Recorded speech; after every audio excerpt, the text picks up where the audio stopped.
million lummoxes.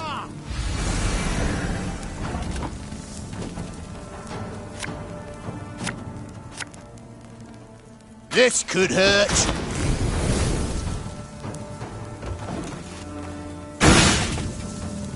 Army's a waste of time for one like me.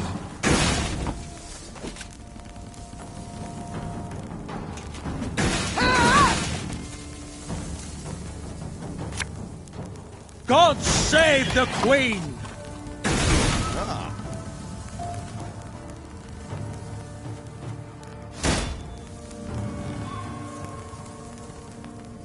Burak! Wanna know why I got my start? Can't take it anymore.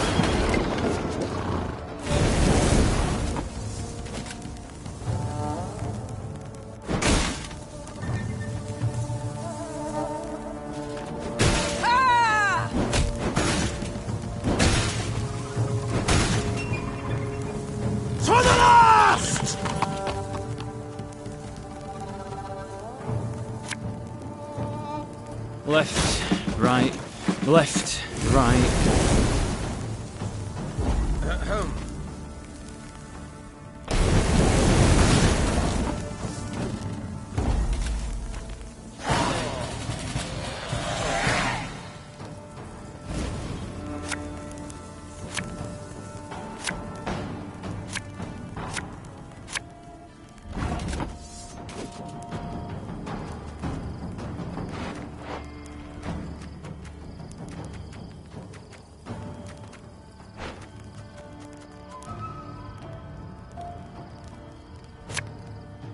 Yes? Ha! Got any victuals? Hungry like a wolf, I am. I live to serve you. Without hesitation.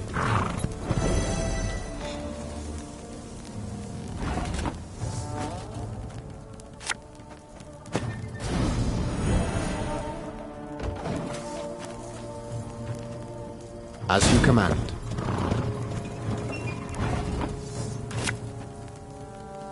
All right, that's no problem.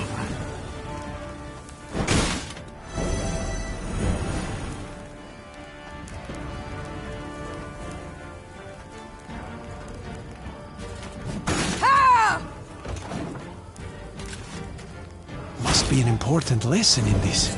But what?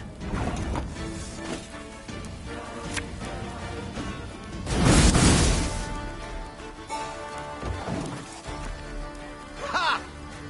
101, 102, 103. Have it the white of an eye from half a league away.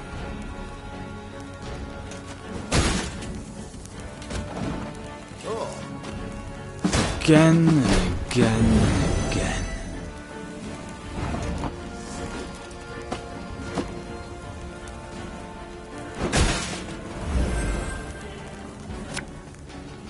One bolt I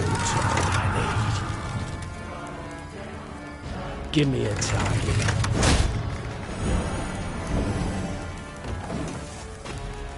Ha!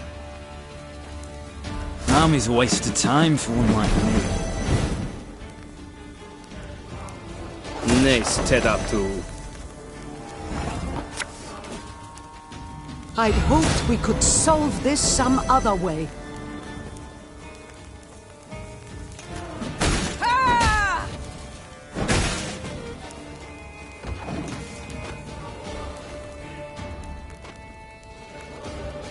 152, 154.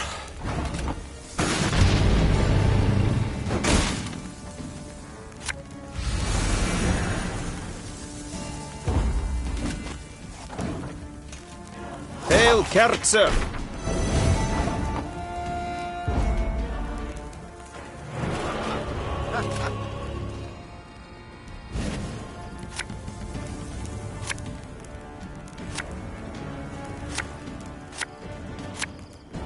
Oh. Scrubbing duty again? Oh, gods.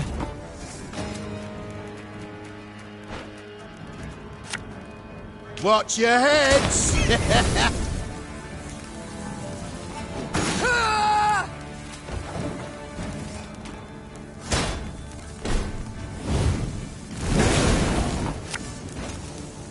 A dram of ale, a bit of soldering, a rivet or two, and it's good as new.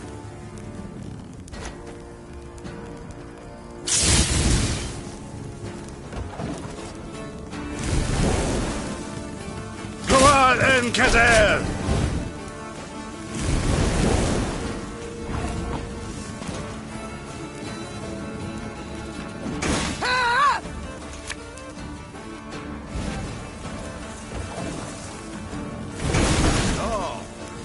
Discipline. That is what you folk lack.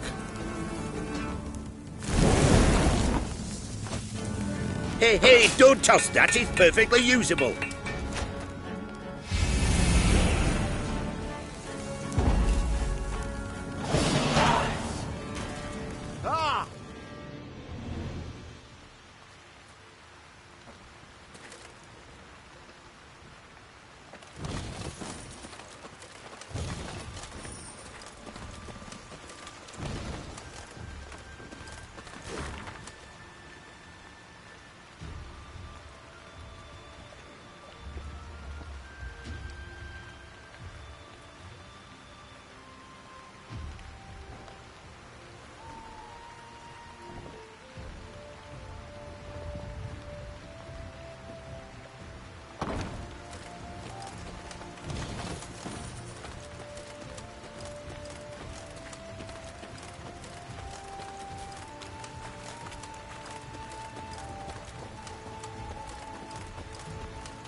As the Lyrians passed a cemetery,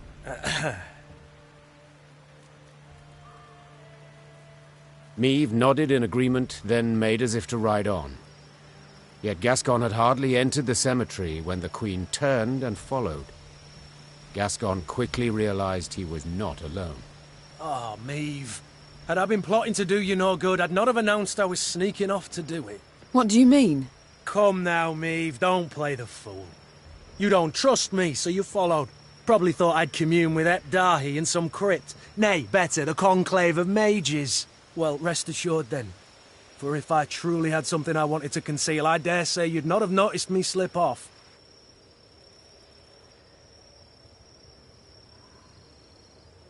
I was merely curious to see what you would do here.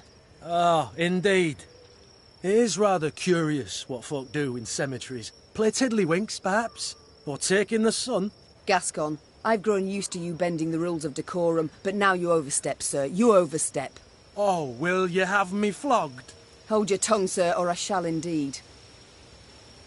Splendid. Now tell me why you've come here. If you absolutely must know, then follow me. Gascon led Meve through the ruins of a mausoleum. Whose is it? Could it be... Yes, Meve. My family's vault. The Brossards. The Brossards? Wait. The Brossards? The very same. Traitors who in 1258 revolted against King Reginald, your late husband. The earth lie lightly upon him. An error, most certainly. We paid dearly for it. Reginald had no mercy, decimated the family. As you can see, didn't even spare the dead. I was outside, away from the house. It is the only reason I survived. I was 8 at the time, stripped of title and home. Well, I'm sure you can guess the rest. Frankly, do my damnedest not to think on it. But the wall, the cemetery, seeing them awoke all the old demons. Your crest. I seem to recall a pointer. The Duke of Dogs. Now I understand. The Brossard's trial I remember well. Reginald was angry. He prodded and pushed. Too far. The sentence was cruel, spiteful. I felt it all, but said nothing. I'm so very Very sorry, Gascon. Water under the bridge. And the past's a thing none of us can change. The past, no. But the present? I could rebuild your family's tomb. All deserve to rest in peace. Meve, the war nears its end days now, and you'll have more urgent expenses. So I shall pay for this now. I'm grateful, Gascon, and indebted. Vastly. Let me do this. Let me pay my debt in part, at least. I thank you. Gascon remained silent the rest of the day. When the force halted for the night, he sat secluded in his tent. But by the morn, he was his witty, mirthful self again. His family's final resting place would be returned to its former glory. This he knew, and it seemed to lift a weight from his mind. He could now reconcile with his family's tragic past.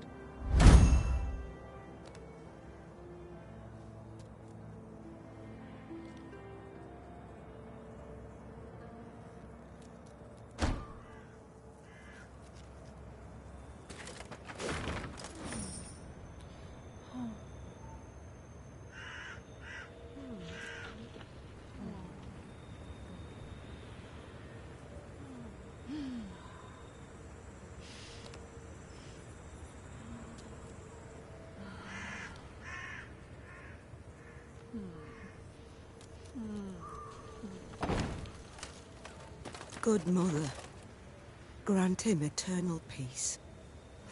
Oh, Move that candle. good Mother.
Yeah.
New orders?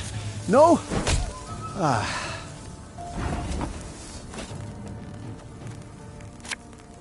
Naturally. At once. My boots got sand aplenty in them.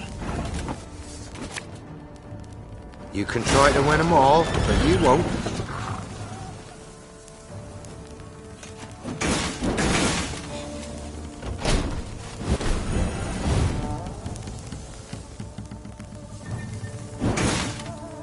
Destiller Zweifel!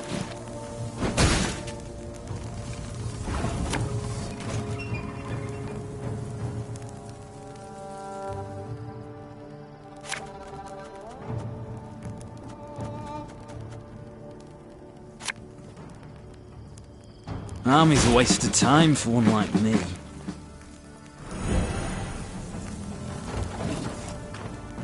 Yep.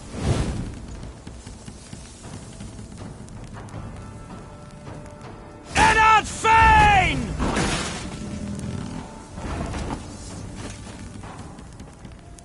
Left, right, left, right. Our ballista at your command.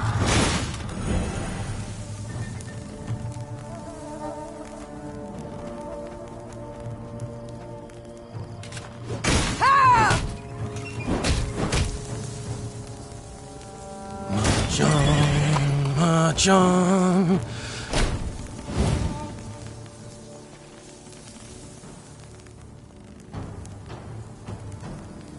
El Herzer.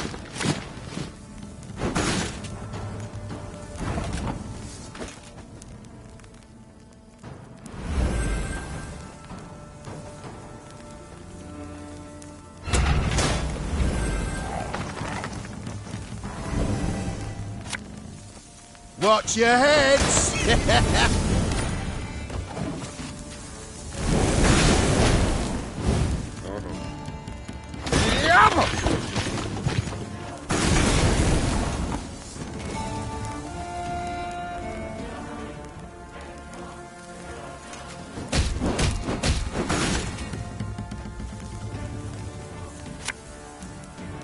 Ever have a stone knock out one of your teeth?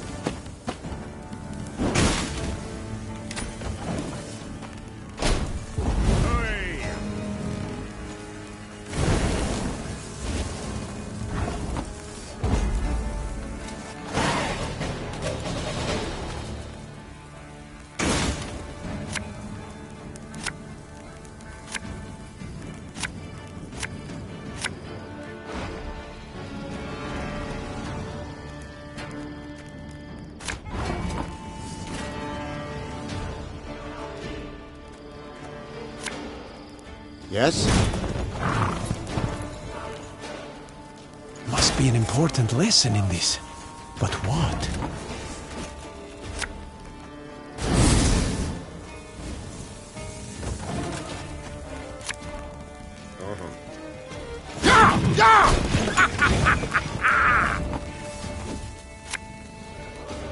For you, pal! Anything!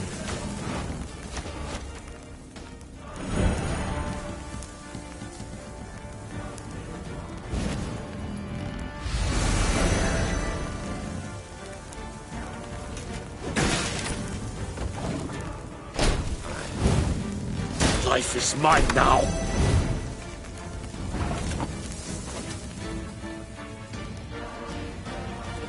You sure about that?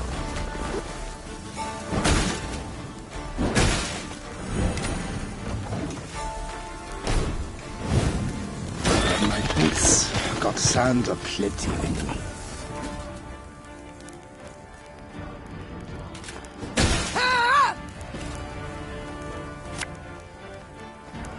Have it the white of an eye from half a league away.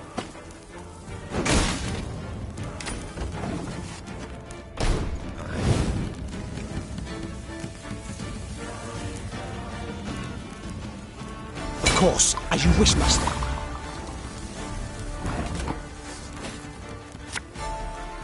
I'd hoped we could solve this some other way.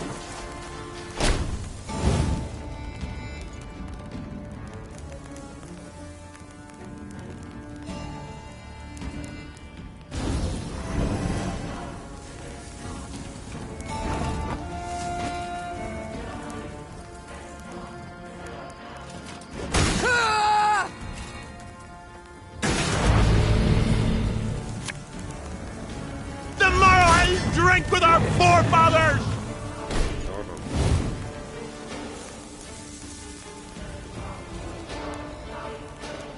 Wise choice.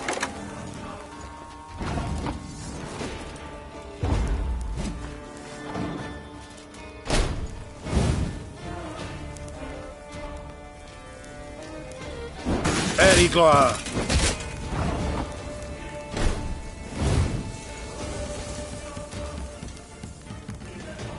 My prescription, a bit of bloodletting.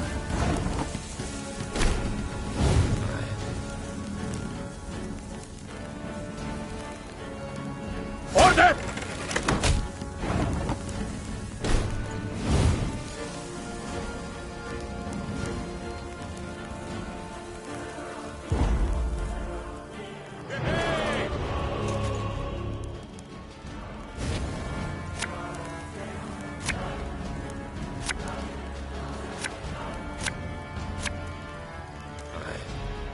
Hundred and 102, 103. Aye.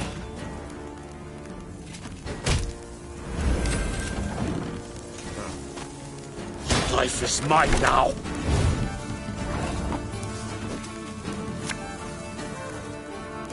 Bigger they are, easier they are to target.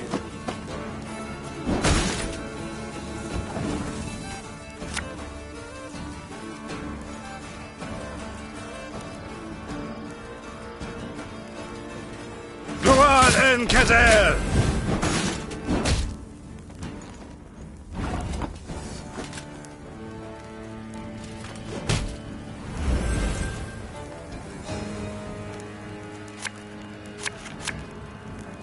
I'm a wrong step.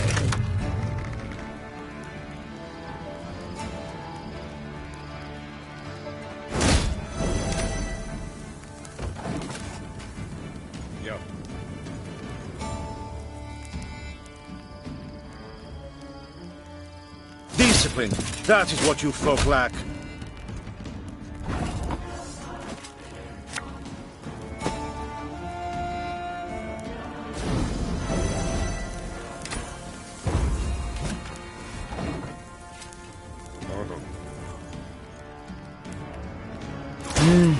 A highly curious case.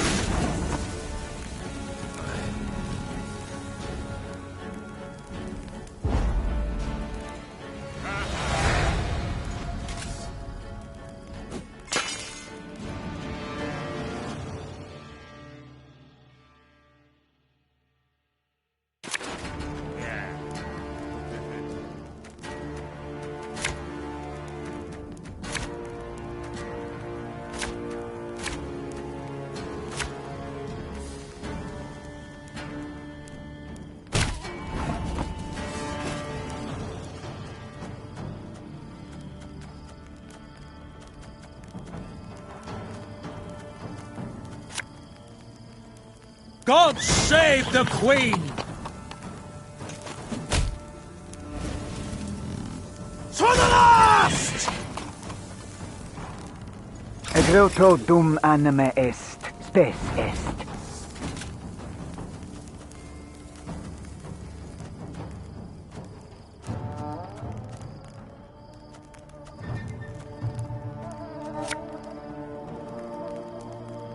Again and again and again. 101, 102, 103.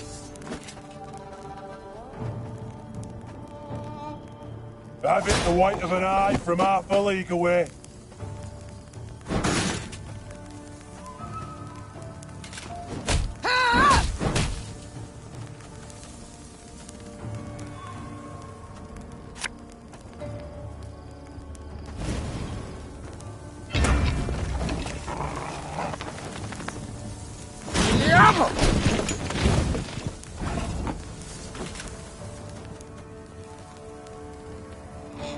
Army's a waste of time for one like me. My prescription, a bit of bloodletting.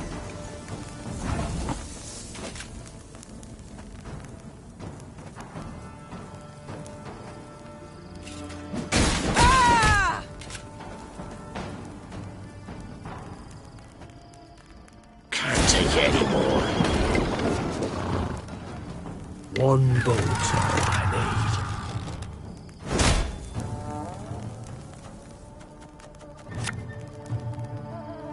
We must trust each other.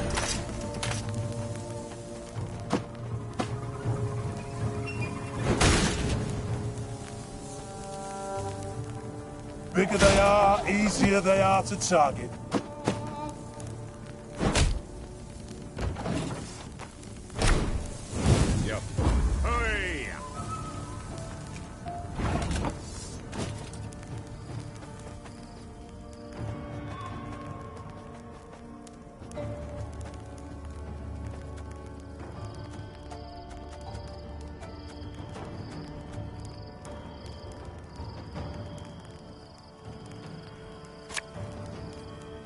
All right, that's no problem.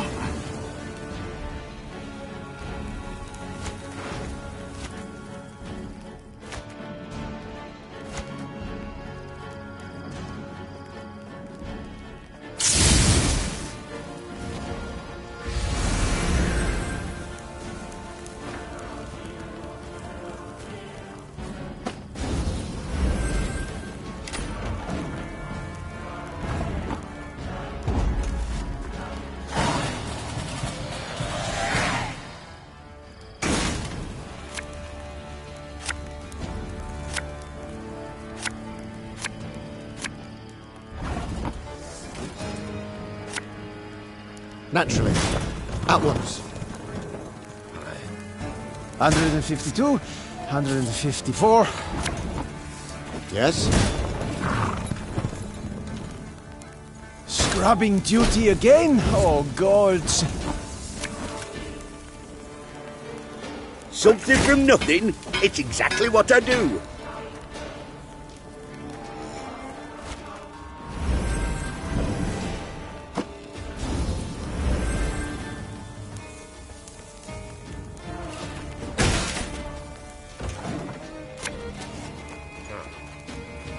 orders? No?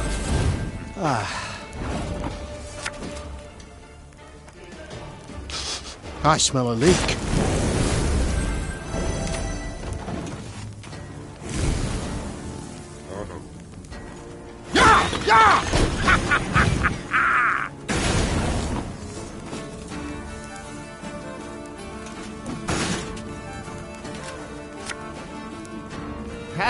Not supposed to be any smoke.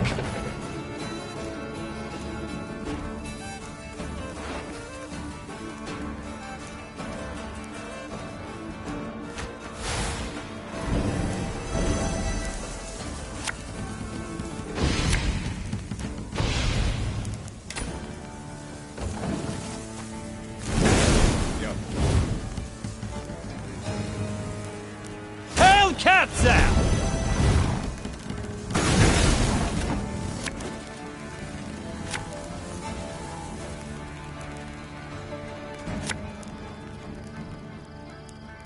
Give me a target.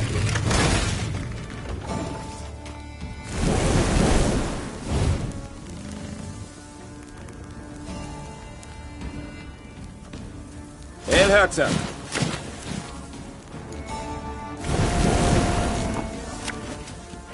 Thing about slings, they hide well.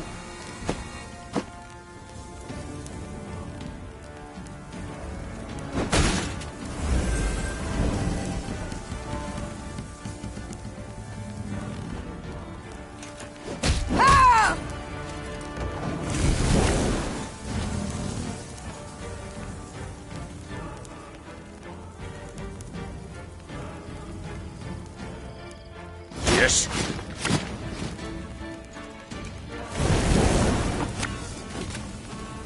Hey?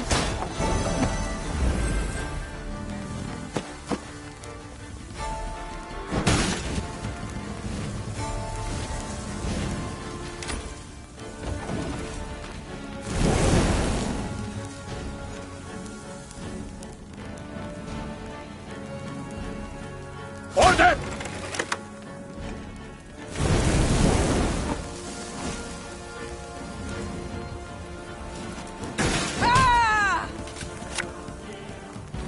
I'll relieve you of that pouch.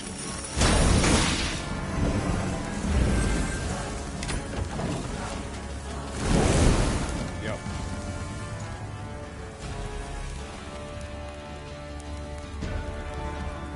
My boots got sand aplenty in them. Make love, not war.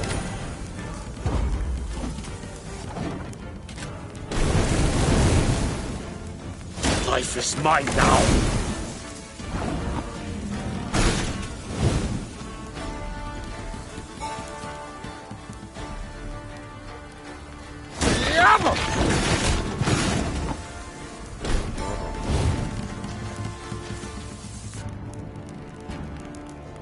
Wise choice.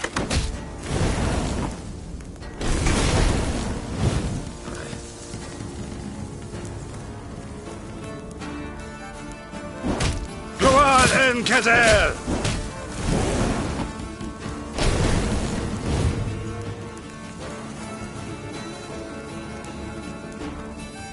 Discipline. That is what you folk lack.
The Devil's Tower.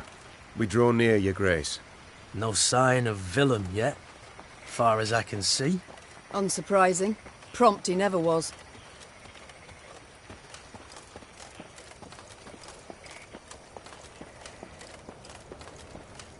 The Queen had chosen to meet Willem at Devil's Tower, and not without purpose. The structure stood on an isle, so no foe could approach without first exposing themselves on a narrow bridge. The isle had little vegetation midst which to conceal a large force. A small unit could evade detection. Altogether, not much to fear. No escorts were your terms, began Gascon, with a hint of mischief. but better safe than sorry, I always say. What are you suggesting? Yours truly and 4 chaps behind the walls. Give a signal, any signal, and we'll leap to your side. Meve struggled with her conscience. There was no honor in Gascon's plan, but prudence, certainly. In the end, she nodded in agreement, though not without compunction. Willem arrived soon after, the heavily armored cavalry he had in tow clearly there to boost his courage. He left them at the foot of the bridge and rode across alone. A stiff wind from the river nearly made off with his ermine fur cloak. Willem and the mother who'd borne him stood face to face. They gazed into each other's eyes, waiting to see who would look away first. When neither did, Meve broke the silence. Time flies, and I've a kingdom to liberate. No need to drag this out. What's this about? Tell me. I thought my messenger already did. Oh, he did. And how? Willem I wishes to arrange a truce. Only, Willem I is in no position to parley on an equal footing. Willem I can, at most, offer his unconditional surrender, because Willem I's losing this war. Yes, Mother, I am. And I see that by losing I've at last made you content.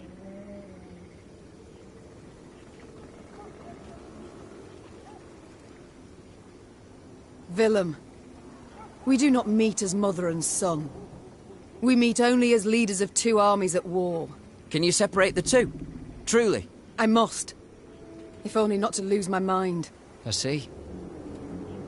Then let us parley. I'm losing, you say. And you're right. But I haven't lost yet.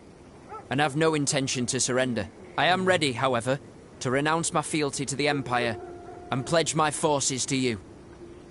As long as you fulfill my conditions. Mm-hmm. Let me hear them. First, you will not rescind the reforms I've authorized already, any of them. Second, you will guarantee both my safety and that of my advisors. Third, I shall remain your heir, and next in line for the throne.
Impudent child.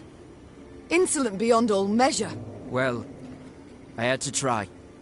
Goodbye, Mother. And may you... Hold. I didn't say I reject them. It's come my turn to listen. You're impertinent, Willem. As you should be.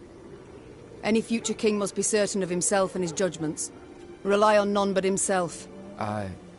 Thank you. I never suspected... I'm not done. Time now you heard my conditions. You shall remove crown and royal cloak. You shall labour from dawn till dusk. And you shall fight at the fore in every battle. Is that clear? Yes. Yes, Your Majesty. It's settled then. Now the road beckons. Willem bowed, turned, and walked away. Meve followed, still angry, though she could not stifle a smile.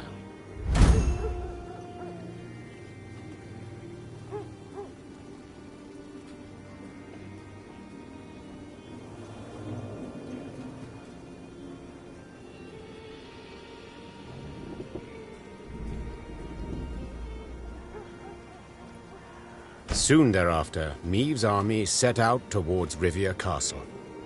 It would not be long now before the decisive battle.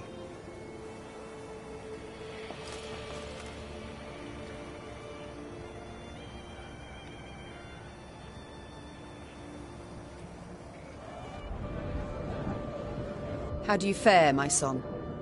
My advisors, have you met them? I certainly tried, but they've no wish to speak with me. Begin to mumble when I draw near.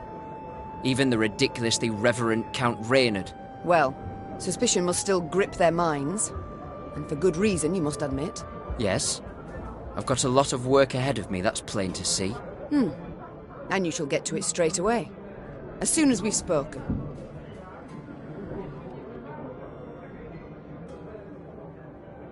General at Dahi. You must tell me more about him. I think it wise to know one's foes. Actually, Mother, he reminds me of you, in many ways. Truly? You're serious? Mm-hmm. He's proud, confident, and positively loathes compromise. I'll take that as a compliment. But do we differ in any way? I mean, besides the beard. Contempt. He behaves as though he sees in us a different, lower race. The way some elves do. All the north he treats as a wilderness to be tamed, to be broken. I saw this in Edirn. I know what you speak of. But I won't allow him to do anything of the sort. Mother, I know Nilfgaard has not defeated you in battle. I know you've gone from one victory to the next, but I beg you, don't underestimate him. He's prepared to do anything, literally, to win. Your reforms? Tell me about them. You insist that I not repeal them. They must be a source of pride. Mother, why must you mock me? If you wish, I shall tell you of my decrees, gladly so. Yet not hear you scoff them and ridicule me.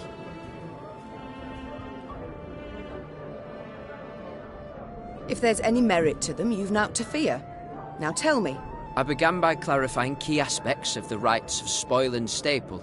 Meve listened intently and with rising interest. With her son's every word, her skepticism waned, giving way to swelling pride. And thence my decision to revoke Sparla's trade privileges. You stand quiet, Mother. Awfully so. There are few things I enjoy less than admitting I was wrong. We'll go over it all again, Willem, in detail, when peace comes, at a meeting of the Council of Peers. I wanted to thank you. But whatever for? For your courage in believing we could reconcile. For extending a hand and helping all this fall into place. I wouldn't have done so. Ever. I would have fought it to the bitter end. Mother, I understand. If we hadn't, well, what might have happened? I don't even want to think about it. Then don't, please. Let's just leave this all behind us. It's the past. I wanted to thank you. But... For your... Mother... If we... Then don't... We shall speak later. Hey-ho! Listen. I'd wish to speak again of... Wait, I know what of, and you know it's a topic I'd rather not dwell on. It won't help to let those thoughts fester. And what would help? Barring a magical leap into the past, of course. Meve, believe me, I've shed tears enough for my family. I've no need to think of it. No need to speak of it. And certainly not with you. It's time I attend. Yes, Your Grace? It's time I attend. Duty call. Of course.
Your Grace, said Reynard, saluting and clicking his heels. Peasants from the Scala region have arrived at camp. Supplicants, wishing to deliver a plea to your person. Meve sighed. Supplicants, trials, audiences. All aspects of queendom she did not miss. Very well. Bring them here. She replied. And instruct them to be brief, with no digressions. The band of commoners was led by a sturdily built beekeeper dubbed Ethelred, son of Theobald. Finding himself in the Queen's presence, he fell to his knees and waved his arms in his best impression of proper etiquette. Oh, my lady, the Queen, your gracious mightiness! Take pity on us tillers and toilers! Wars all around, leaving us but scraps to live off, and barely that, to be honest. So we beg you, don't do it. Don't raise the levies. We can't pay more than... What? Meve interrupted. What the devils are you talking about? What? Your decree? One they nailed to our notice board? The peasant said, sheepishly pulling out a parchment and pointing to the relevant paragraph with his rough finger. We, Queen Meve, do hereby proclaim that if our throne we shall recover, the tallage, murage, and pavage we shall raise threefold. The expenses of this war, for to compensate at the cost of the common folk. Meve and Reynard exchanged astonished glances. They had issued no such decree. Yet the document bore her signature and seal. Willem, did you have a hand in this? No, Mother, the prince said, shaking his head. We were at odds, true, but never would have forged your name. Then who fabricated this decree? The Nilfgaardians. The Queen replied without hesitation. They have access to my seal, to my scribes. They wish to spread fear, uncertainty, and doubt, turn my folk against me.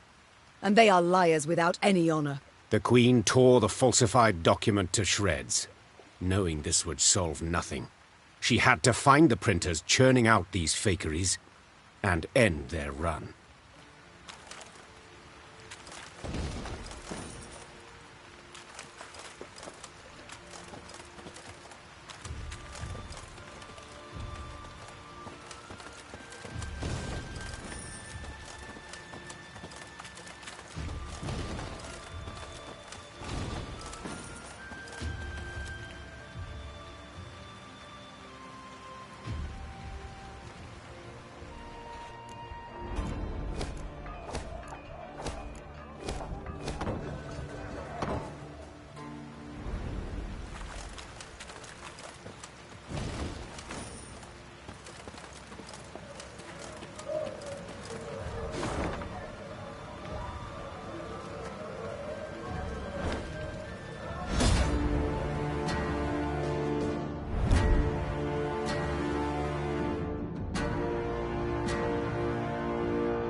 101, 102, 103.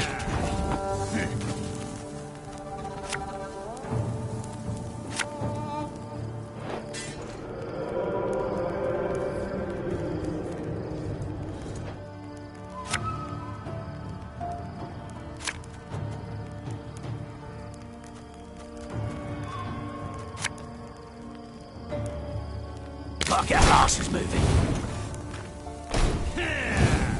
Ennard Fane!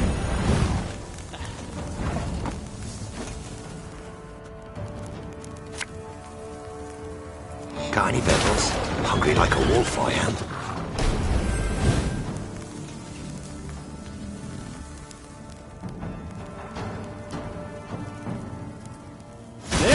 Treat! I know what I'm doing.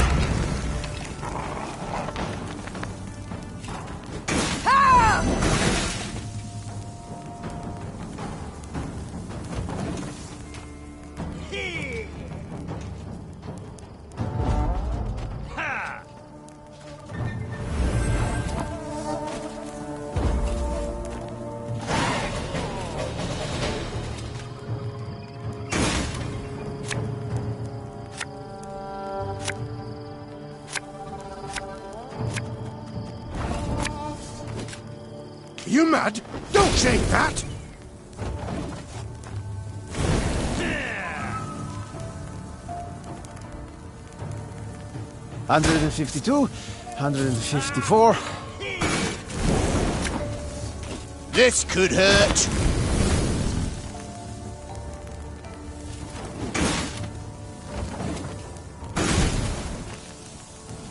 My boots got sand aplenty in them.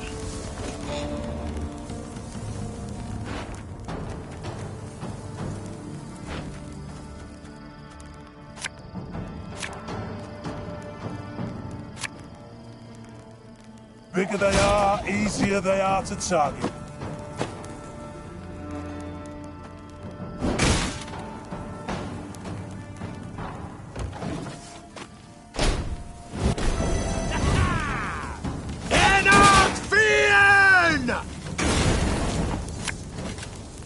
Thing about slings, they hide well.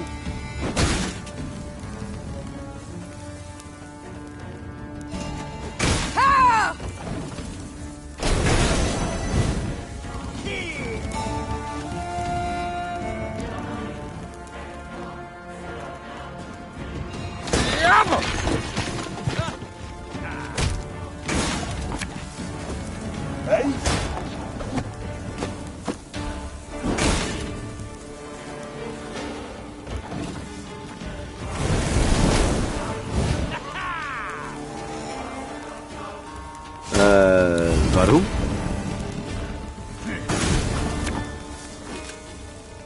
Her Majesty is exceptional.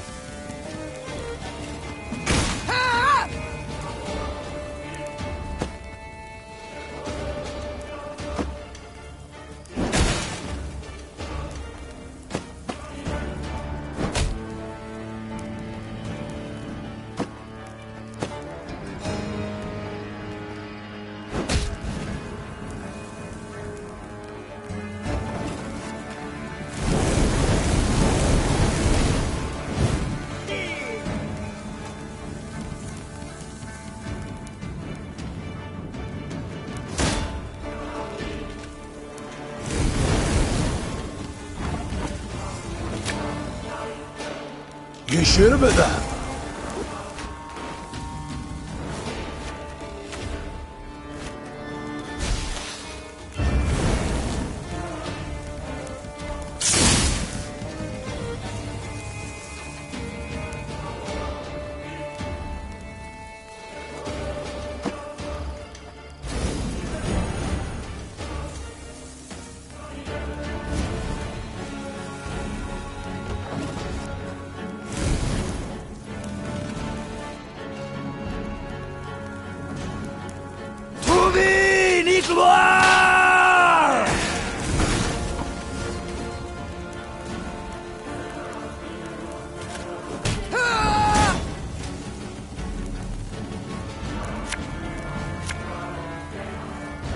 Her Majesty knows what she's doing.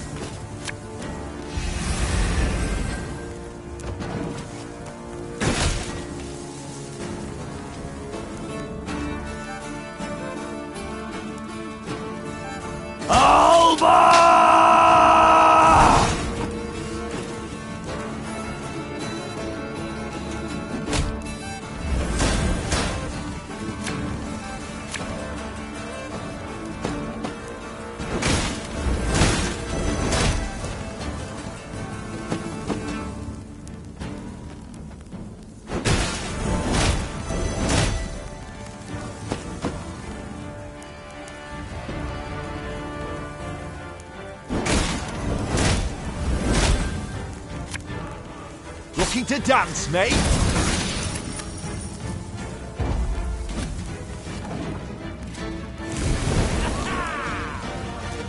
Erigor.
Oi, Meve!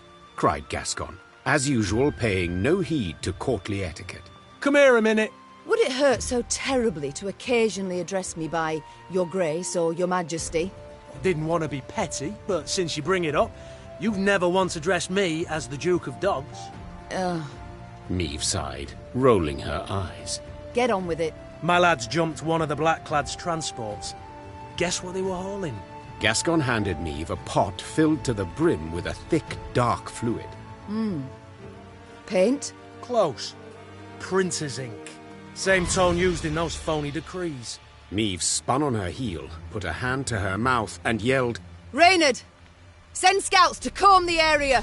Her soldiers returned a few hours later with good news.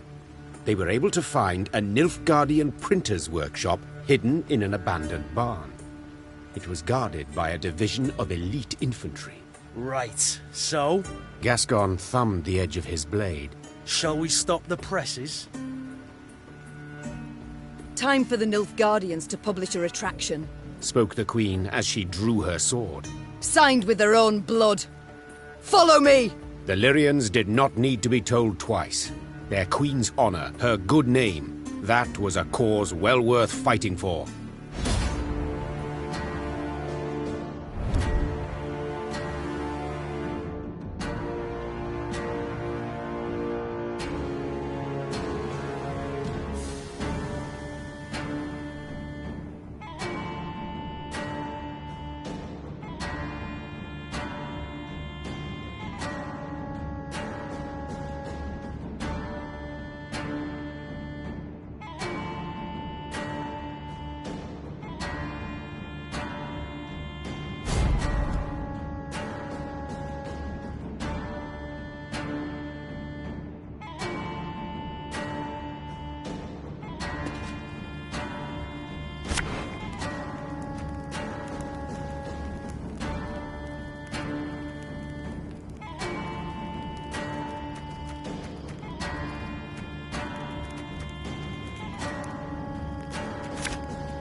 It's her!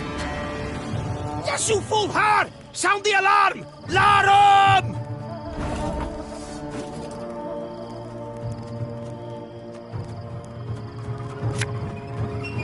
Again and again and again. Ordered!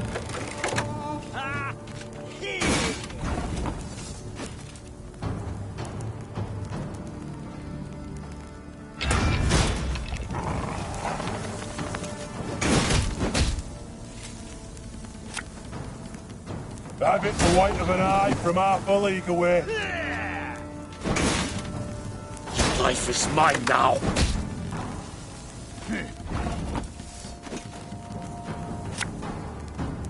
You can try to win them all, but you won't.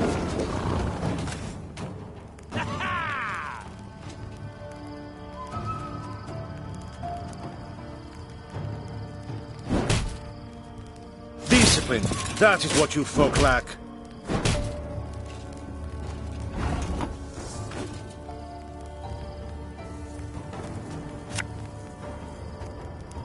Bigger they are, easier they are to target.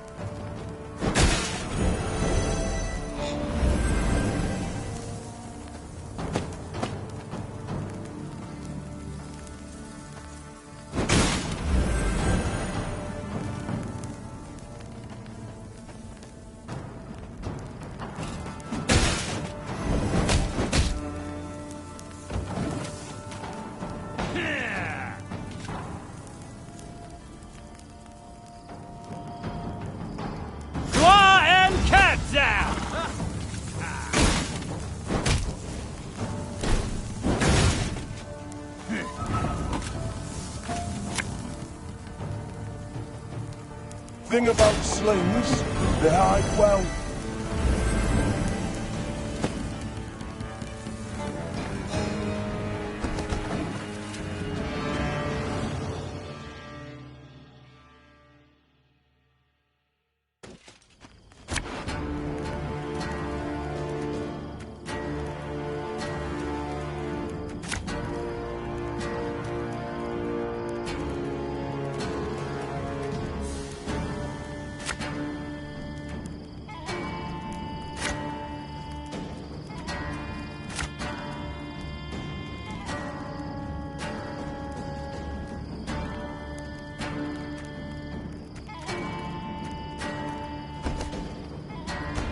It's her!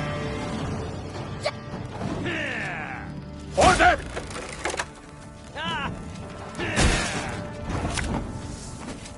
Death is only the beginning!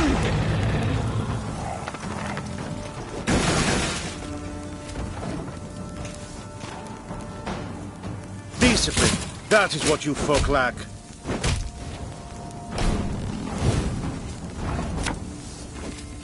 Again and again and again.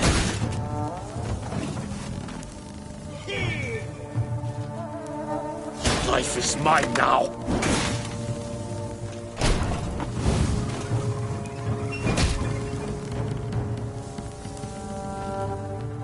Catch! As you command.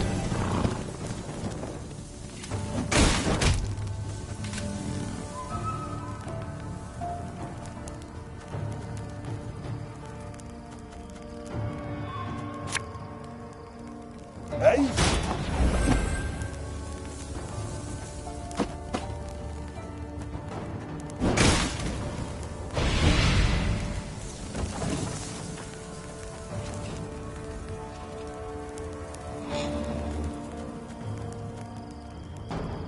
Draw and cat down!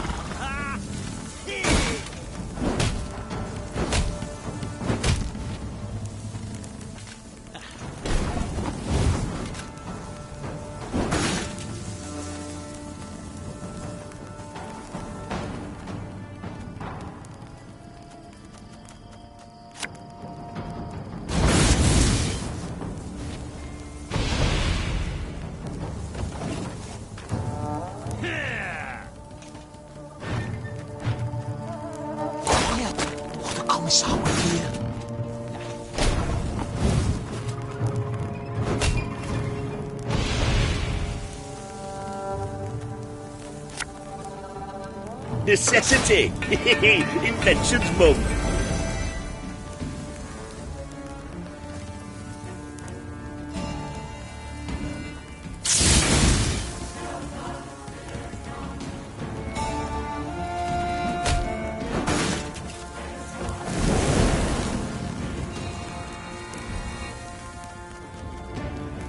Hail cats out!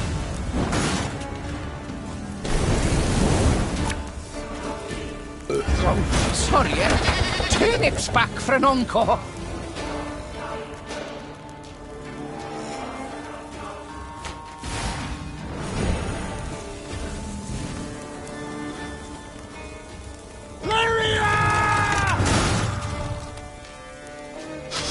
I smell a leak.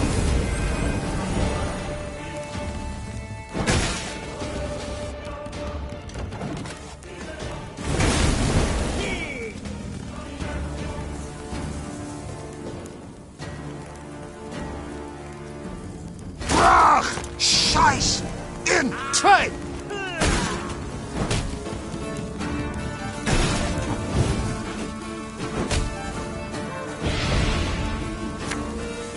Got any victuals? Hungry like a wolf, I am.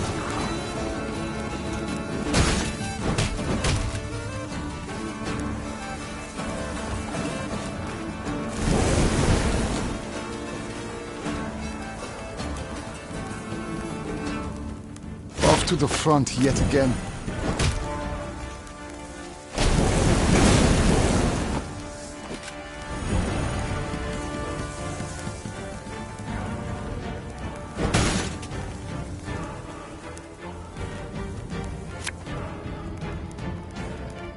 Discipline shall bring us victory!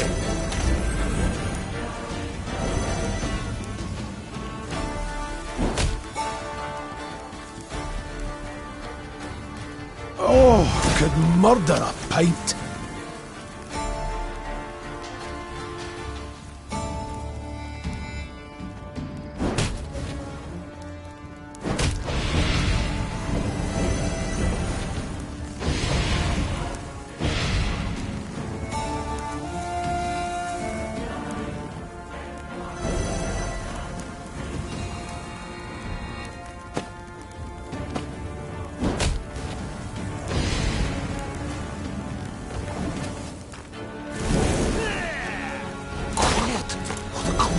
here?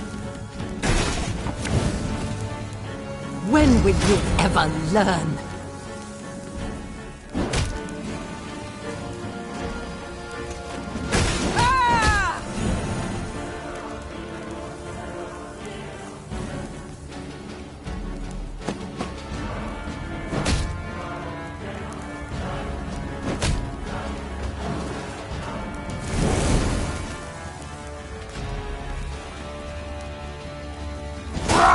Scheiß in zwei!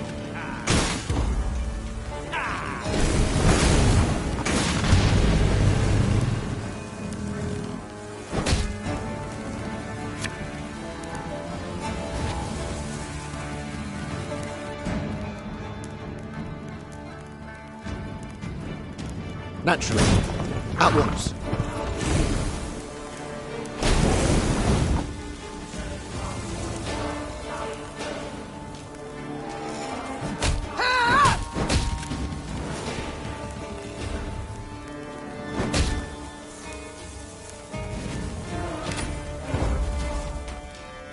They weren't expecting us. Seems they believe their own blarney.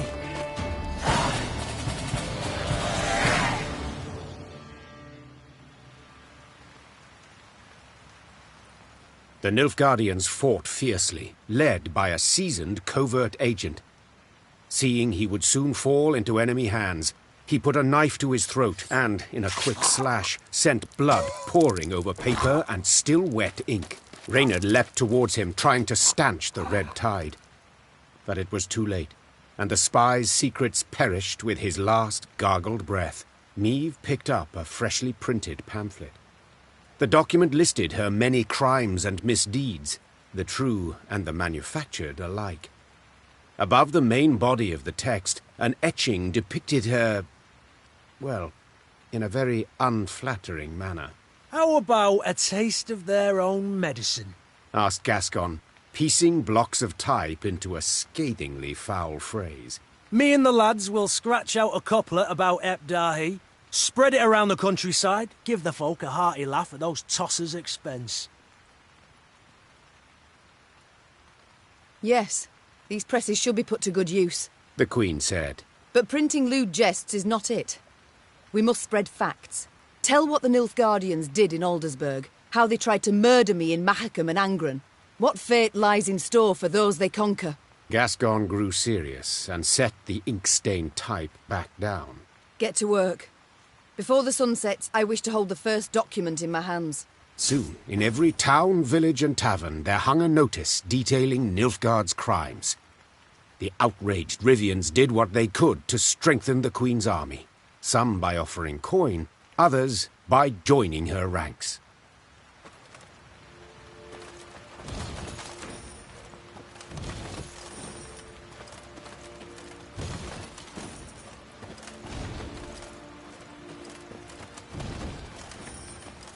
Nilfgaard left none alive in Rosberg, not even one woman, and no child was spared! Peasants from Edern have been captured and put to work by force. Nilfgaard now prepares the same fate for Rivia and all Rivians! Emperor Emir var Emrys is a Vran imposter! A Vran Doppler! Peasants from Edern.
Rivia will never die so long as we are alive.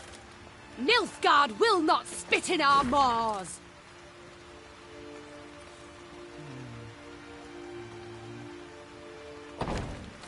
Lady, the traitors run before you. Find me a map and I'll show you where they buried the loot.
the traitorous Caldwell family's residence loomed into view.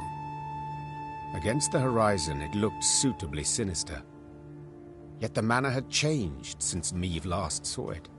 2 new wings, ornate towers, a grand colonnade. And the windows now glistened with stained glass, the gilded hue of imperial suns. We must pay them a visit, Seethed the Queen. The great double doors opened with an echoing thud. Just inside them stood the heir to the estate, Dragomir, his wife and 3 children by his side, and Helena, the treacherous Count's widow. Sliding the cap from his head, thus giving proof of the family's hereditary baldness, Dragomir knelt down upon one knee. Your Grace, my father's betrayal stands beyond doubt and exoneration. The young Caldwell said flawlessly and in a single breath, as if he'd practiced a dozen times. And his death at your hands was most well deserved. I beseech you to lay your trust in Prince Willem. He'll confirm I knew naught of my father's plans. I humbly ask that you not punish me for his sins. Allow me to stay on my ancestral lands, to serve faithfully as your loyal subject. I believe not a word slithering out of his mouth, whispered Reynard. The first chance he gets to stab you in the back, he will take.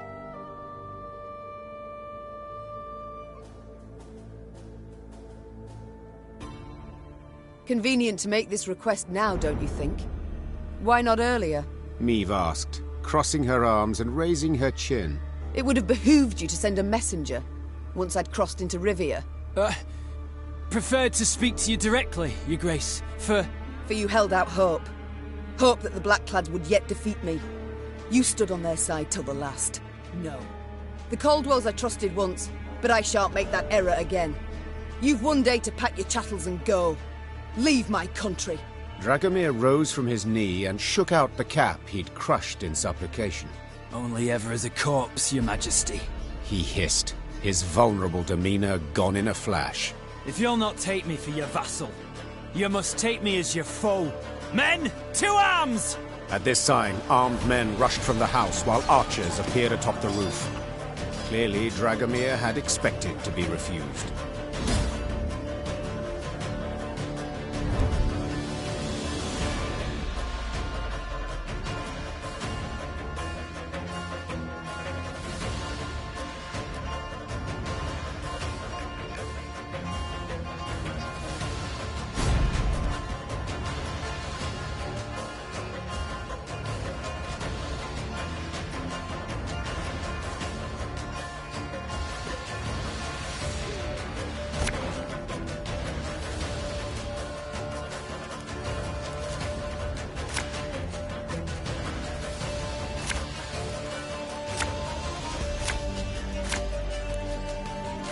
You'll not destroy my family.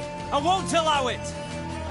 Ha! My spirit's willing and how, but these damn roots are killing me.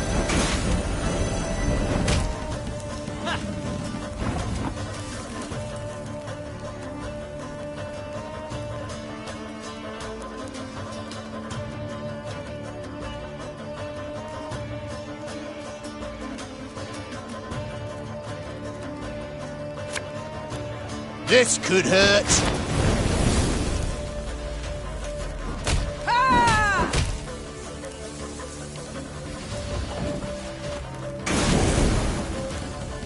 There's a time to reap, a time to sow.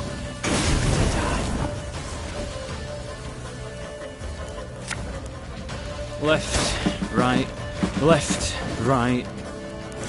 Aye.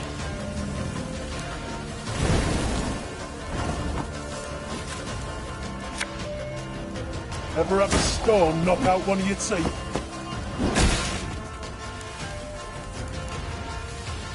Wanna know why I've got my scar?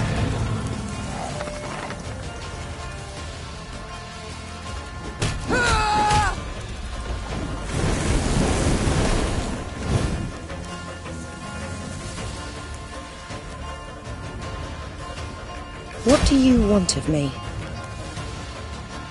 Arbalist at your command. Go, fuck off!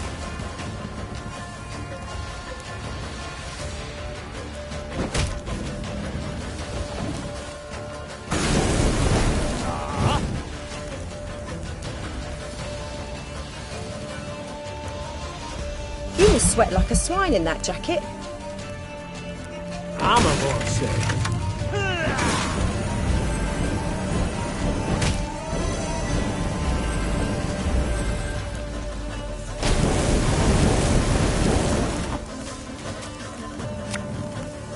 Have it the white of an eye from half a league away.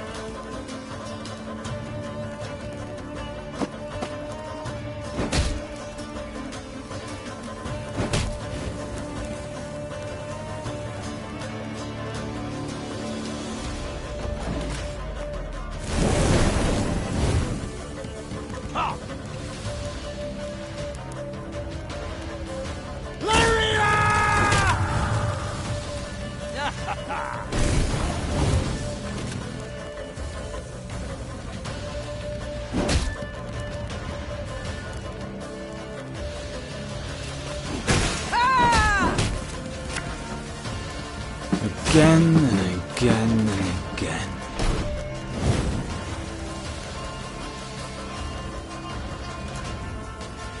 One bolt already.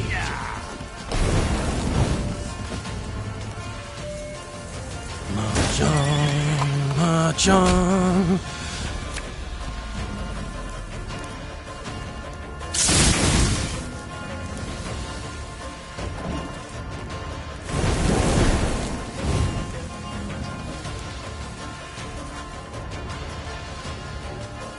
Give me a target.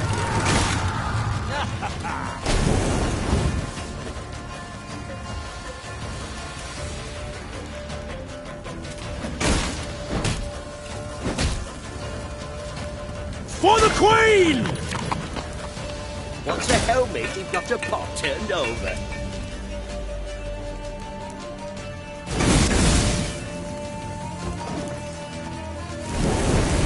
Father was right about you.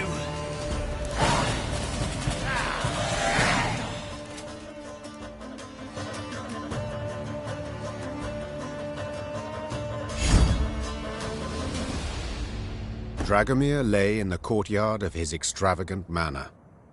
With the last of his strength, he clawed at the colored gravel. He resembled an insect that was hurt, damaged, yet pulled itself along as if it could somehow escape death. The Queen knelt beside him and gazed into his clouded eyes. I want you to know your family will be looked after. You've relatives in Kedwen. They'll be sent there, properly escorted, with the proper stipend. Dragomir wished to say something, but choked on his own blood. He was dead a moment later. The Queen slowly stood and gave the order to march. She rode at the front of the column, deep in thought.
Yes, Mother?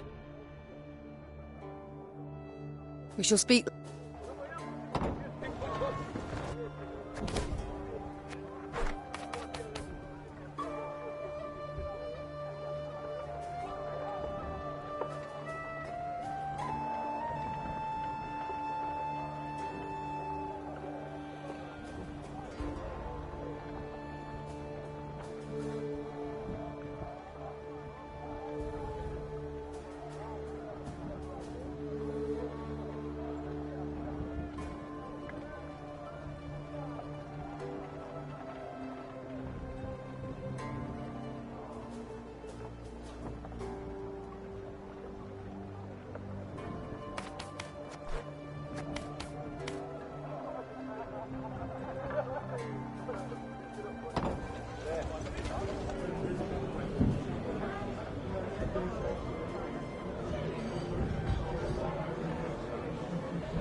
without hesitation.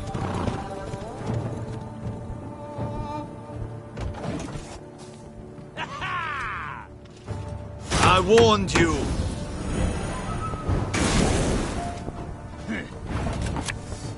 To the last!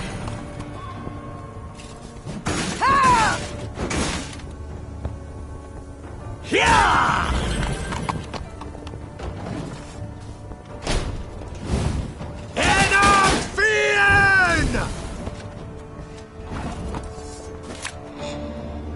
Left, right, left, right.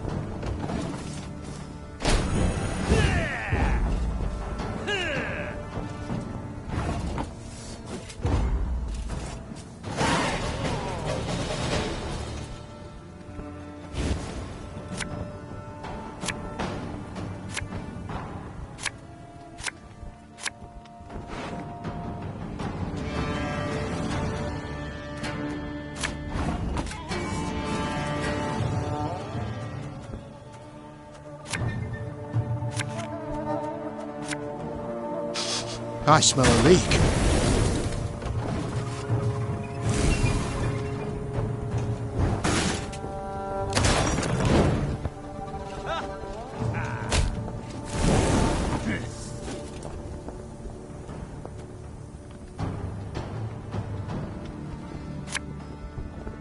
Again and again and again.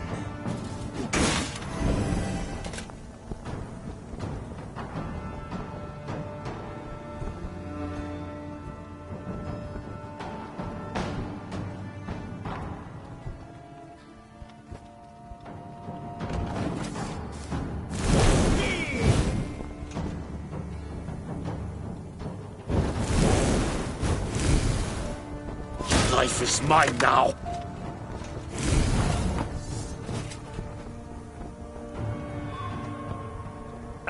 Should have listened to me, old lady. Her Majesty is exceptional.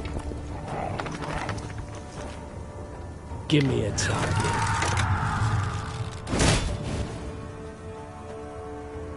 This harvest will be reaping black-clad heads. Hey?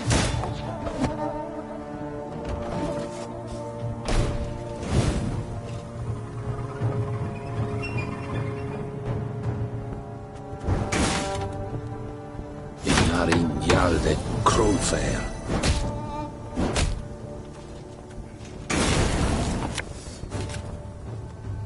Ever have a storm knock out one of your teeth?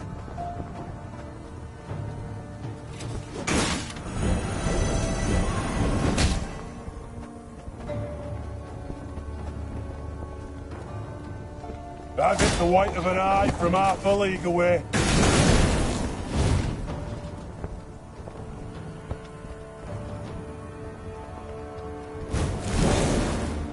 Off to the front yet again.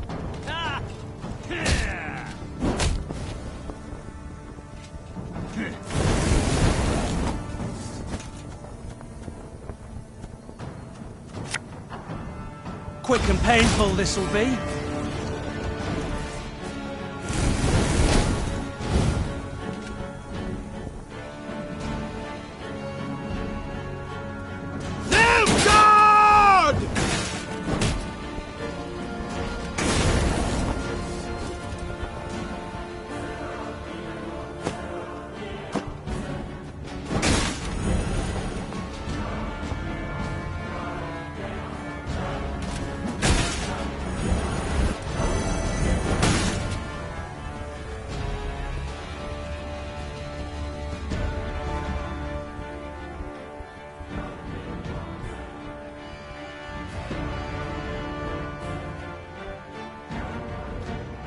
All right, that's no problem.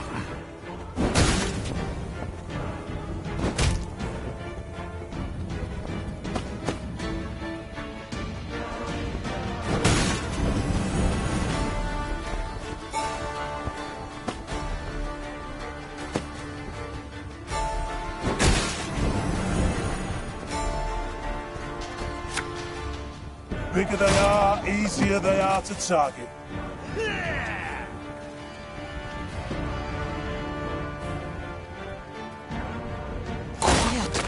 Commissar will hear. Feel any burning? See a local healer or wise woman.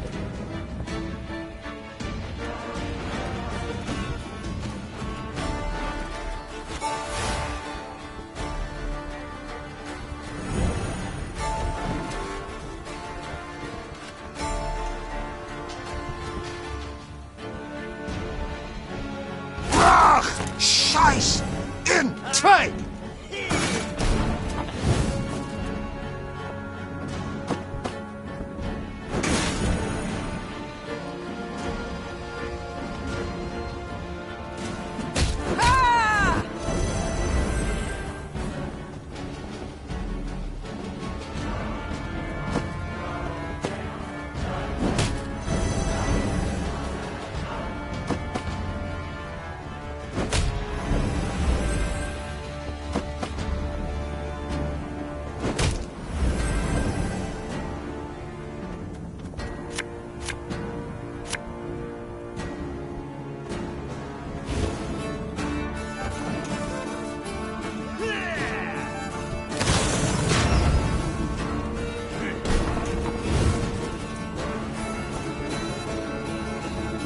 You mad?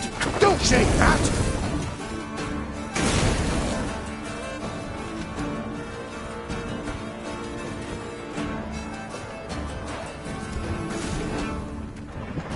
Barbarians.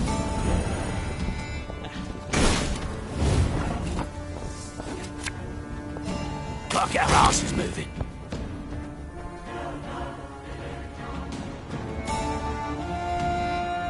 I know what I'm doing.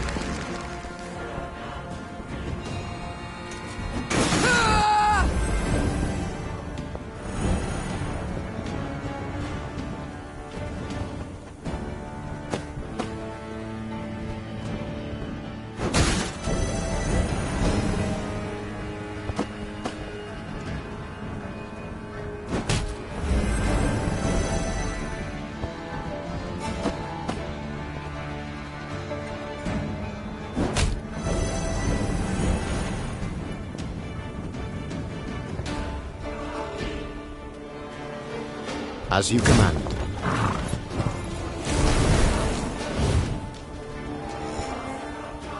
My prescription, a bit of bloodletting.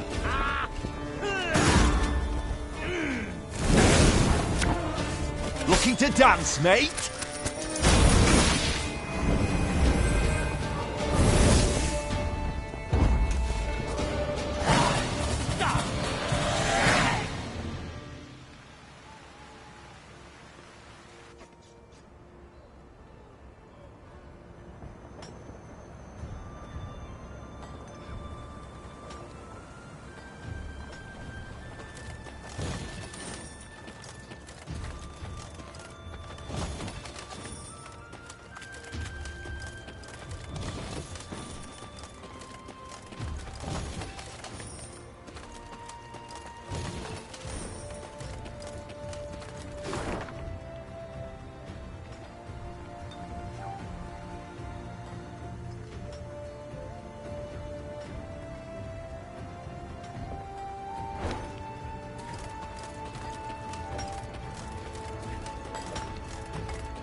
Let me tell you of Ravencloft, a quarry Meve passed by. A quarry with a dark history. For years earlier, its wall had collapsed, burying dozens alive. Scholars summoned from Oxenfurt were unanimous in their findings. The rock was fragile, further digging would likely cause slides. Meve had heeded the scholars' advice and closed the quarry by royal decree. Yet now, as she neared it, Meve could hear the even tap of pickaxes. She dispatched scouts to investigate. They returned promptly, their faces sullen, their cloaks blanched with a fine limestone dust. Quarry's open anew, Your Grace. Nilfgaardians. They've got folk in the pit working it. Appear to be from the surrounding villages. Interesting. Their engineers have found a way to render it safe. Secure the walls. I'd say that's right unlikely, Majesty. Judging by the fresh graves we saw. My son, I trust now you see the superior culture Nilfgaard has brought. Said Meve, turning towards Willem. In answer, the prince merely dropped his head. The queen then turned to Reynard, as ever at her side. Reynard, what do you advise? As a soldier, my queen, I'd advise against any kind of assault. The terrain's hard, unsuitable for a fight, and we've little to gain from a victory. As a man, however... Yes? To leave our folk in chains, in that death trap. Twouldn't be right.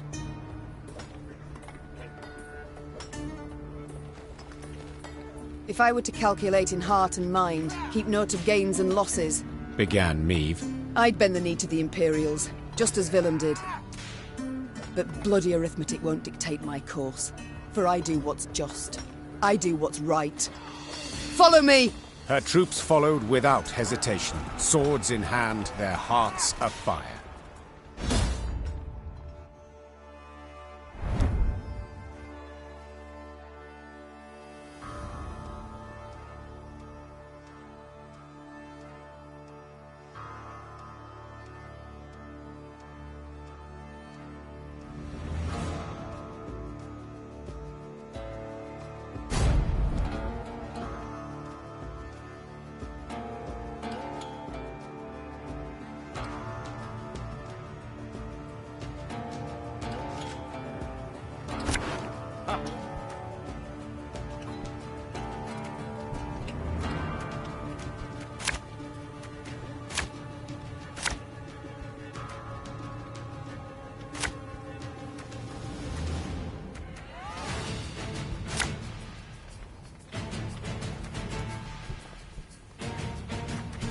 Those Horsens, forcing my own subjects to fight us. Ha! Wise choice.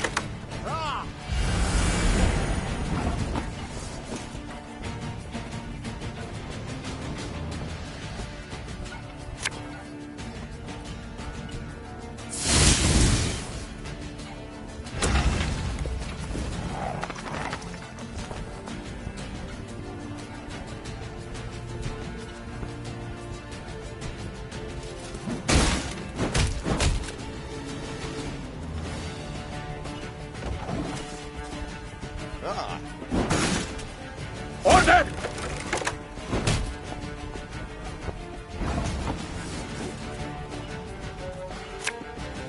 Something from nothing. It's exactly what I do.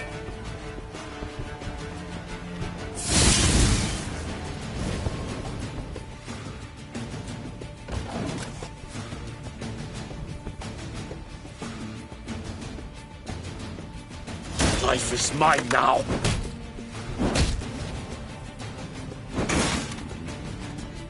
Your Grace, if we begin killing the overseers, the labourers will turn against them.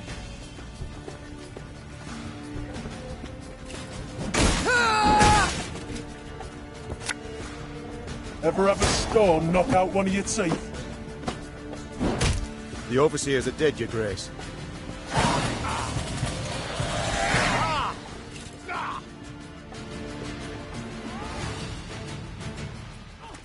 The Lyrians handily dispatched the Nilfgaardian overseers, more trained in the ways of the whip than the sword. Those who survived now found themselves shackled in the very chains they'd forced the peasants to wear. Peasants. Oh, unfortunate souls. The cruel labor in the quarry had taken its toll. They stood before the Queen, shrunken to skin and bone, clothed in tattered rags, their eyes reddened by dust. But in those eyes burned a brilliant fire.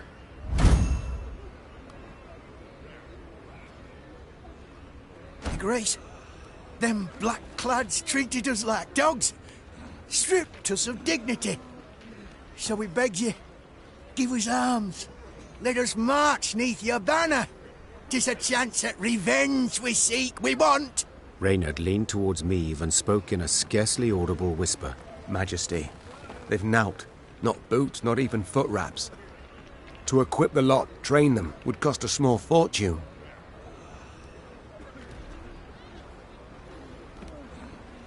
'Tis true. They've nowt to their names. said the Queen. Have few skills to offer and little strength. But to look in their eyes is to know they'll never flee. Never throw down their arms. Such recruits are worth coining any amount. Emaciated, downtrodden, the peasants met the Queen's offer with gratitude. They relished the thought of facing their tormentors in a fight.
These lands, they look familiar to you?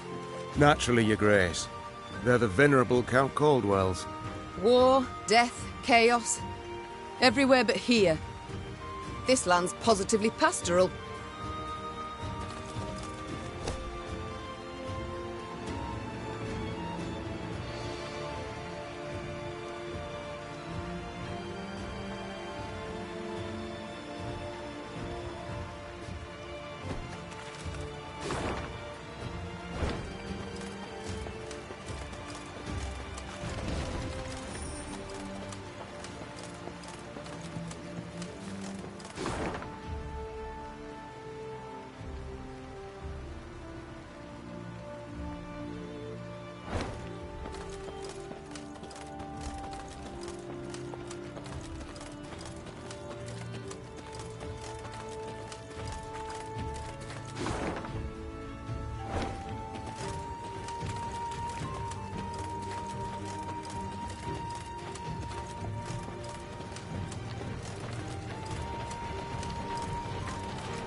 What you look at?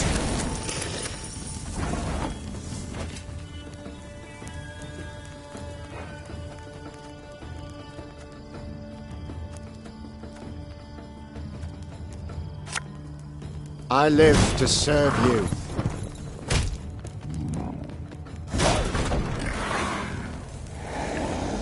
Have it the white of an eye from half a league away.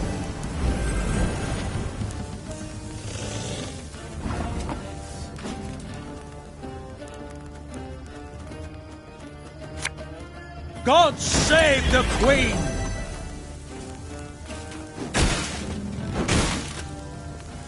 To the last!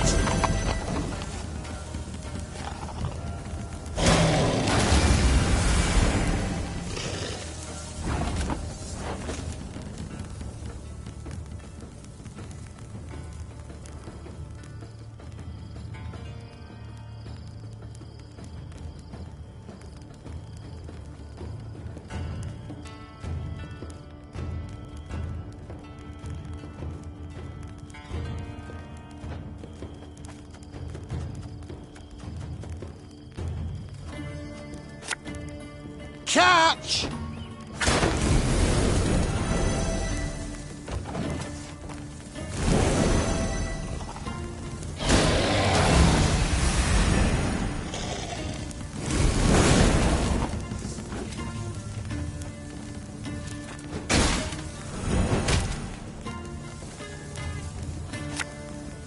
Thing about slings, they hide well.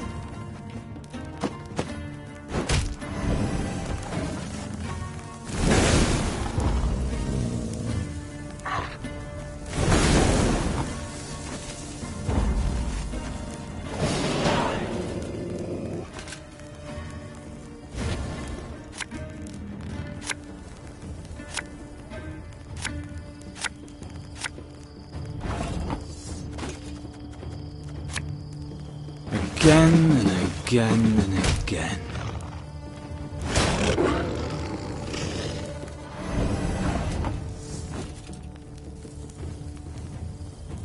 Should have listened to me old lady.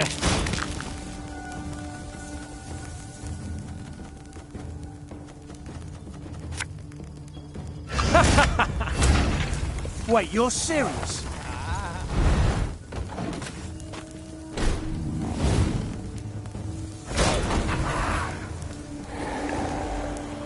You can try to win them all, but you won't.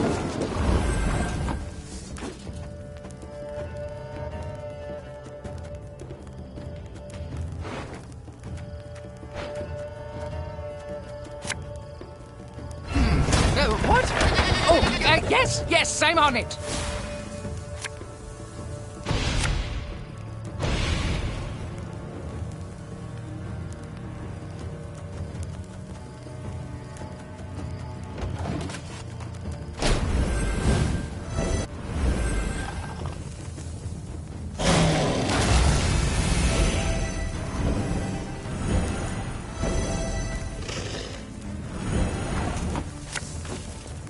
Hey?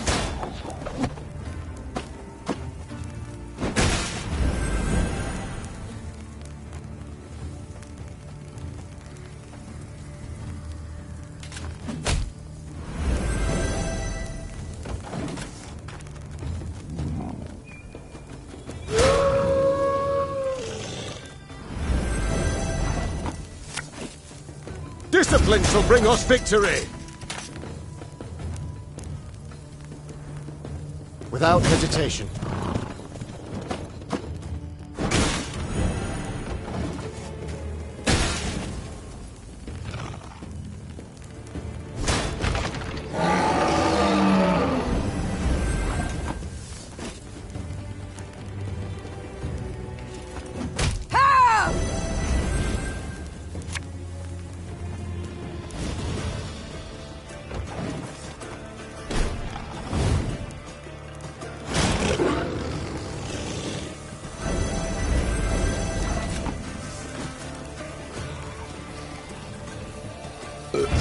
Sorry, turnips back for an encore.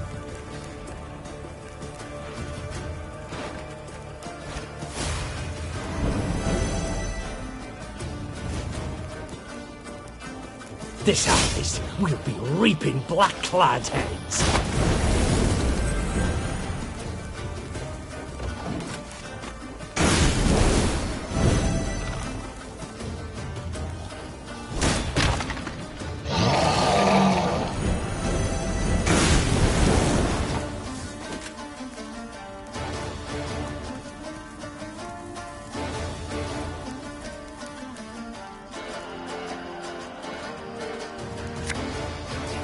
Drag the glue, a bit of soldering, a rivet or two, and it's good as new.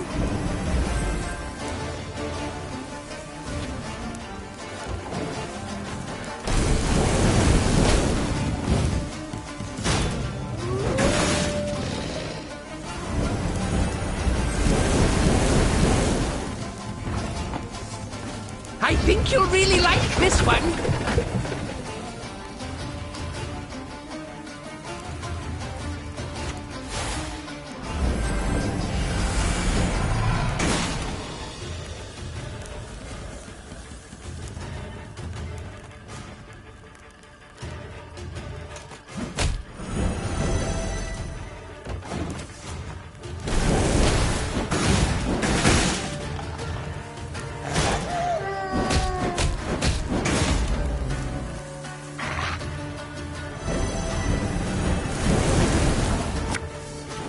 When will you ever learn?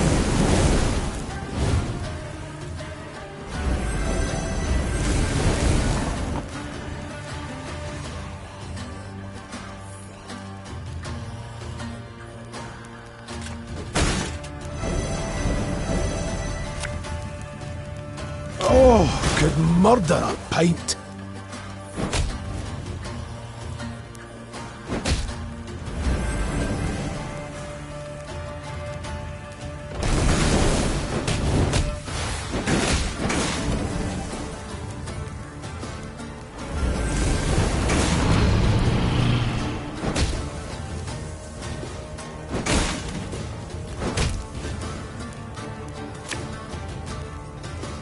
One boat's all I need.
Meve spied the outline of Malabon Castle on the horizon, and turned dour.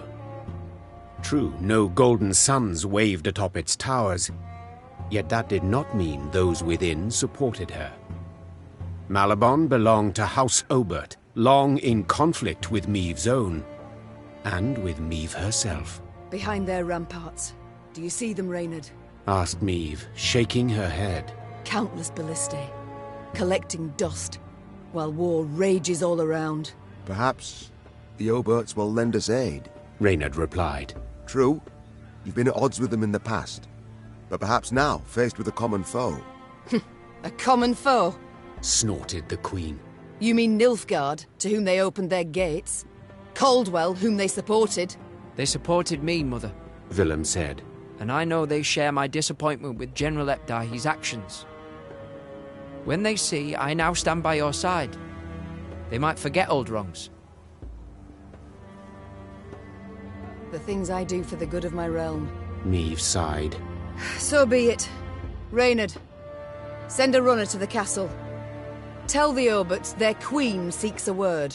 Moments later, the castle's heavy iron gate creaked open. Meve rode into the cobblestone courtyard, where Margravine Greta, head of the house, greeted her. Although greeted is perhaps not the right word, for Lady Greta granted her only a barely perceptible nod. What can I help you with, Meve? The war, my dear. The one being fought outside the walls of your castle. Greta smiled to herself, then intertwined her brittle, ring-covered fingers. I'm afraid that's impossible. It is a vassal's sacred duty to serve her liege, and my liege is King Willem. Greta calmly retorted. Hearing his name, Willem stepped forward. I wish to add my name to my mother's entreaty, said the prince. We tried to pact with the Empire. We trusted General Epdai's promises, and he broke them, one after the other. Margravine Greta dropped her gaze. The Oberts had lost lands, their serfs had been deported. Under Nilfgaard's rule, they had lost no less than the other great families. We can brook no further delay. We must strike, united with all our might. Only thus can we retain hope for a victory. Mine is long lost, the noblewoman replied in a whisper. I watched from my tower as their troops marched past. An endless sea of black plate. But you are right, Your Majesty. At some point, one must say enough. Even if that is one's last word. Willem grasped the Margravine's brittle hand and bowed. Thank you. On behalf of myself, my mother, and all our land. Meve left Malabon Castle reinforced by the Oberts and reassured by Willem's actions. If earlier she had harbored doubts about forgiving her son his betrayal, now she was convinced she had done the right thing.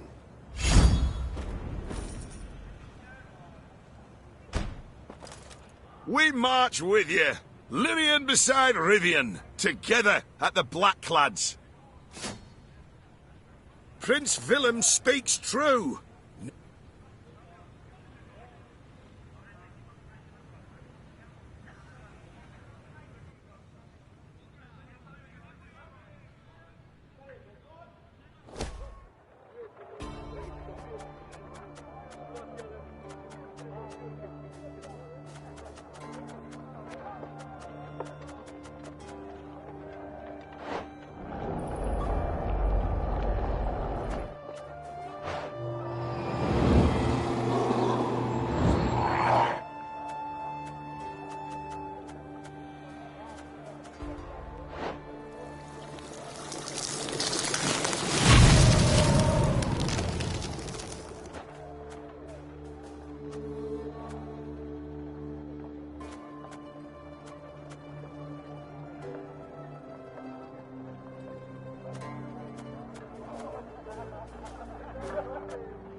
Yes, Mother? We shall speak later.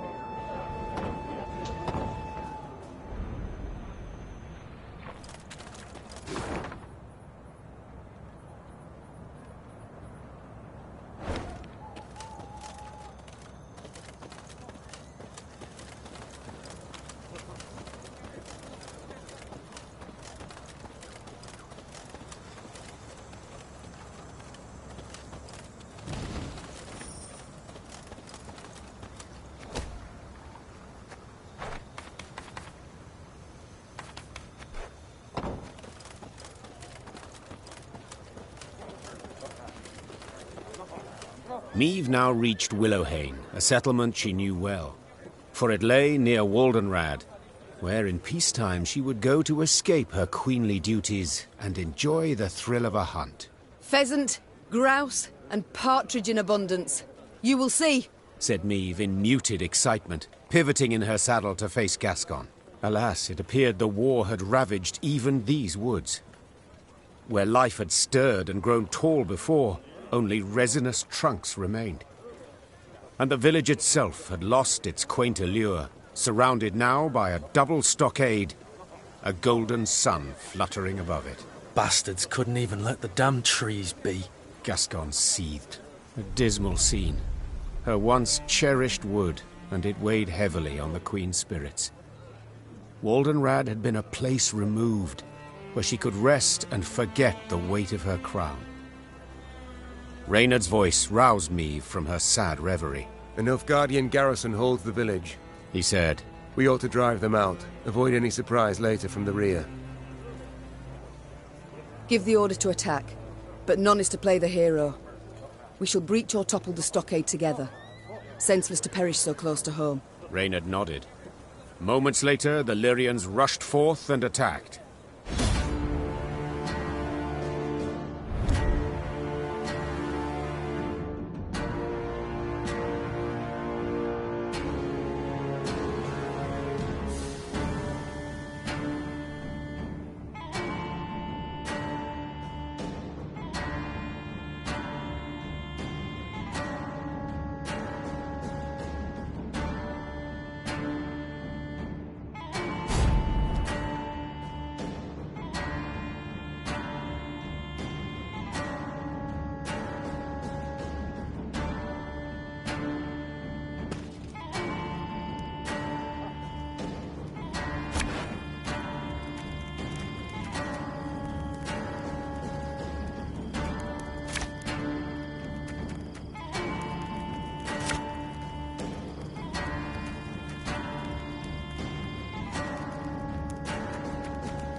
The time has come to purge these devils from our homes!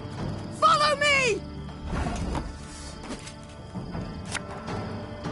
Without hesitation.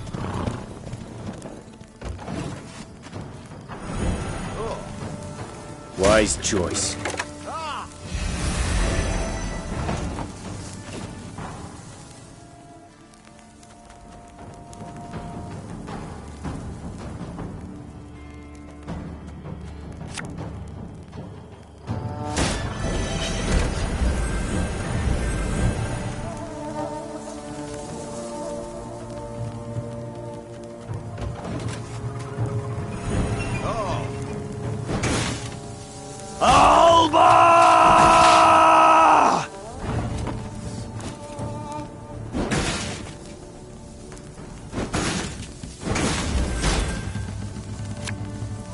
Army's a waste of time for one like me.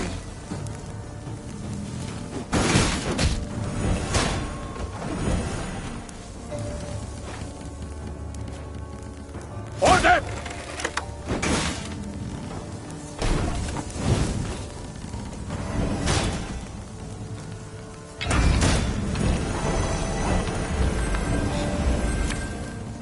Left, right, left, right.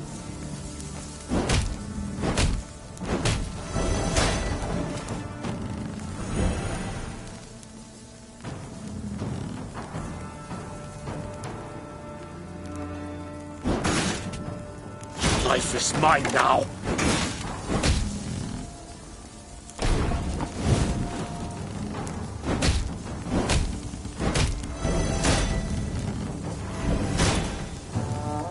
Thing about slings, they hide well.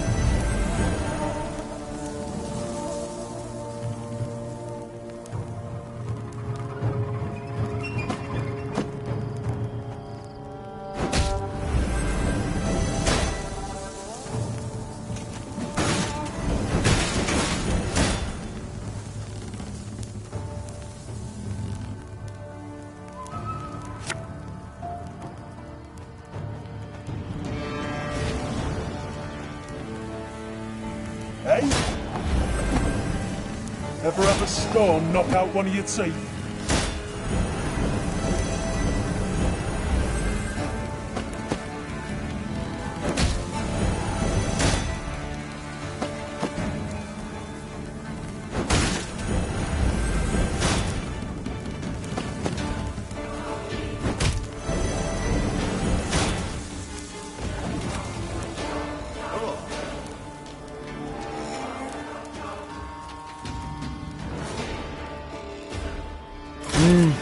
A highly curious case.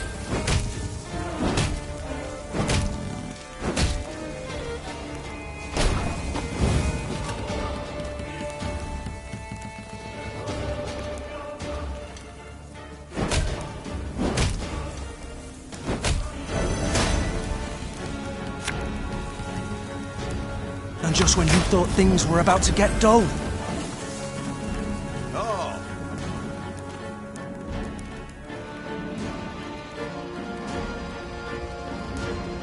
Egreto dum anime est, spes est.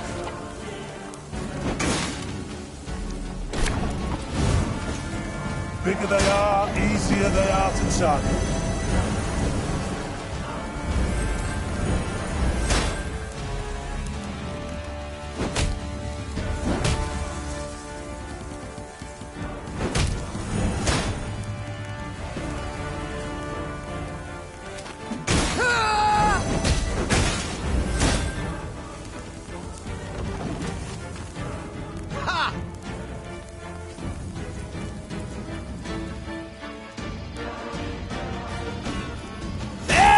Gloire!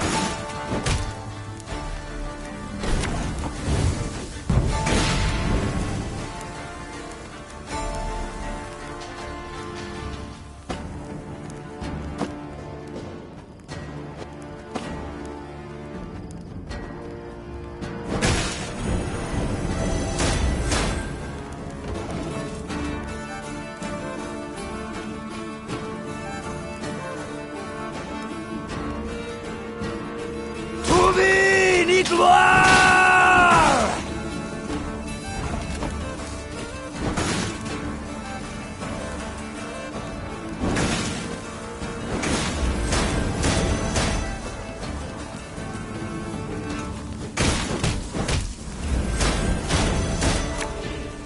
Something from nothing? It's exactly what I do.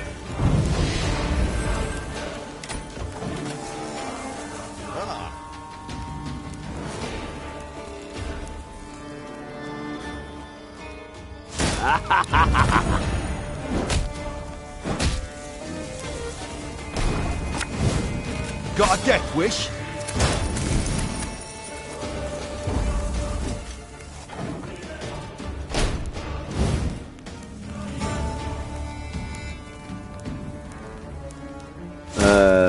Warum? Rivia is ours! Ours!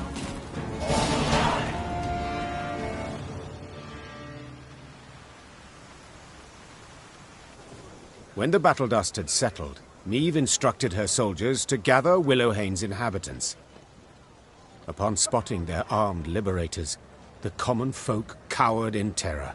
No longer need you fear. The Queen shouted. No longer must you worry about homes and loved ones. The war's nearly done. Of a sudden, a villager dropped to his knees and raised his hands to the heavens in supplication. Troche! Guide my queen! Meve broke off oddly, baffled by the man's outburst. And then it dawned on her. The Rivians of Willowhane had been driven away. Taking their place, Nilfgaardian settlers brought in to transform the near-subsistence plots of local peasants into great estates producing for the Empire. Rainha had managed to grasp the essence of the Nilfgaardian peasants' frantic pleas. They wish to stay. They've come to love the land. They pledged to renounce their emperor, swear allegiance to you as their rightful ruler. Meve had stopped listening. She turned to survey the hamlet. The walls of the huts freshly whitewashed, tools neatly arranged, flower beds well tended. A young girl of 6 or 7 summers peered out from her hiding place in a sunflower patch. Your Majesty? Asked Rainha, having noted that Meve's mind had wandered. What are your orders? What shall we do? Tell them! Actually, no. I shall tell them myself. Meve stood on a bench, drew, then brandished her sword, and yelled at the top of her lungs. Out! Go! Begone! This is our land. Our country. Understand? Without understanding a single word, the settlers easily deciphered the Queen's sentiment. They hastily gathered their chattels and fled. Meve sheathed her sword and resumed the march. And Willowhain, once vibrant, now stood quiet and lifeless, save for the wind howling through it. Mom, I've come to tell you I must leave your army. What? Why? Against my better judgment, I joined you to heal your wounded. I realize now that was a mistake. What exactly do you mean? What you did runs counter to all my beliefs. You had your reasons, and have them still, I know. Yet I've no desire to abet them. I'd feel shame to lend a hand. What can I do? Is there anything that would make you stay? No, Mom. Farewell.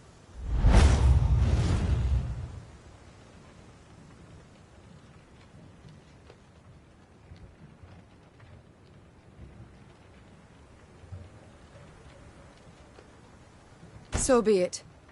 Good luck and Godspeed, Isbel.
Meve's force reached Cavaldon, a small, run-down town. The Blackclads, they've a strong garrison in place, Proclaimed her scouts upon returning from a foray. and they stand prepared for a siege. Their stores overflow, and we see ballistas, scorpions. Cavaldon can be taken, Began Reynard hesitantly. but not without losses. Considerable losses. A retreat. Is that what you advise? I fear the soldiers wouldn't take to such a course. They're eager, Your Grace. They've a fire in them. Order a retreat and you could devastate morale. Our losses may be heavy, Said Meve, drawing her sword. but I'll make certain the vile invader suffers even more. Order the troops to prepare. We will attack. Soon after, the Lyrians moved on Cavaldon, war drums rumbling in step to their march. Upon the walls, the Nilfgaardians stood poised to defend.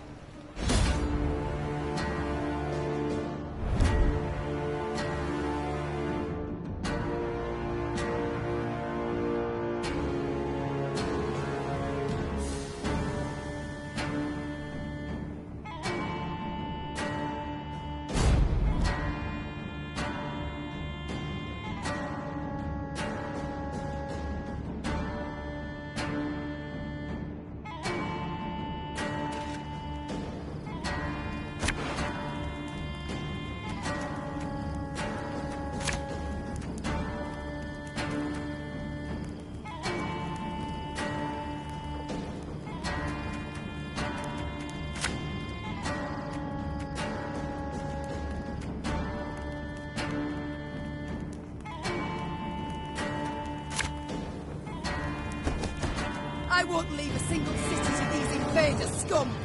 Valyria! For Rivia!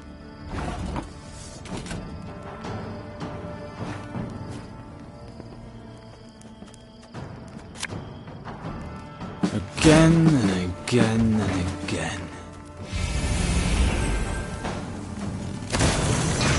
My, now that is some fancy weaponry. And it's still got that new war machine smell. We must bring down their walls! Crush them! Thing about slings, they hide well.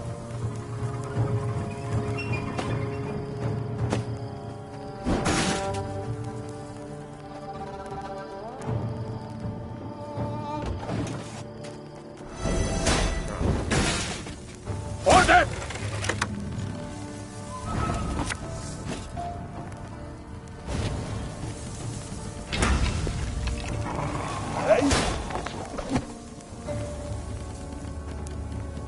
Ever have a stone knock out one of your teeth?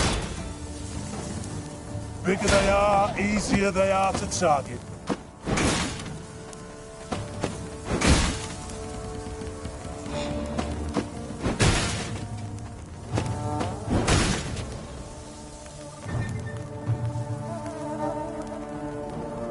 Naturally. At once.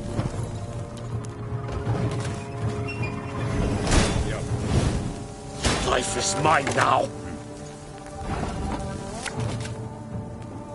Her Majesty is exceptional.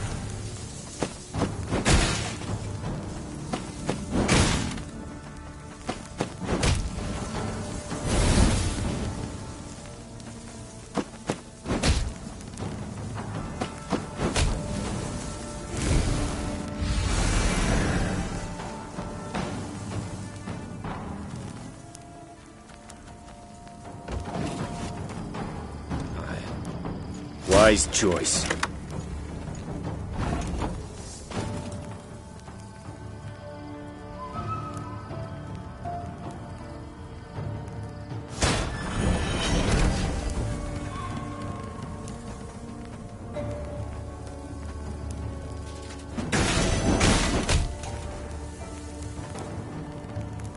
Blood washes away all shame!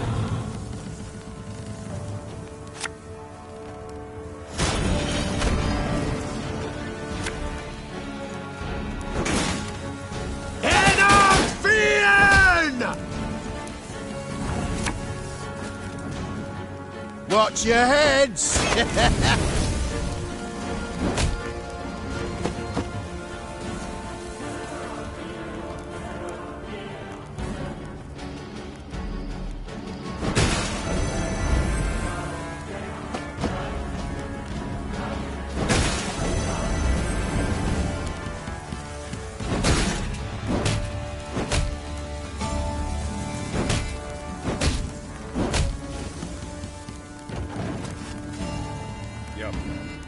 Of course, as you wish, master.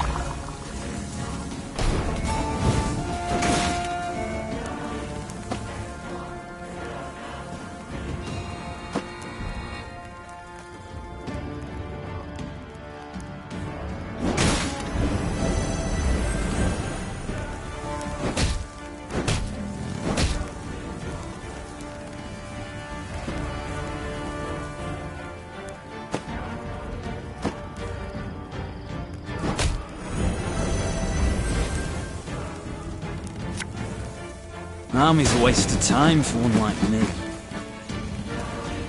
Nilfgaard!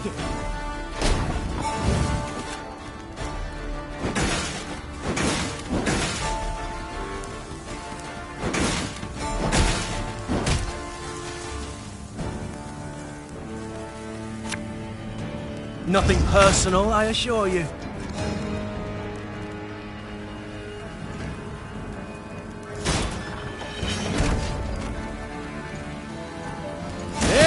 Retreat!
favourite cut of lamb?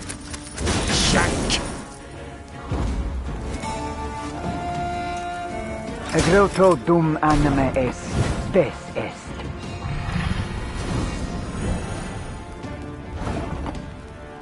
My prescription, a bit of bloodletting. Discipline, that is what you folk lack.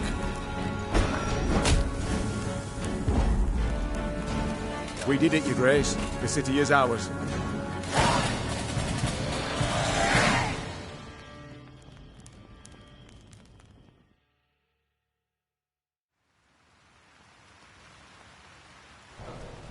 The Nilfgaardians had indeed prepared well, with grapples to repel hook ladders from the walls and long spears to rain down upon attackers far below. Meve managed on the fourth attempt to breach the defences, but did so scrambling over the corpses of her own men. The Queen was in the field tent when Rainha arrived with surprising news. To be heard over the groans of the wounded, he had to raise his voice. Your Grace, a delegation of townsfolk. They seek an audience urgently. Dozens of burghers stood before the tent. Between them and the Queen, a man knelt in shackles. His face was blooded as if he'd endured a vicious beating just moments before. Who's this? Our blacksmith, Todor. Snarled a priestess in a frayed robe. He betrayed you, Your Grace. Soon after the Nilfgaardians arrived, within hours in truth, he offered his labour and strength. They didn't even need to ask. Forged arms and armour for them, all for imperial gold. Meve gripped the beaten man's beard, tugged upwards, and looked him in the eyes. Did you forge the hooks and the tips for those spears? I did, Your Grace. It was fine work, growled the Queen. Damned fine. Show him mercy, milady! Cried a withered old man in a flour-spattered apron. When the black-clad bastards captured my son, they were eager to hang him. Todor spoke for him, saved his life. He helped me too. Hollered a woman in the crowd. I were hungry. He shared what little he had. The townsfolk began shouting over one another. Some told of the blacksmith's noble deeds. Others labelled him a traitor, deserving of a cruel and violent end. Meve turned back towards the field hospital, pondering the case. Then spotted her soldiers' corpses laid out in rows. Had it not been for Todor, there might not have been so many. Mother! Willem's voice pierced the air, replete with tension. My offences were far graver, yet you showed me compassion.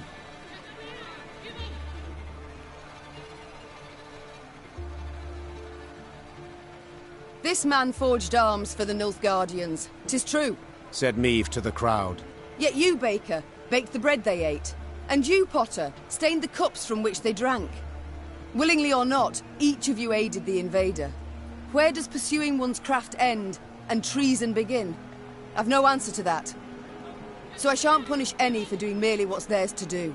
Upon hearing the verdict, the Queen's troops stared in disbelief, then began to boil. As she walked back calmly to the tent, they jeered and hissed. At the last, it took Rainha to calm them down. Meve had saved Todor, but she was convinced she'd not see the blacksmith again. Come evening, he returned to the camp, with a wagon full of arms so new they shone. If it weren't for you, Your Grace, they'd have torn me to bits with their bare hands, he said, kneeling before her. I thank you for speaking up for me. For my innocence, that is. I've a gift for you. A gift I knows you'll put to proper use. Meve took a spear in hand, put it to her shoulder, and gazed down the shaft. The tip glowed red in the light of the setting sun. Of that, my friend, you can be sure.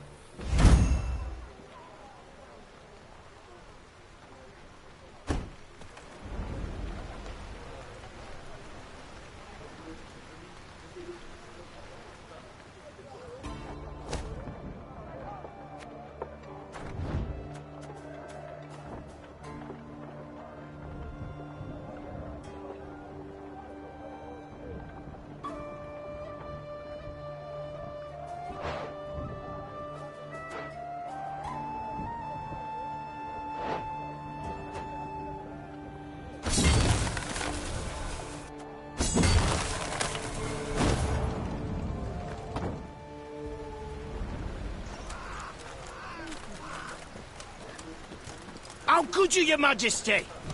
He's crafted weapon for it blackclads. The very same what killed our lads. How could you, your Freedom will cost us dearly. Freedom will...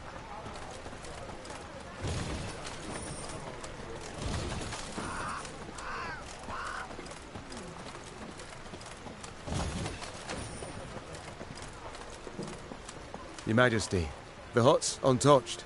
Ripe grain in the fields, 'tis hard to believe. I feared we'd have another Edirn here, with the Blackclads setting fire to all. I feared nothing of the sort. Nilfgaard's not stupid. Lands it aims to hold, it doesn't destroy. And Willem did bend the knee to the Emperor.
As you command.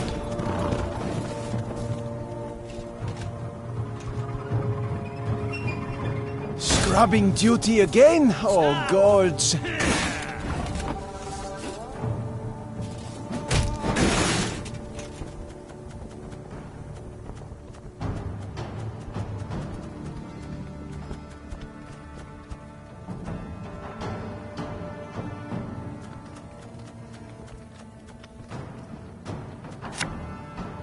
Blood washes away all shame!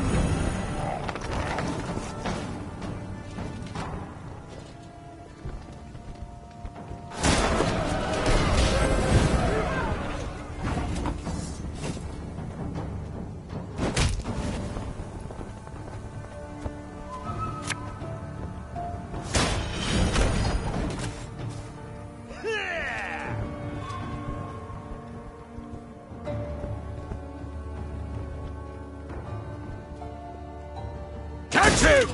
He's worth 20 florins!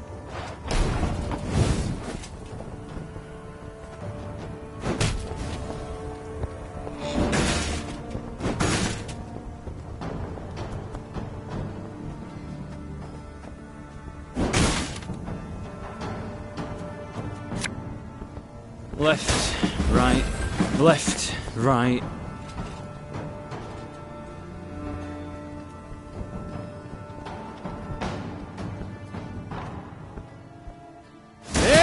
Right.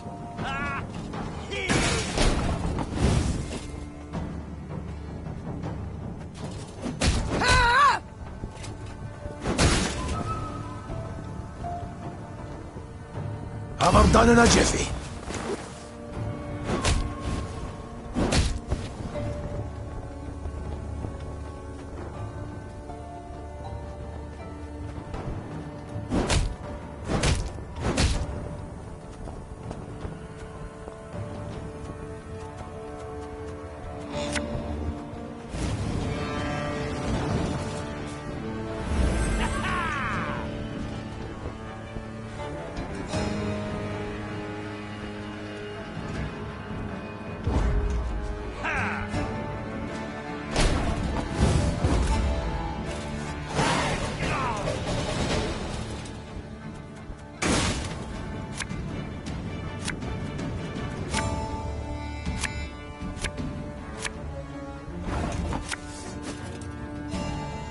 Again and again and again.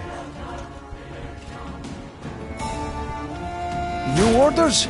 No? Ah. You mad? Don't shake that!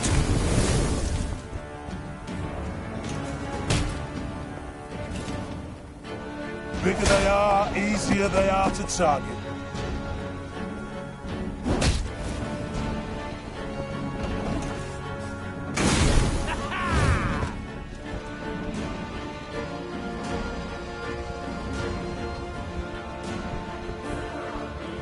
Used to be I hunted game. Men bring more coin.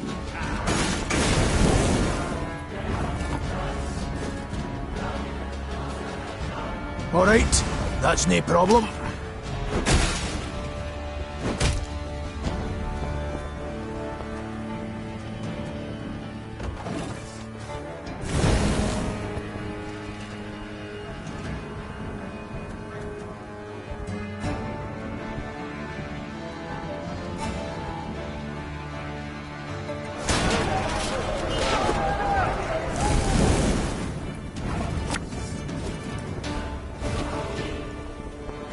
Thing about slings, they hide well. Eh? Ever have a stone knock out one of your teeth?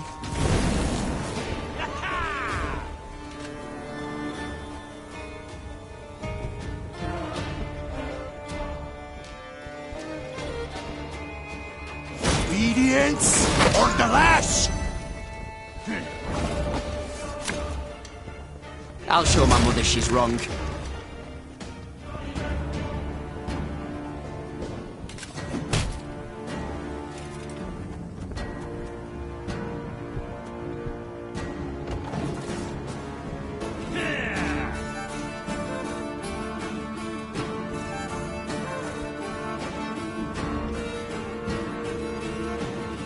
Back in line!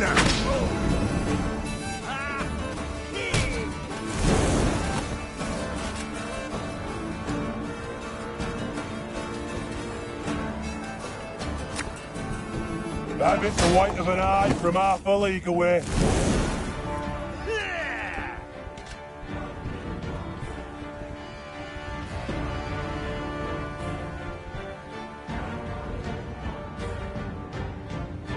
Wise choice.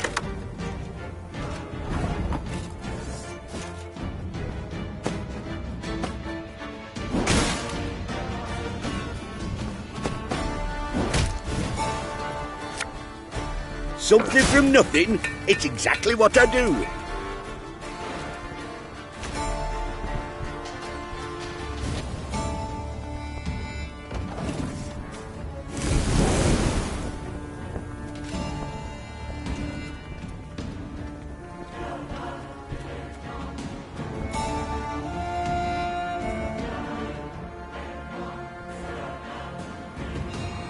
Order!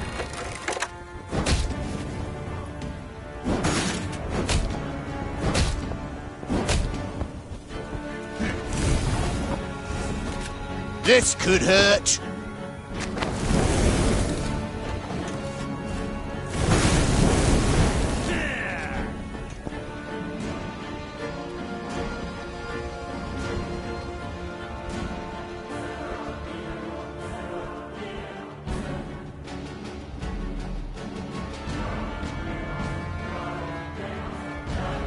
Life is mine now.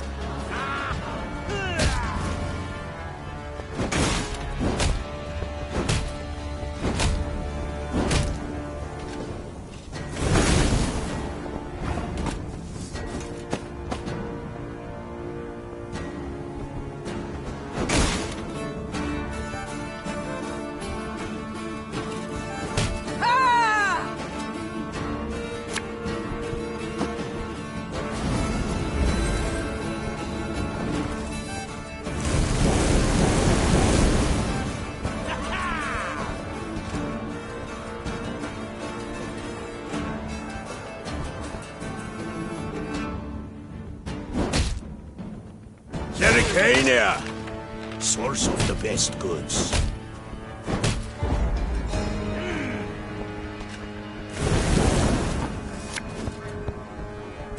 got a death wish?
Yes?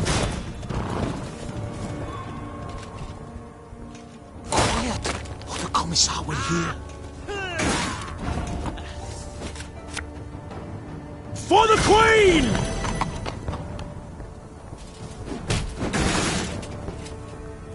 God save the Queen!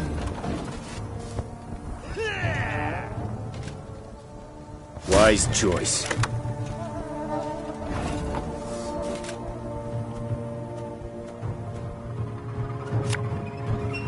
Catch!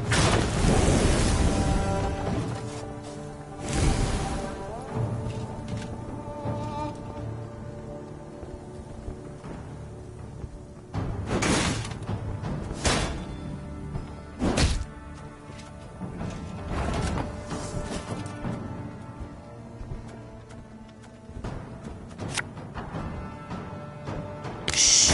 Cork it!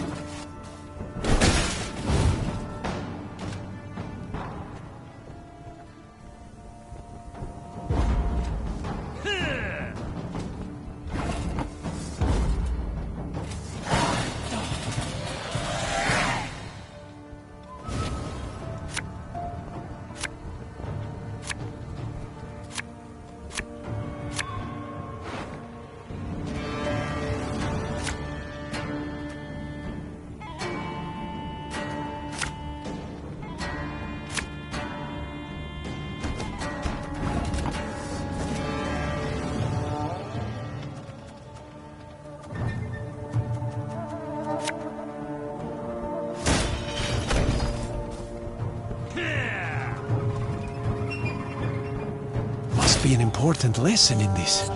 But what?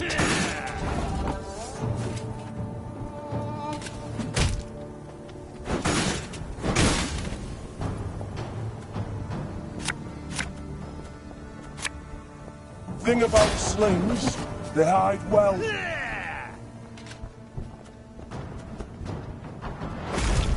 101, 102, 103.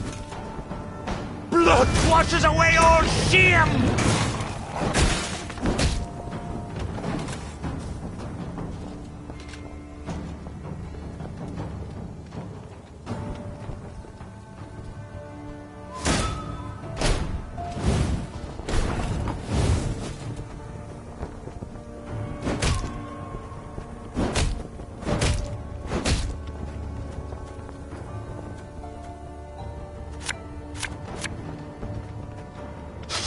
I smell a leak.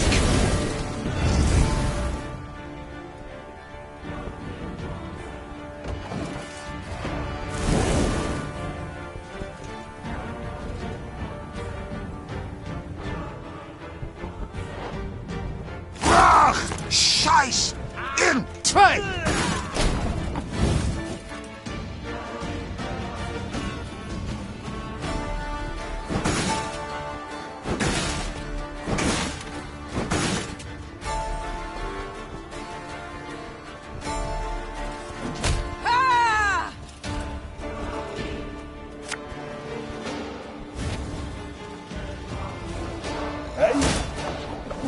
Ever have a stone knock out one of your teeth? Bigger they are, easier they are to target.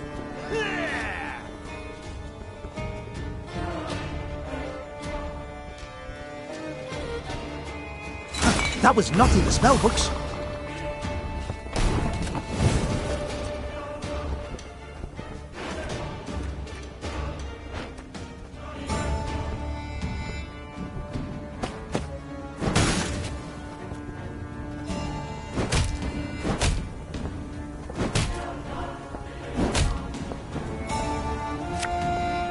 Feel any burning? See a local healer or wise woman.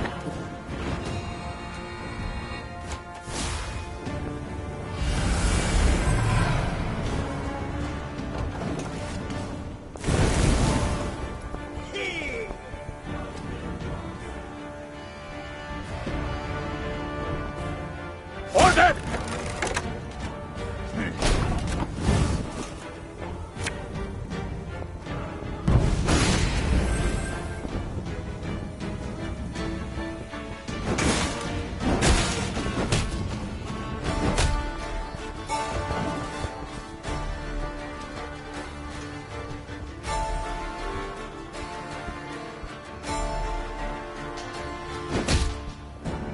Hellcatzer!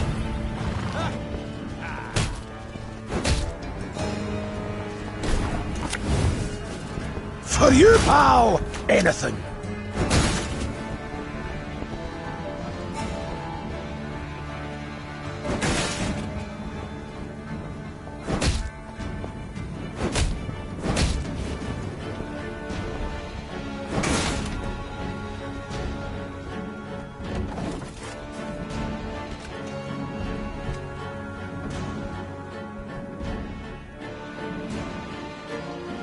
Life is mine now.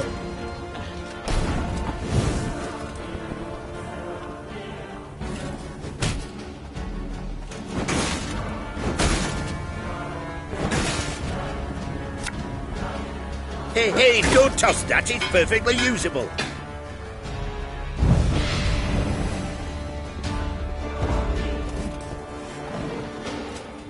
Off to the front yet again.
Broadhead now loomed before Meve and her force.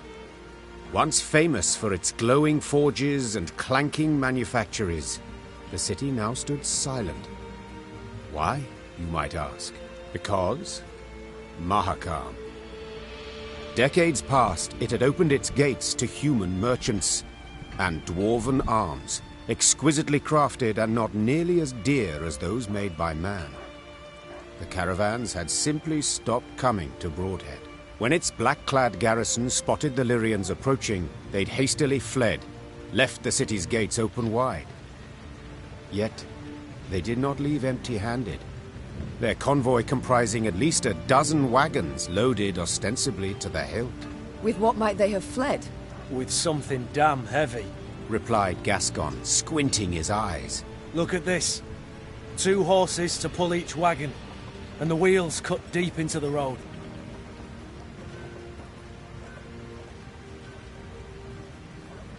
What they've taken from my city, began the Queen.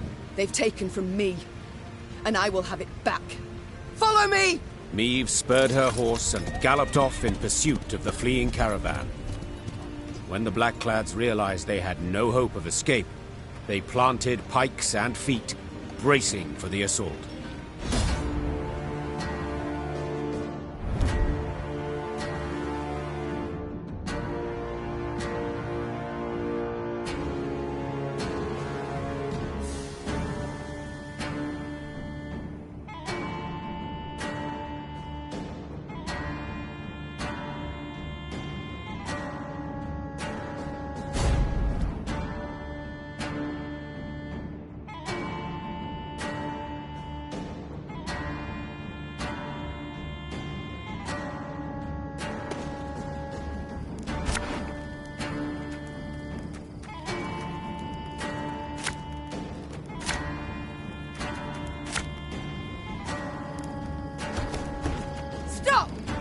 Whatever you carry belongs to me! They gain ground! Dal Seifel! Life is mine now!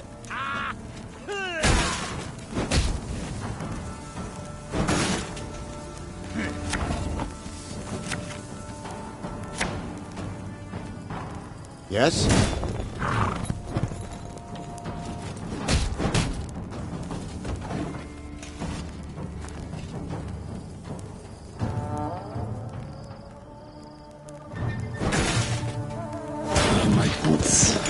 Sand and filthy in them.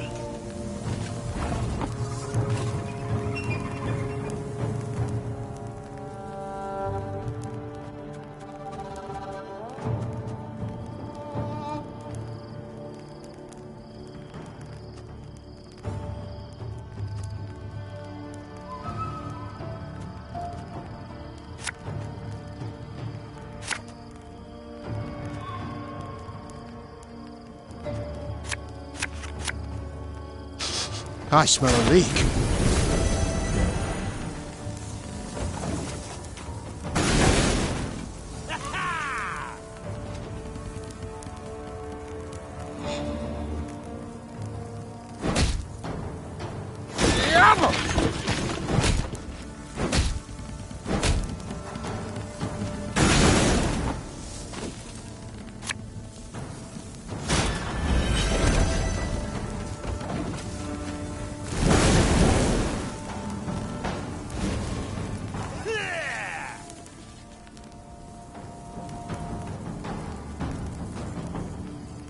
Wise choice.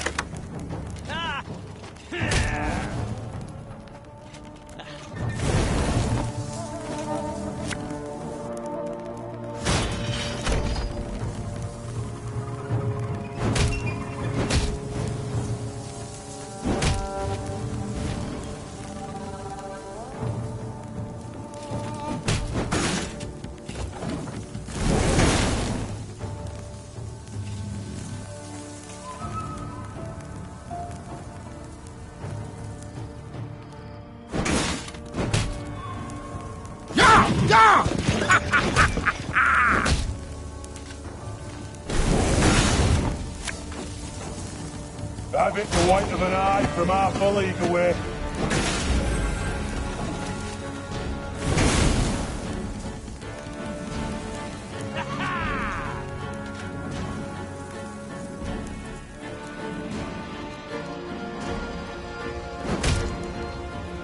Murdered!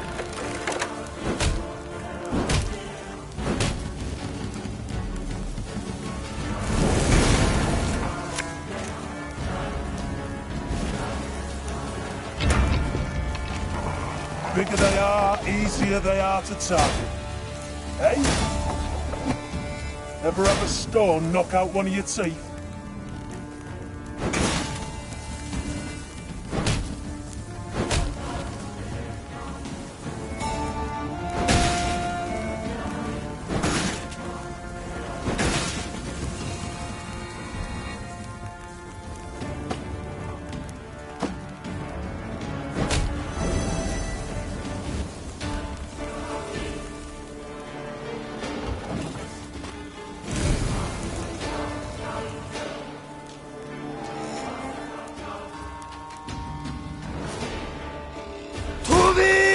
Gloire!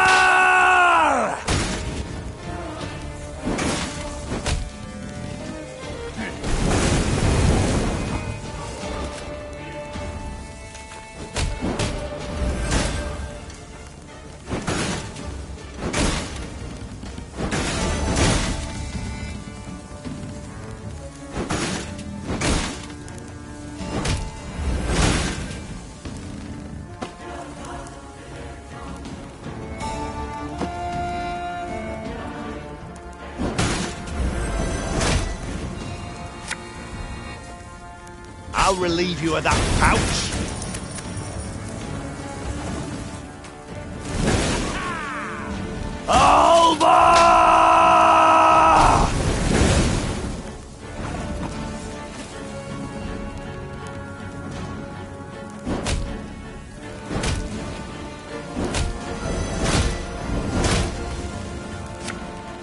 Coin never stinks, no matter how rank the pouch. Gloire!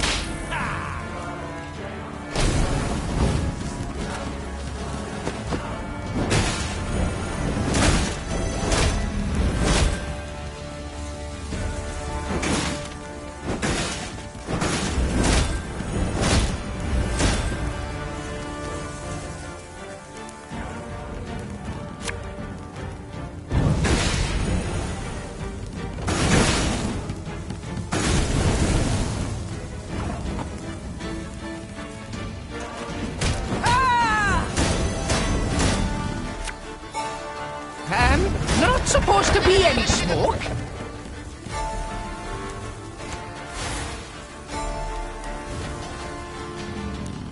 Again and again and again. Enough! I refuse to die for these scraps!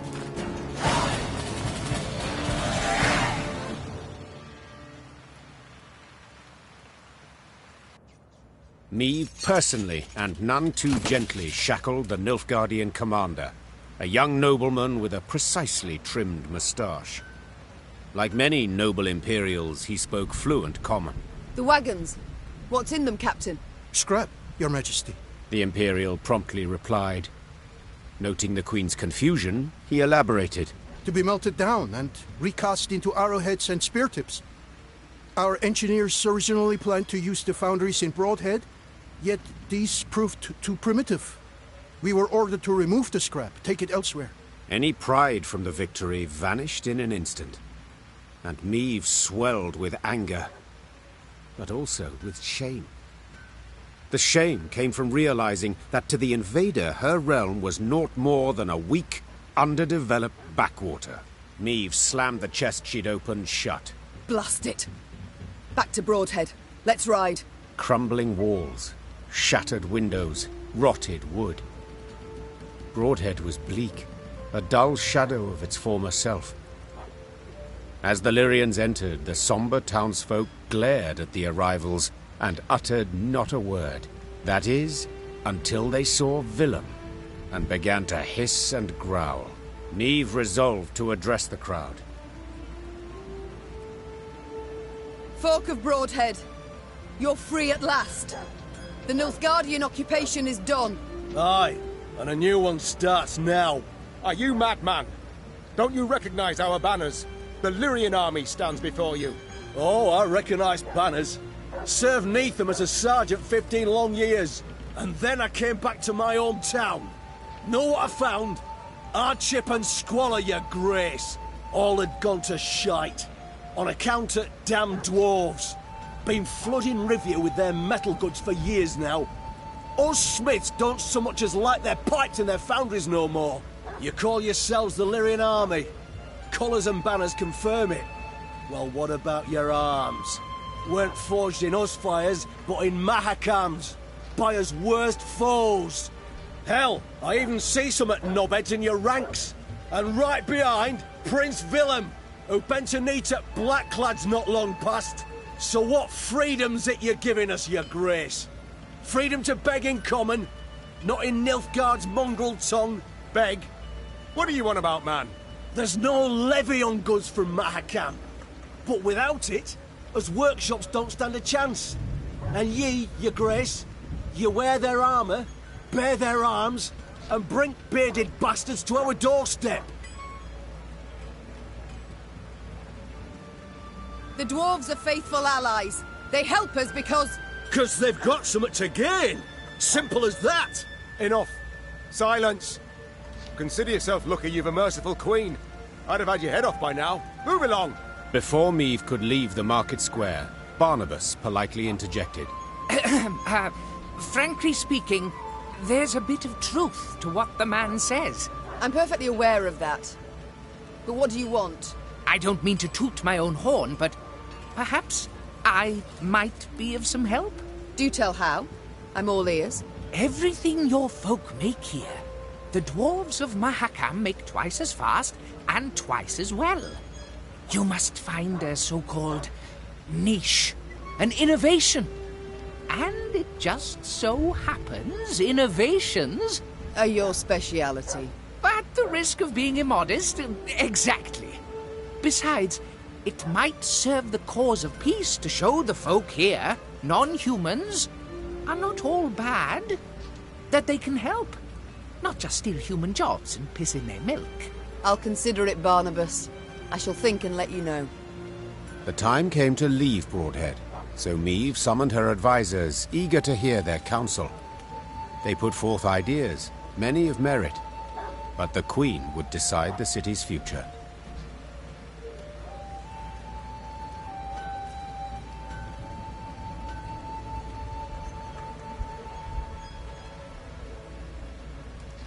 After careful deliberation, the Queen approved Barnabas's proposal. He would manage the city's ailing industry and seek to restore it to health. Barnabas, just please, do your best not to blow it all up. Don't you worry, Your Grace. The only boom in this town's future is that of the economic sort.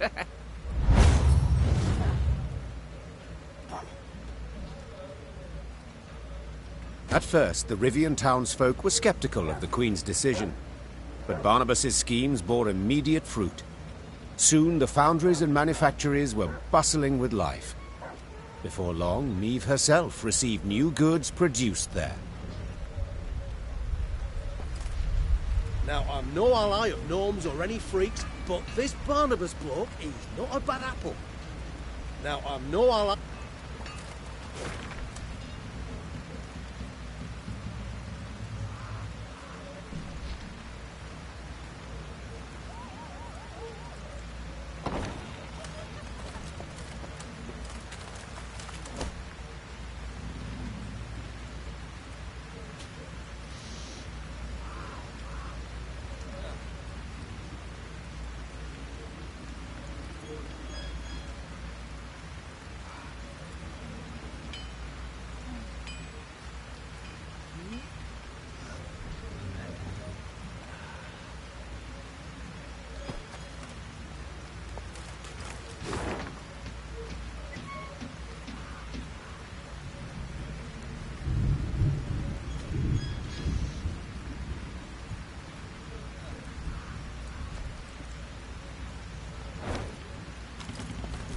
The wind howls like a ghastly apparition.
Should have listened to me old lady.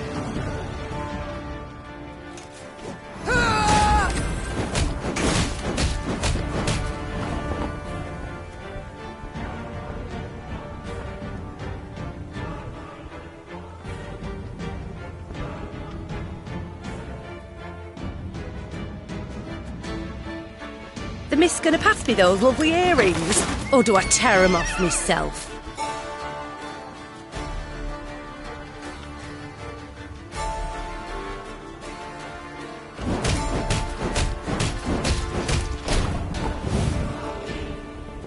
There's been a mistake.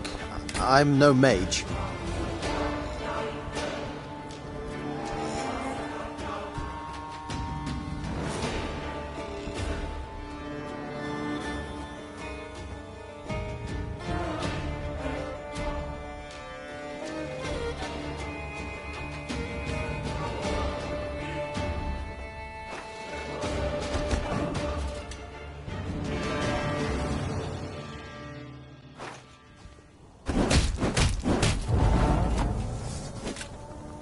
My spirit's willing and all, but these damn boots are killing me.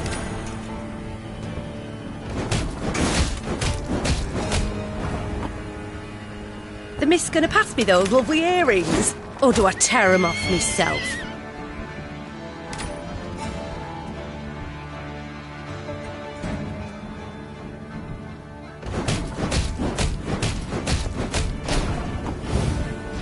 If anyone asks, you've not seen me.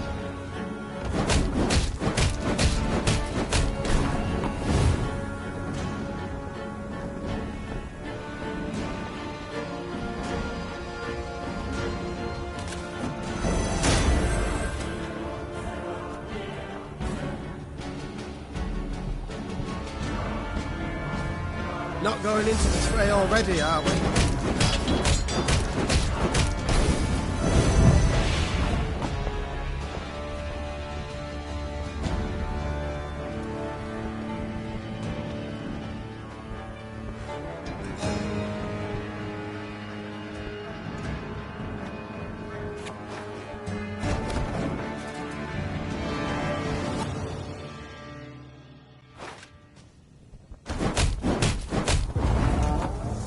There's a time to reap, a time to sow.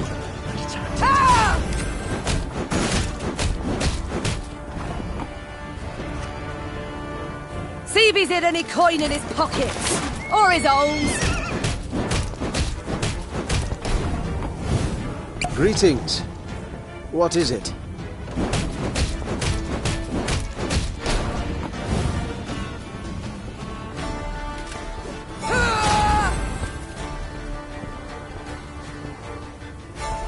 Not going into the fray already, are we?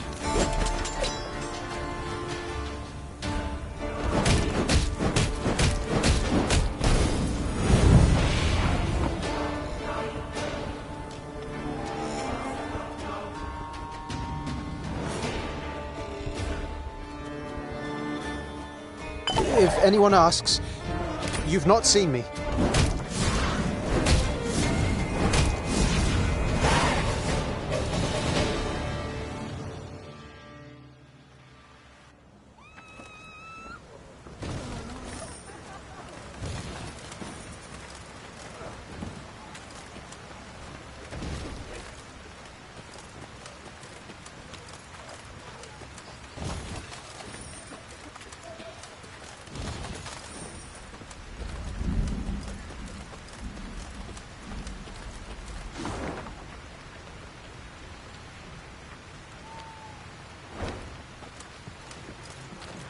When Meve saw Reynard's usually stoic visage rent by a half-moon grin, she knew he brought particularly good news. Your Grace, our toil has borne fruit. The liberated towns of Rivia have hired an outfit of mercenaries conveyed to your command, along with wishes for a speedy victory. Meve cast an eye over the long column of hired soldiers, taking in their top-notch arms and battle-hardened faces. With support like this to bolster our ranks, our way grows easier, said the Queen with a smile. Send the townsmen a letter. Say their queen thanks them for their devotion to the realm, and when the time comes, she shall reward them fittingly.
Rivia Castle. Seems our journey nears its end.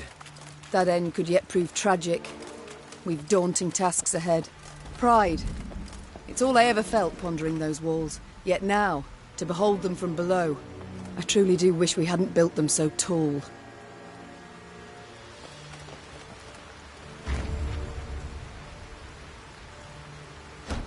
The castle of Rivia now loomed before the Lyrians.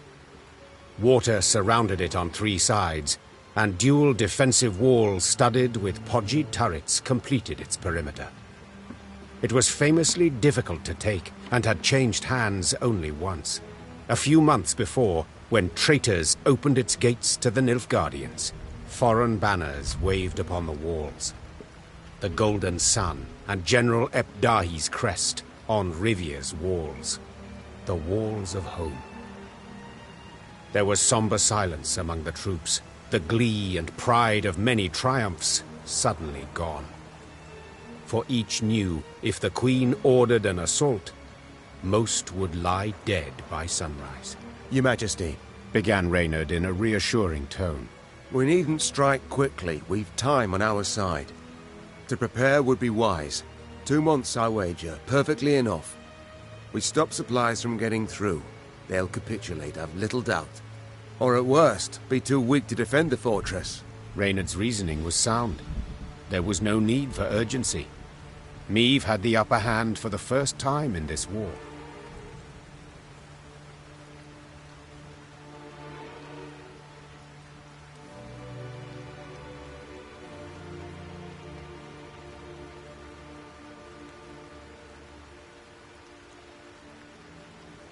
These invaders have grown fond of Rivia Castle, said Meve.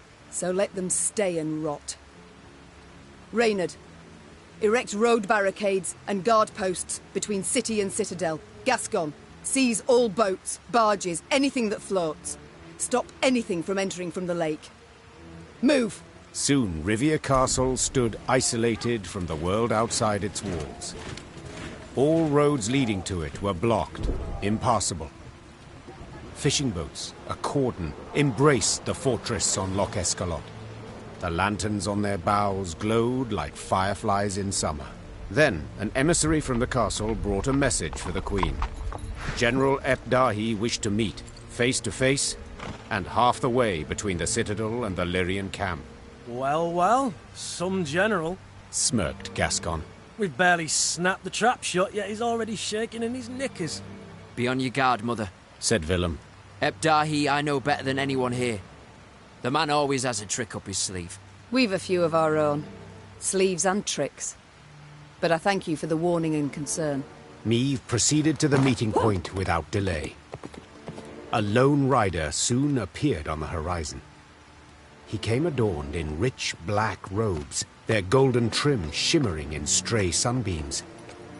She'd seen him before. In Edirn, through the megascope. You came as I requested. Good. Very good. I couldn't possibly refuse such a courteous invitation, especially as compared to your previous missive. The art of diplomacy, you've improved your grasp. Your realm fell quickly. I expended little strength in seizing it. This left me much time to study. But please, we must set aside this bitterness. I'd like to formally welcome you to Rivia, dear Queen. I see you've readily adopted the role of gracious host in my home. In point of fact, I've grown fond of the castle. Fortifications impressive, atypical of the north. Not so your brave soldiers, whom we shall pick off like ducks. I pity them, in fact. Dry your eyes, General. Rest easy.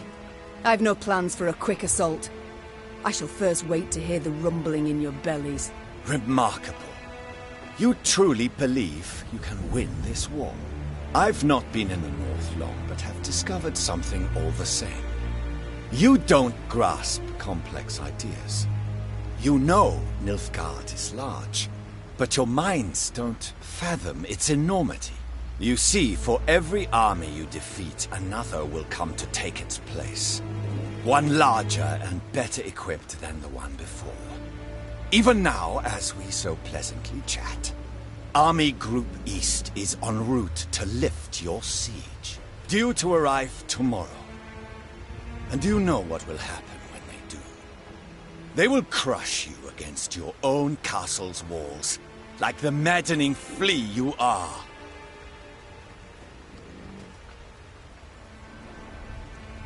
Enough.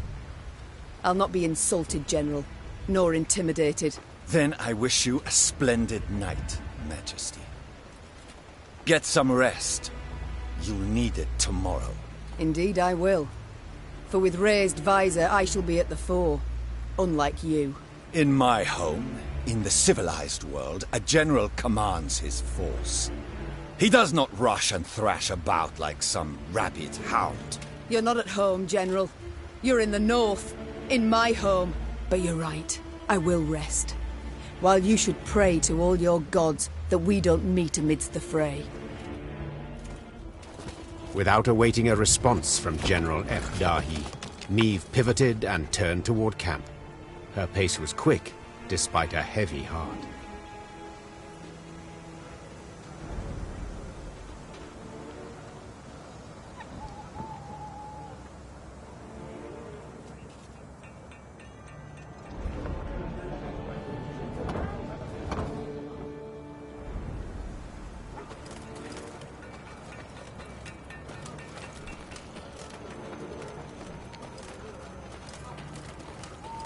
As a rule, human fortifications aren't worth a pound of shield marshite.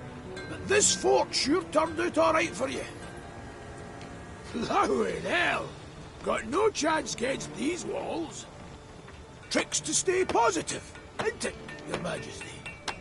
Tricks to stay...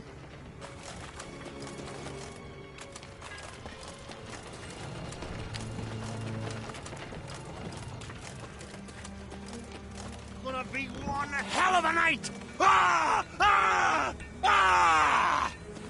Don't you dare sound the retreat, got it? My axe craves blood! Nilfgaardian blood! Don't you...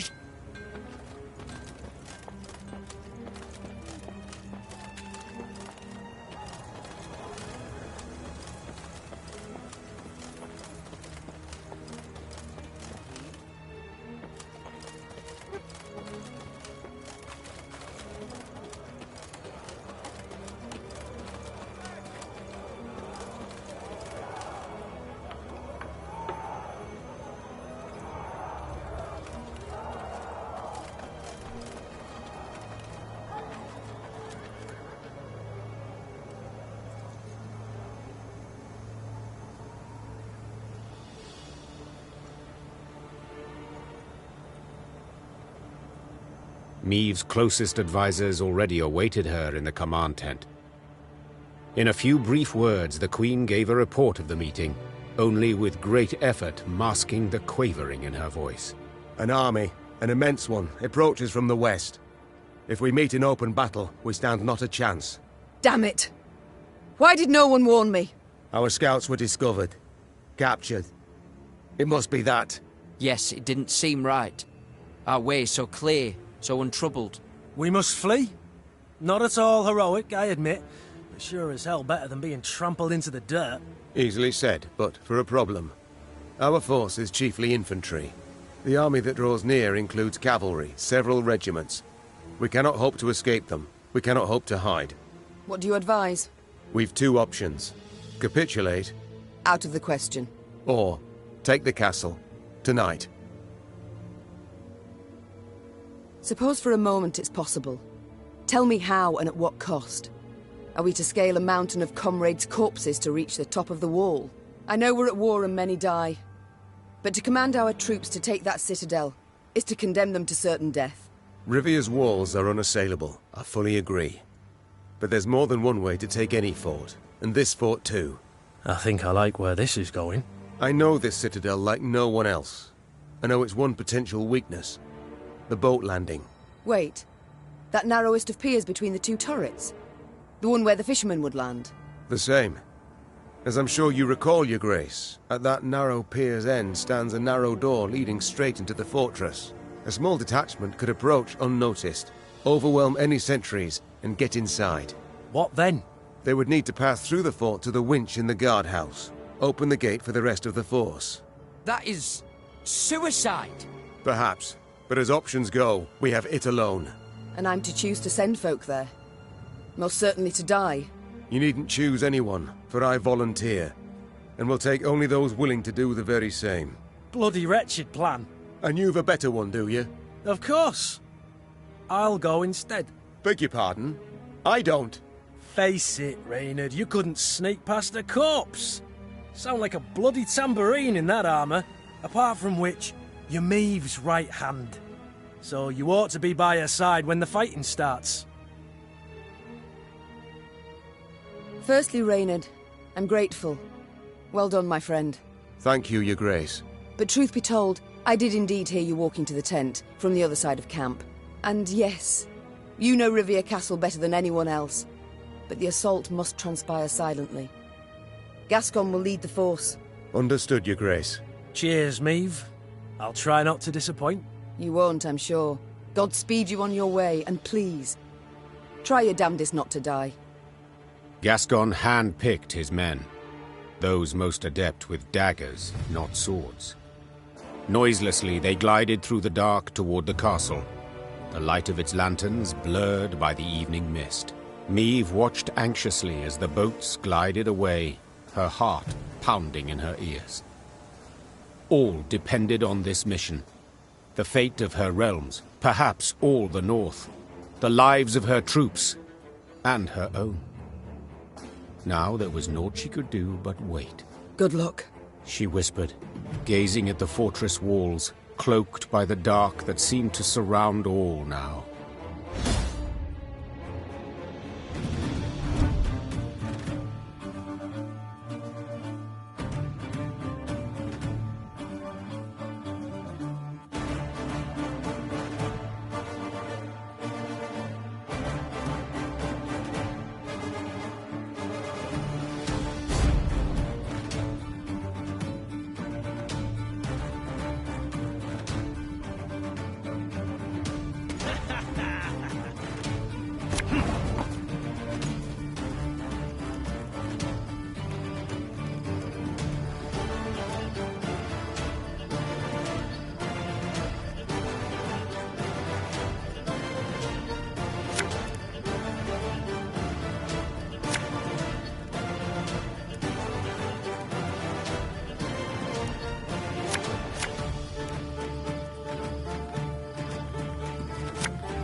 Quick and painful this'll be.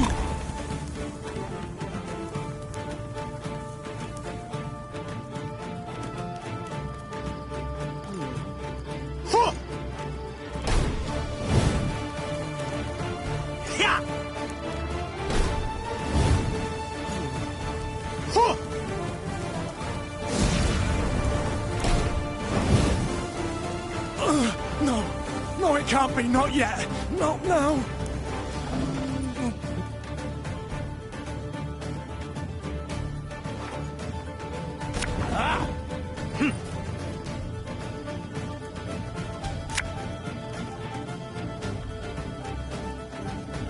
Coin never stinks, no matter how rank the pouch.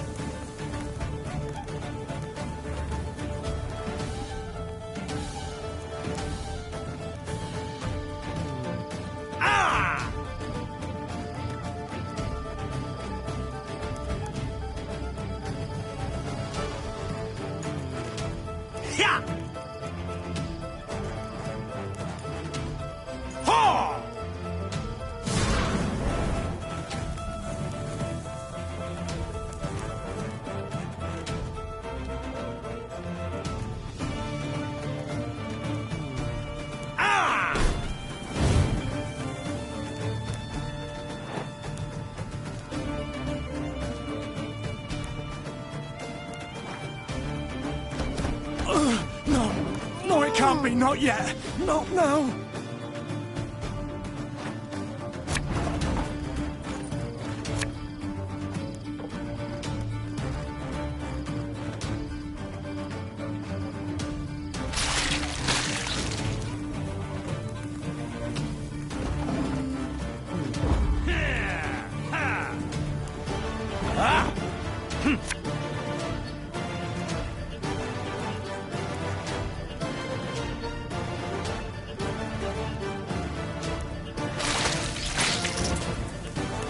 him off the wall!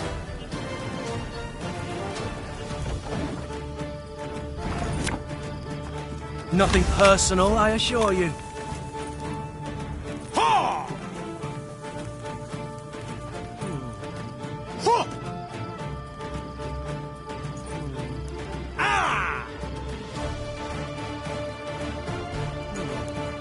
Ha!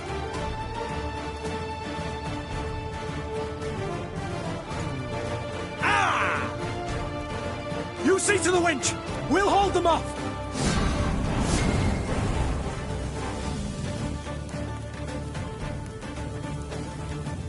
Ha! This must be it! Grab the winch! Open the gate!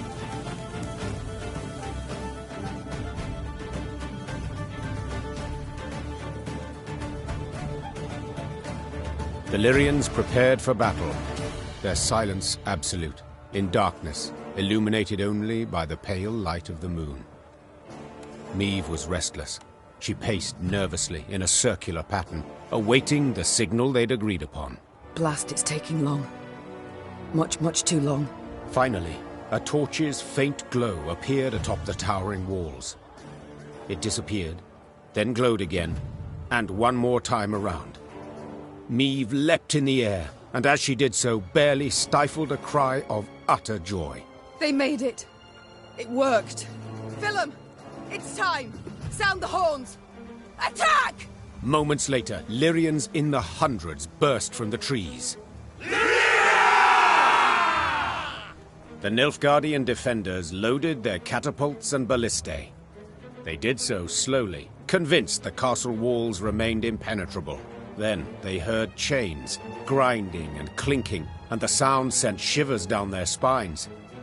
Bewildered, they watched the main gate rise as the attacking force rushed forth.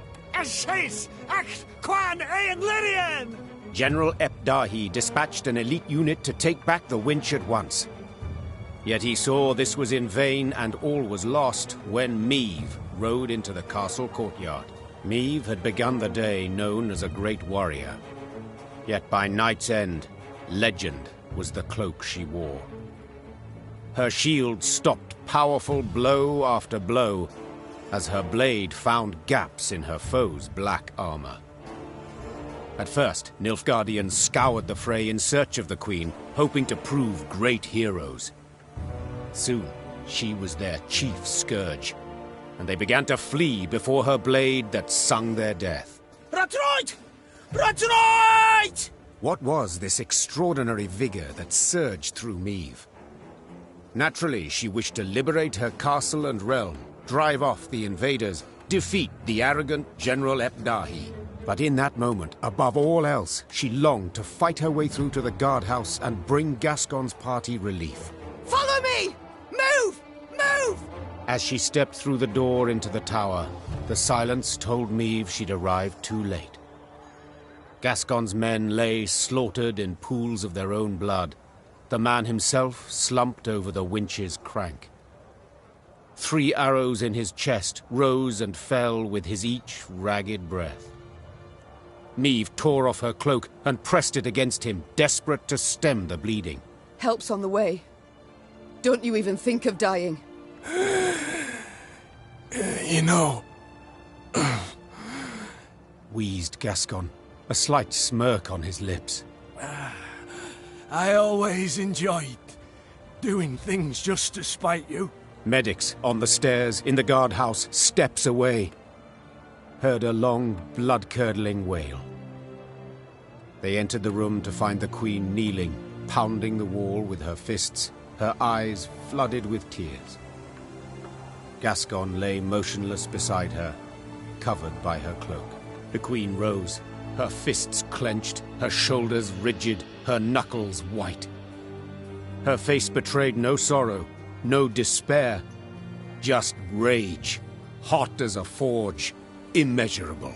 Now's not the time to mourn. Seethed Meve, struggling to stay calm.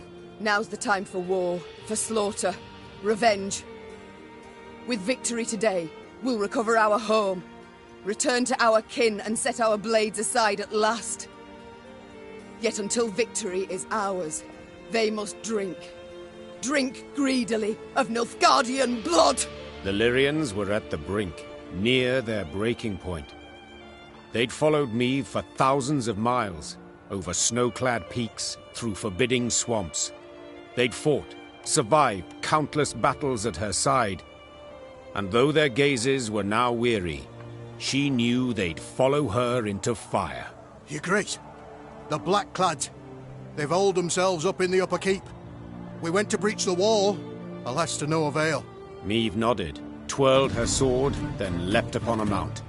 Her eyes spoke pure determination. So we'll bloody well try again.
End at Darhy. Do you hear me? I shall stick your head on a pike!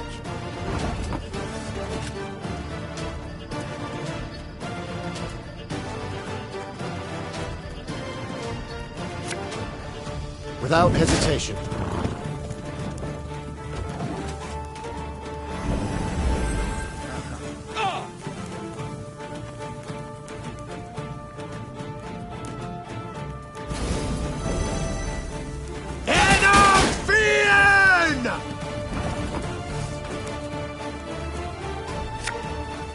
Blood washes away all shame!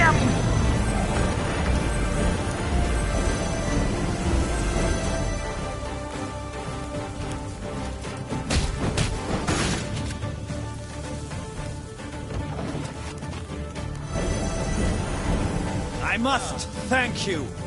Your fortress has superbly solid walls.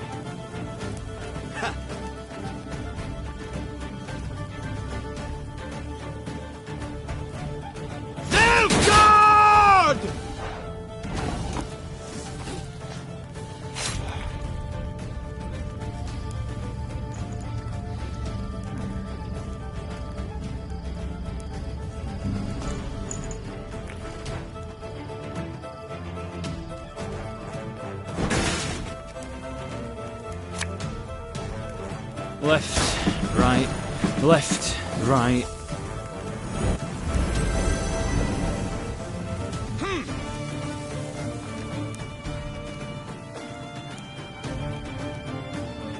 In retreat!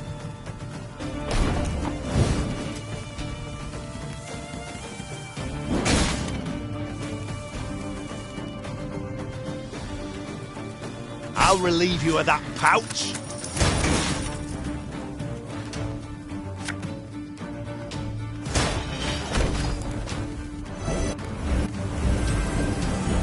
Enough! I do not need to hear this. Kill her!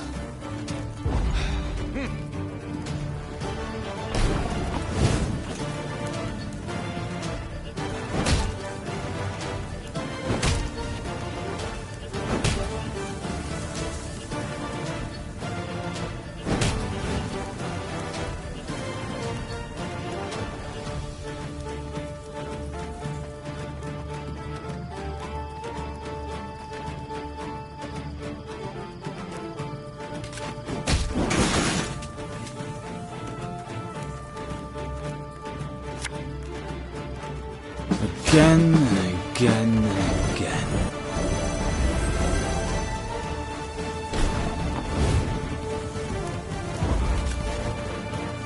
Fools! I'm surrounded by fools!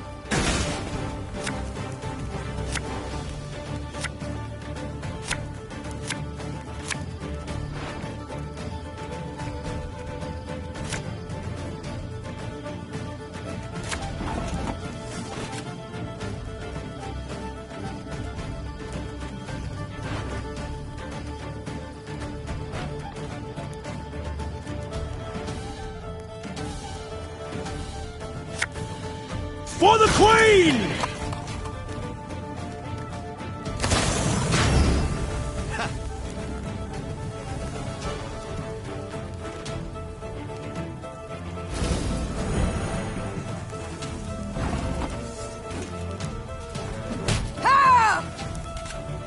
God save the Queen!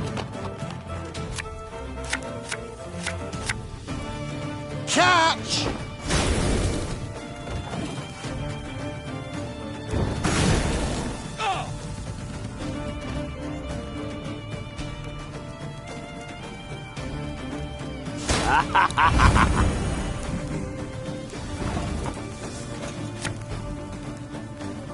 Ever have a stone knock out one of your teeth?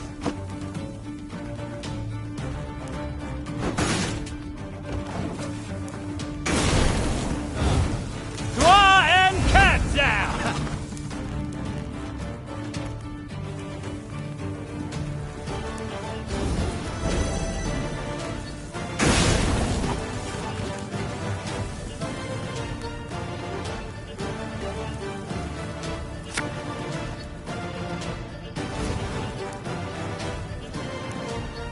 That is the white of an eye from half a league away. Bigger they are, easier they are to target.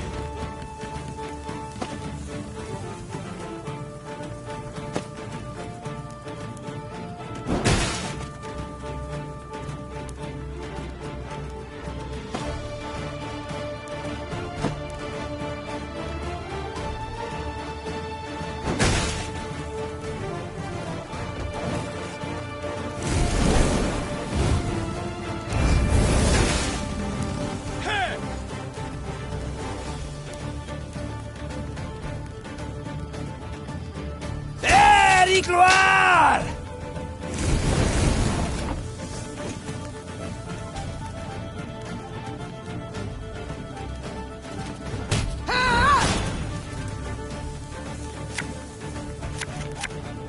Hey!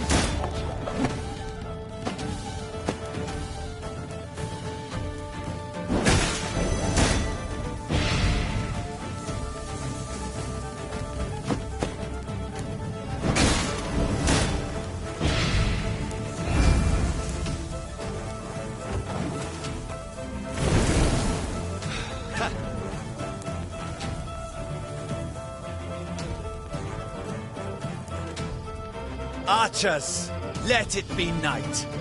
Obscure the sun with arrows.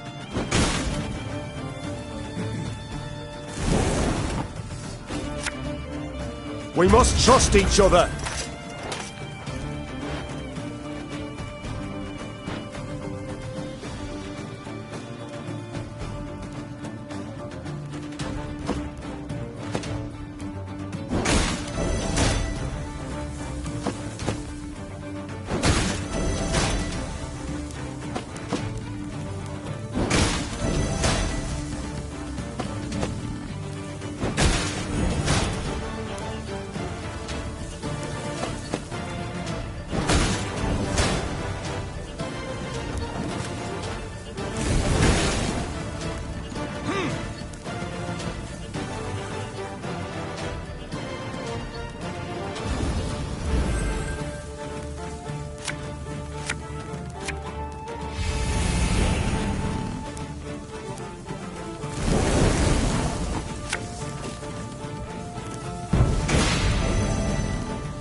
Warum?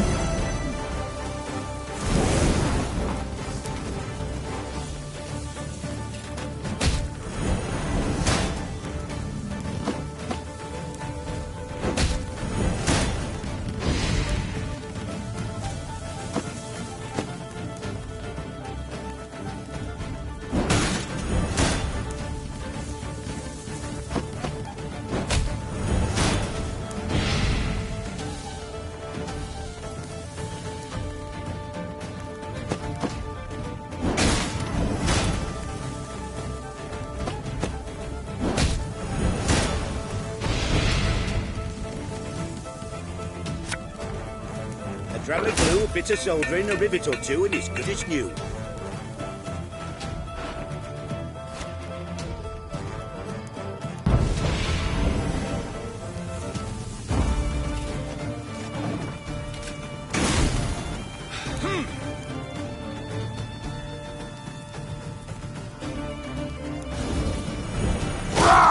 Scheiß in time!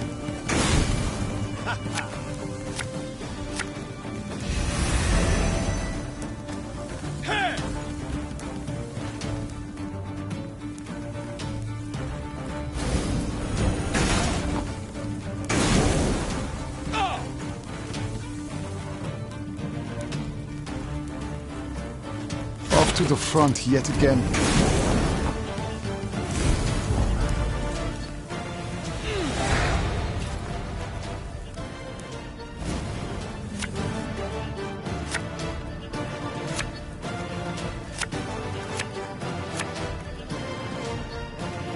Notice! All roads lead to Nilfgaard!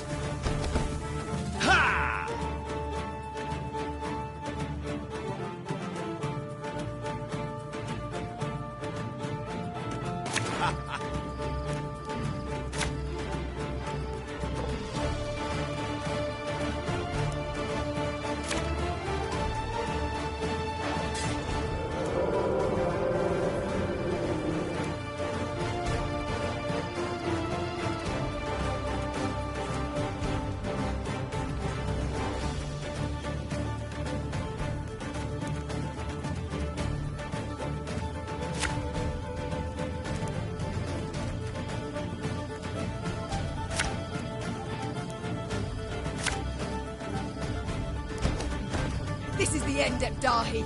Do you hear me? I shall stick your head on a pike!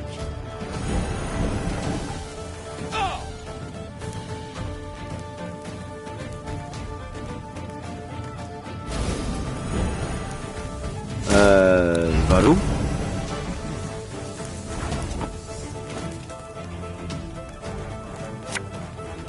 Left, right, left, right.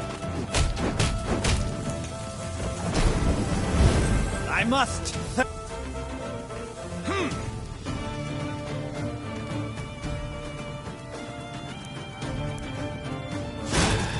Evil ass.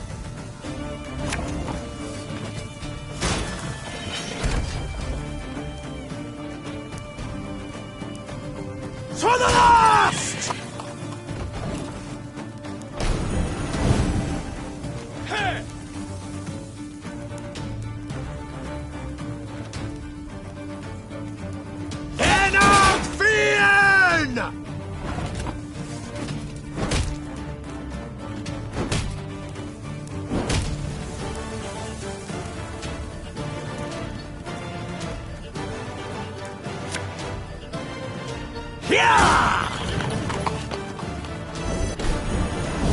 Enough! I do not need to hear this. Kill her!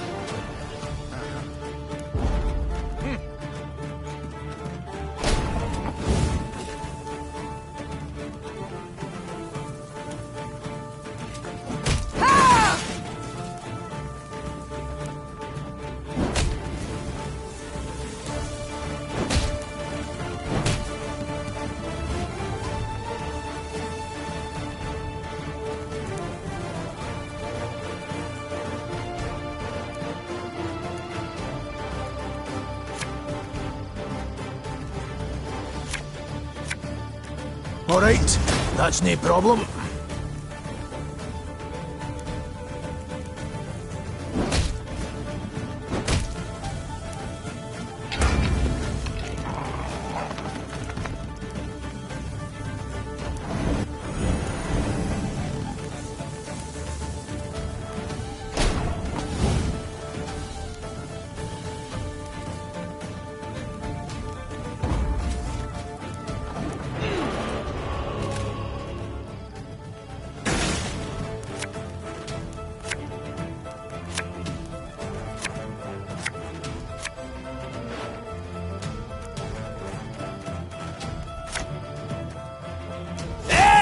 Gloire!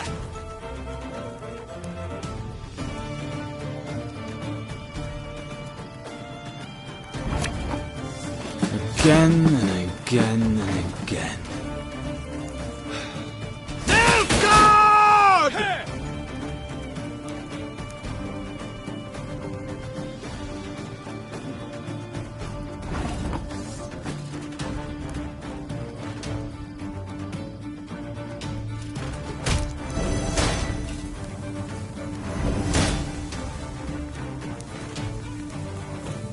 Go, hop, hop.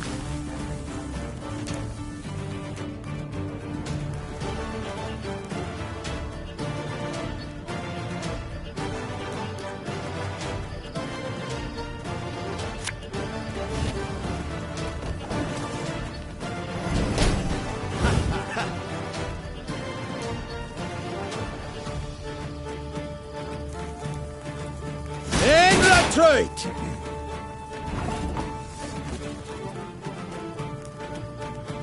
Army's a waste of time for one like me.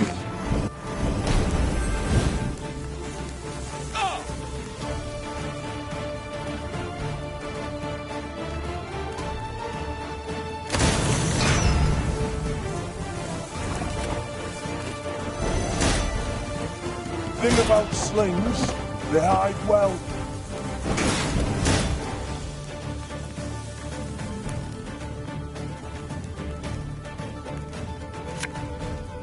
What's a helmet if not a pot turned over?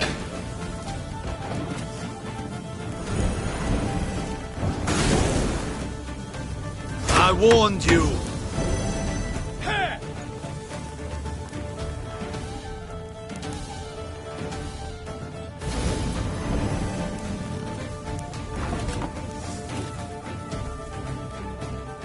Left, right, left, right.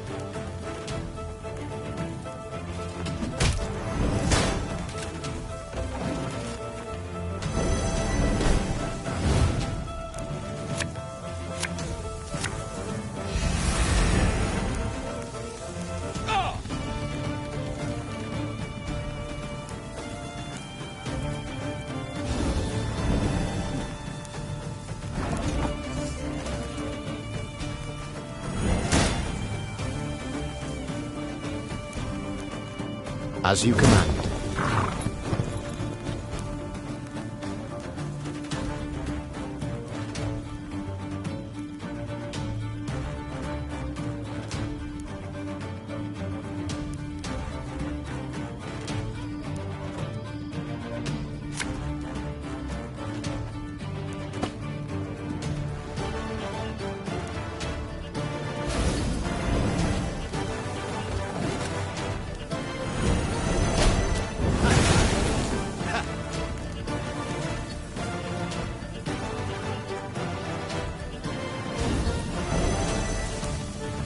Archers, Hey?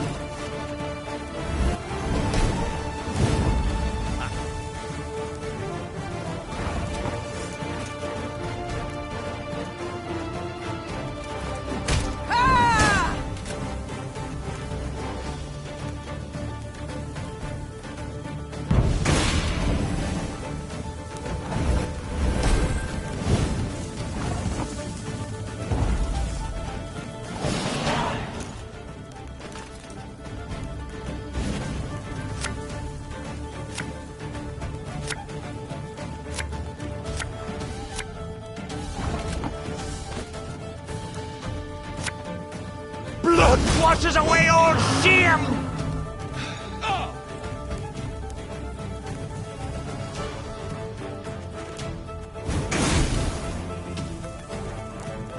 Egroto dum anime est, spes est.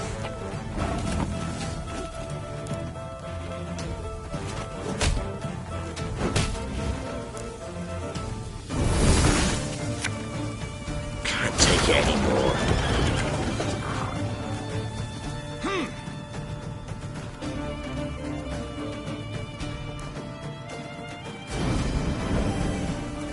Off to the front yet again.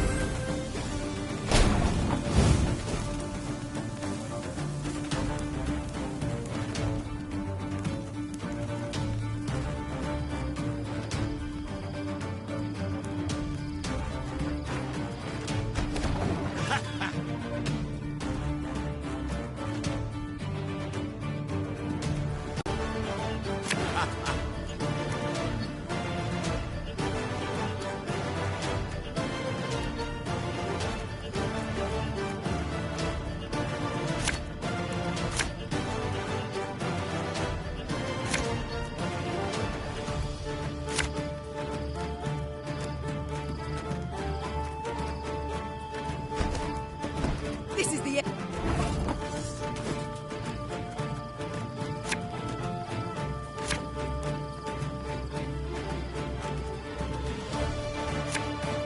Watch your heads!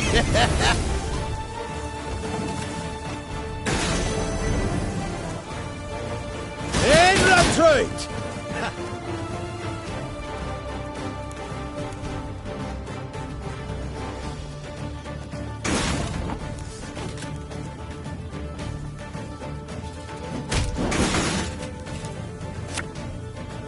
Left, right, left, right. I must thank...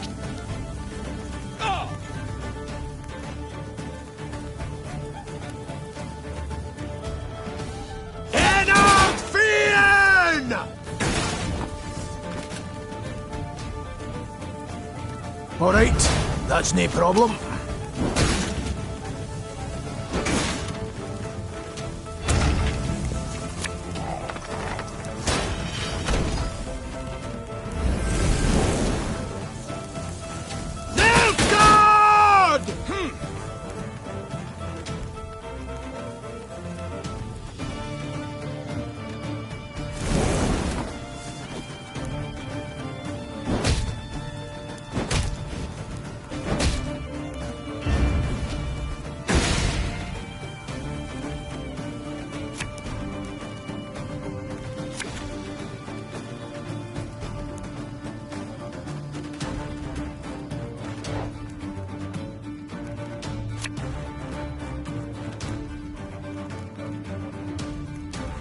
No time for that! Enough!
for you, pal? Anything.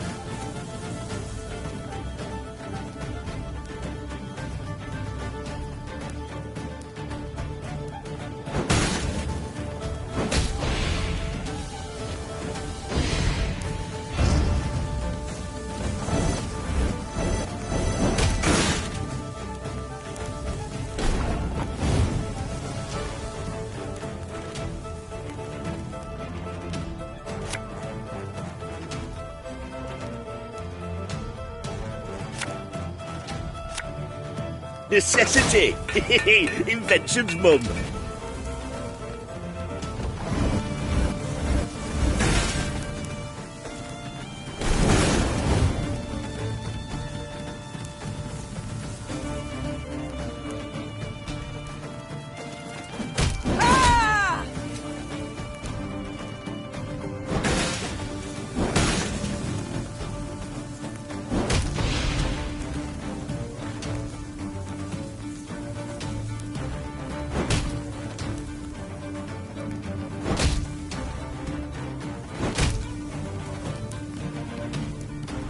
You sure about that?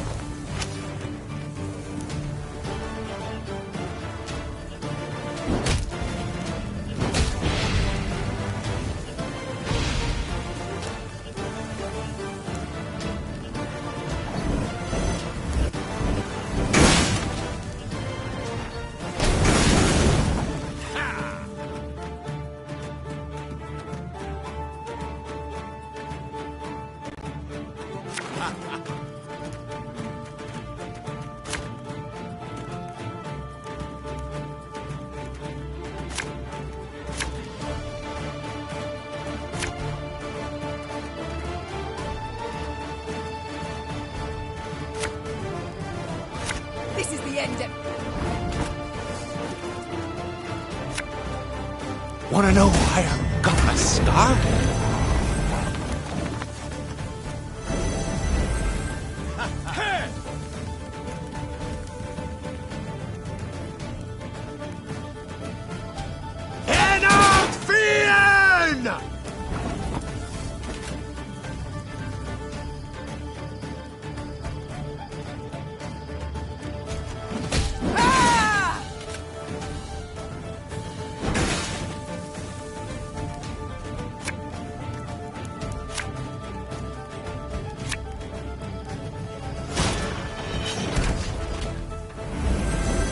I must.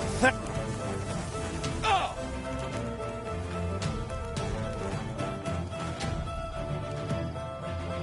Nilfgaard!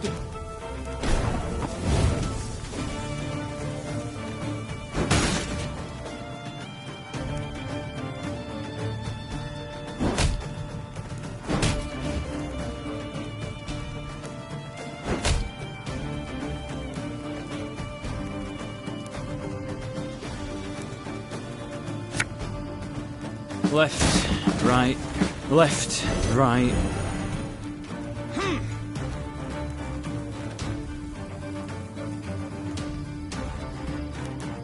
In retreat!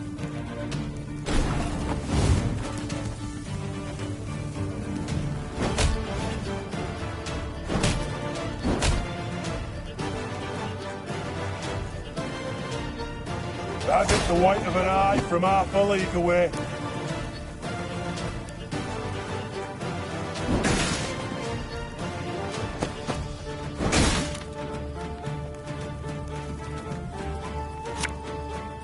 For the Queen! Enough!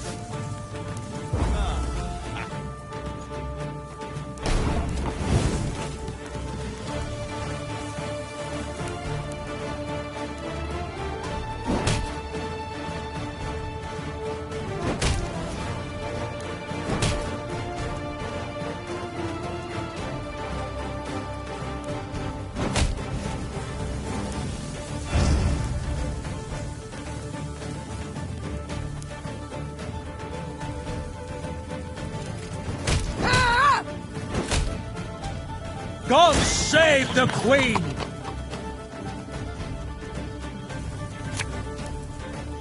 Bigger they are, easier they are to tag.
gloire!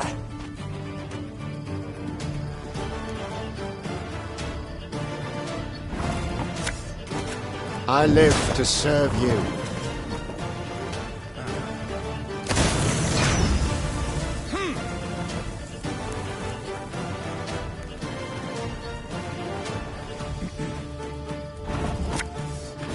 Catch!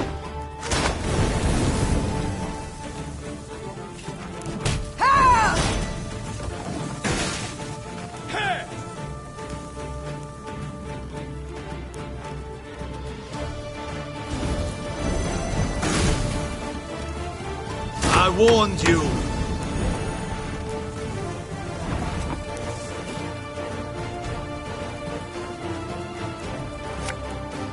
You sure about that?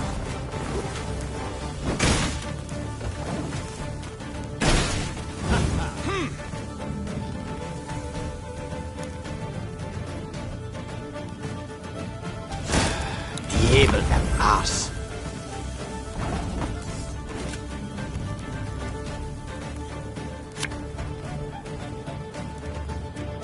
A dram of glue, a bit of soldering, a rivet or two, and it's good as new.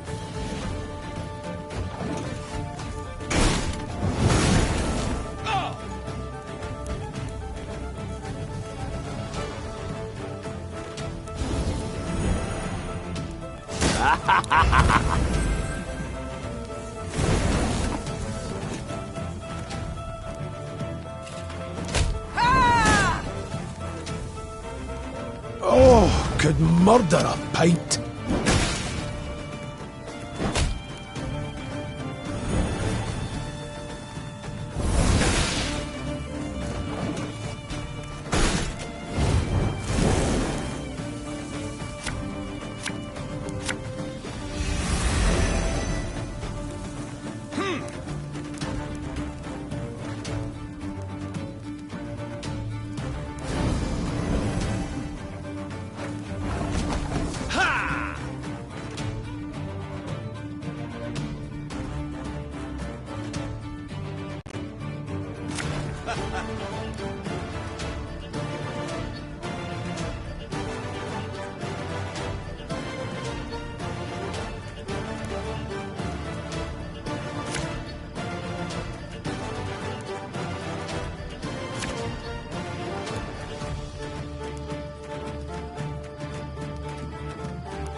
This is the end of Dahi.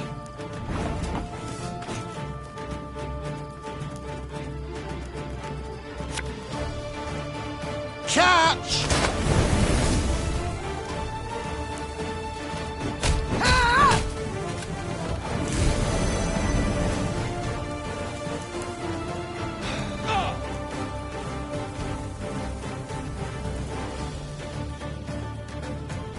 Trouver ni gloire!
Yeah!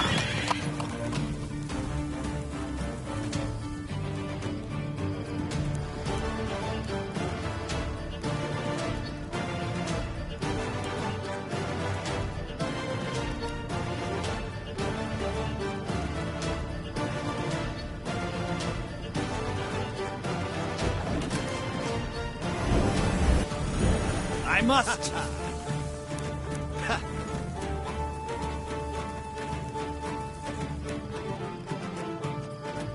Nilfgaard!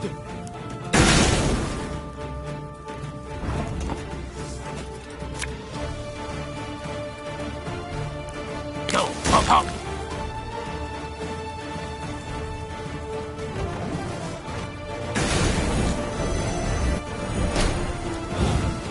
In retreat!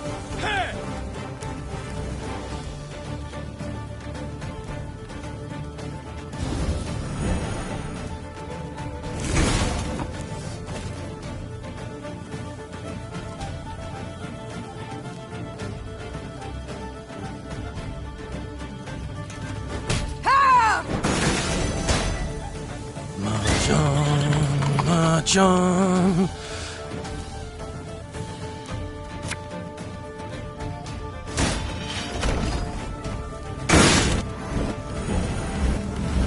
Enough! I do not need to hear this.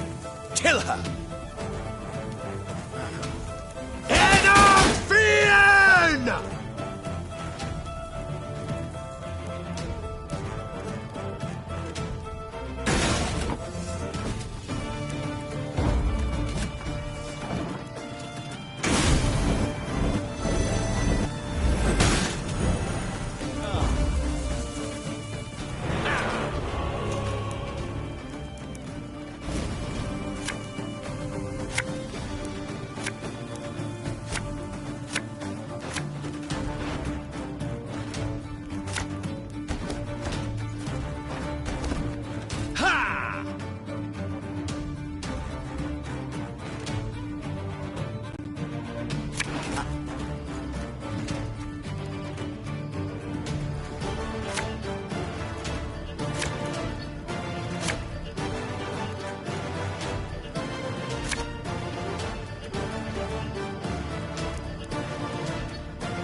This is the end. Ha!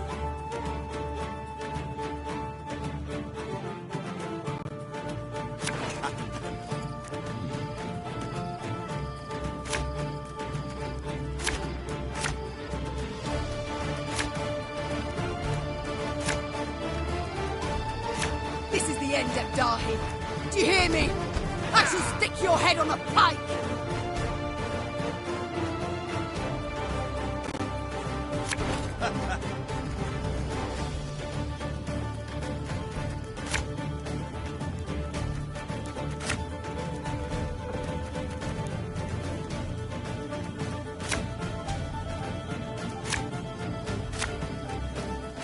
This is the end of Dahi. Do you hear me? I shall stick your head on a pike.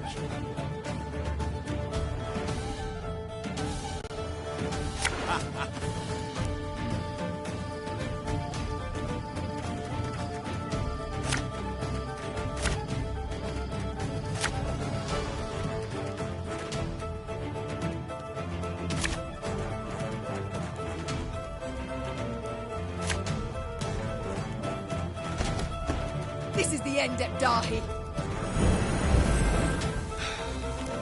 Nilfgaard!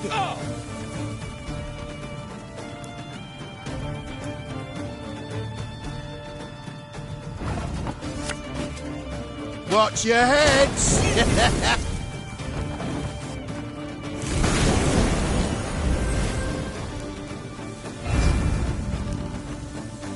I must!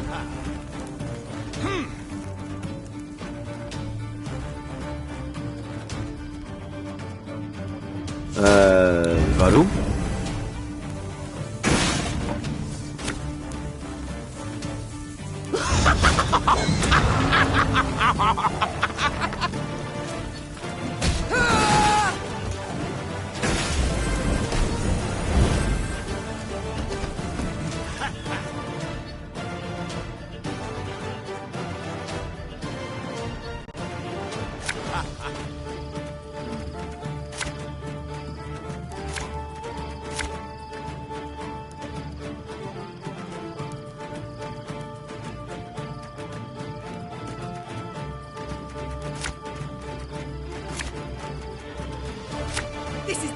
Dahi. Do you hear me? I shall stick your head on a pike!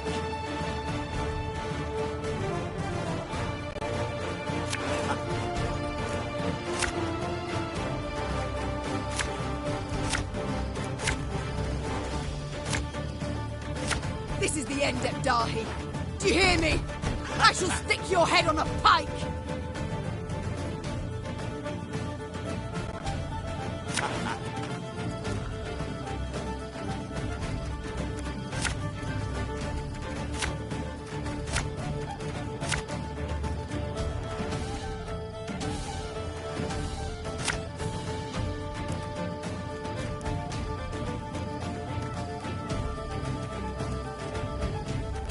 This is the end.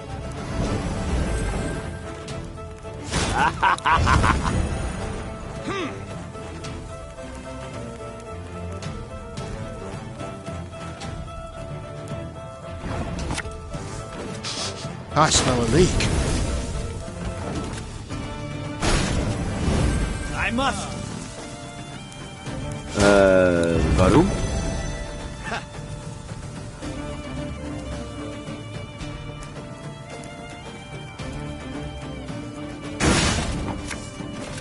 You mad?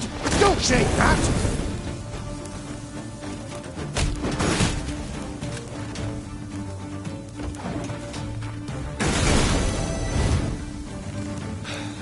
Hellkatze!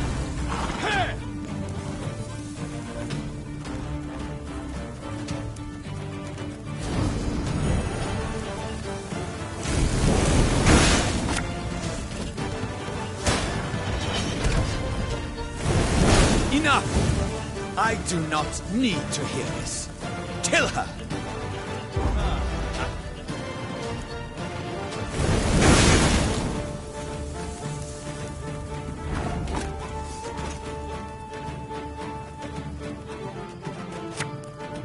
Left, right, left, right.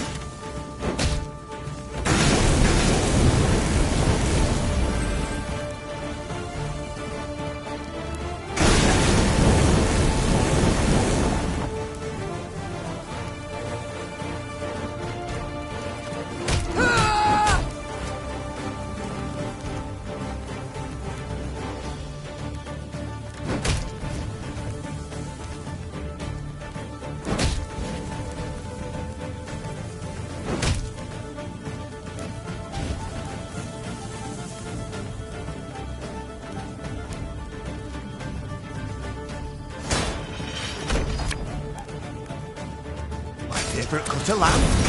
The shank.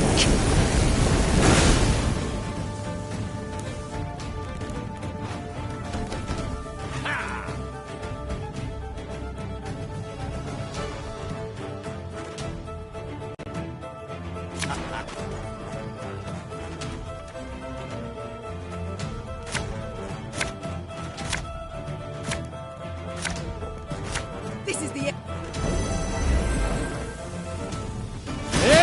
Retreat!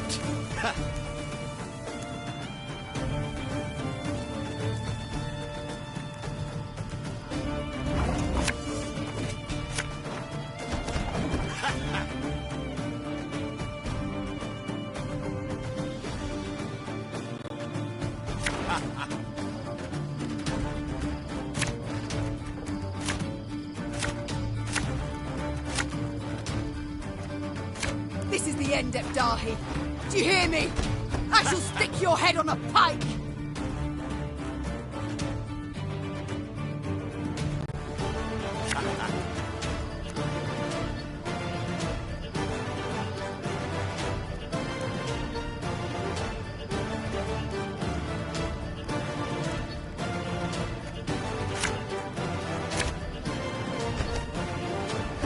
This is the end, Dahi. Do you hear me? I shall stick your head on a pike!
Meve's closest advisors or an army. Damn it!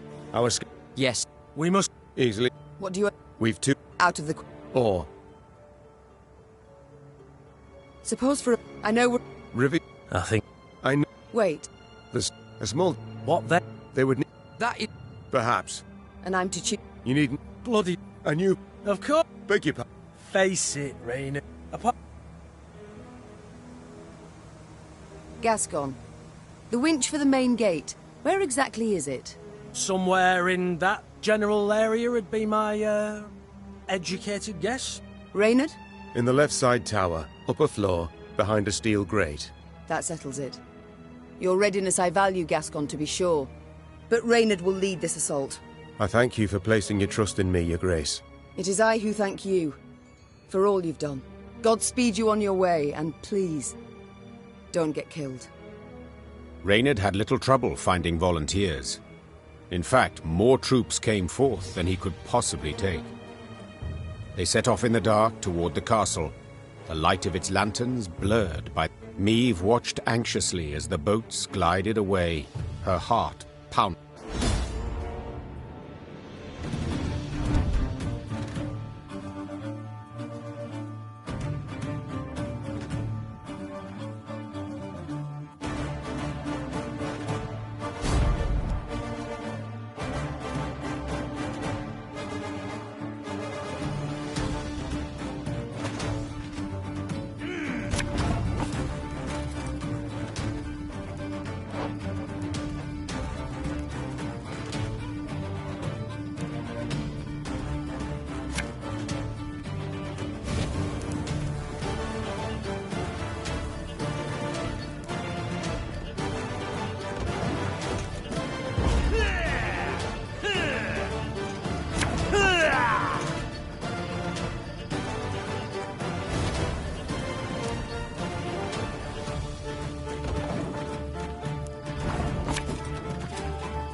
Her Majesty is exceptional.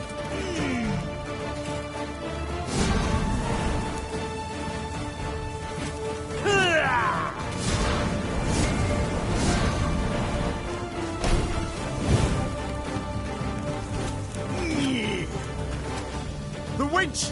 Look!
We must trust each other.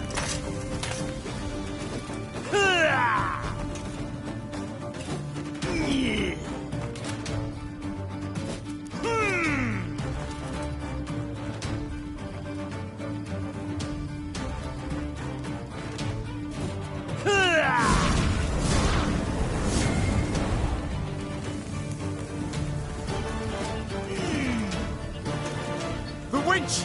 Look to the winch!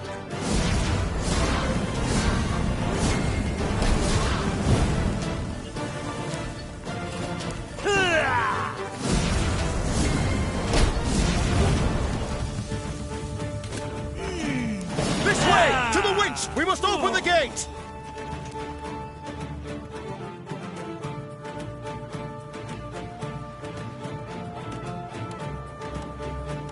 The Lyrians prepared for battle. Their silence finally, A torch's faint glow appeared atop the tower. Moments later, Lyrians. Then they heard chain. Meve had begun the What was this As she stepped through the door into the tower, the silence told Meve she'd arrived too late. Reynard's men lay slaughtered in pools of their own blood. The man himself sat with his back against a wall, clutching the broken spear shaft protruding from his chest. Meve tore off her cloak and pressed it against him. Help's on the way. Please hold on. Please. I'm sorry. Yet this one time, wheezed Reynard. I can't do as you command, my queen. Medics on the stairs in the guardhouse, steps away, heard a long, blood-curdling wail. They entered the room to find the queen kneeling, pounding the wall with her fists, her eyes flooded with tears. The queen rose, her fists clenched. The Lyrians were at the brink, near...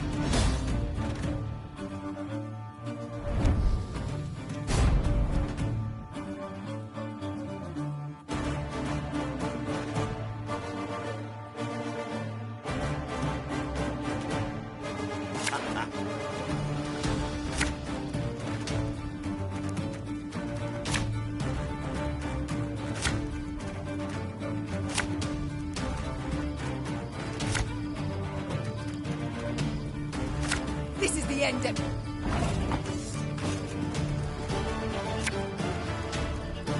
This could hurt.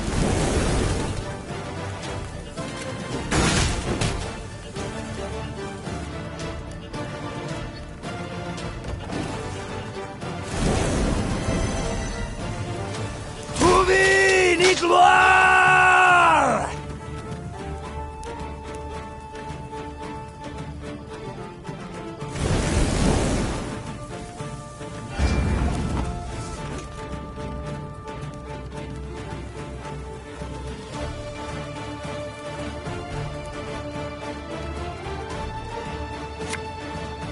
An army's a waste of time for one like me. I must.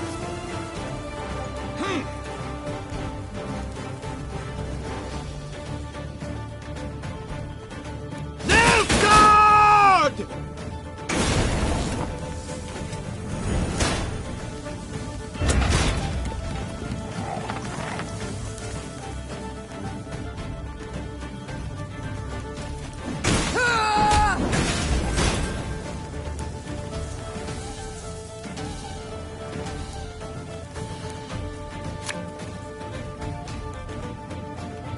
We got a job to do.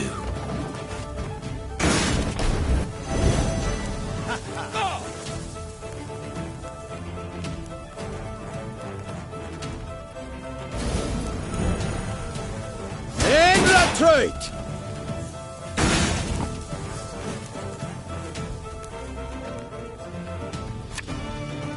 Got a death wish?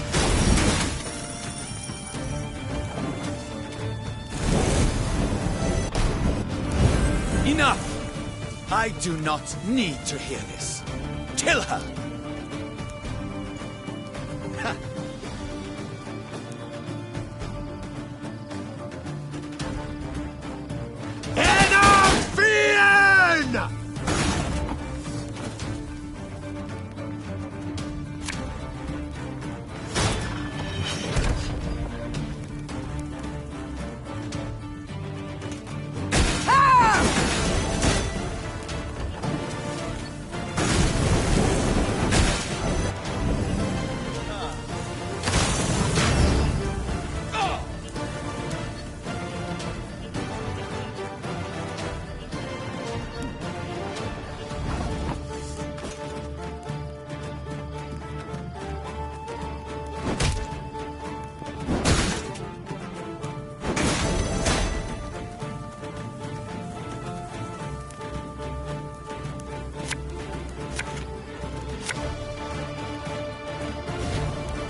Watch your heads!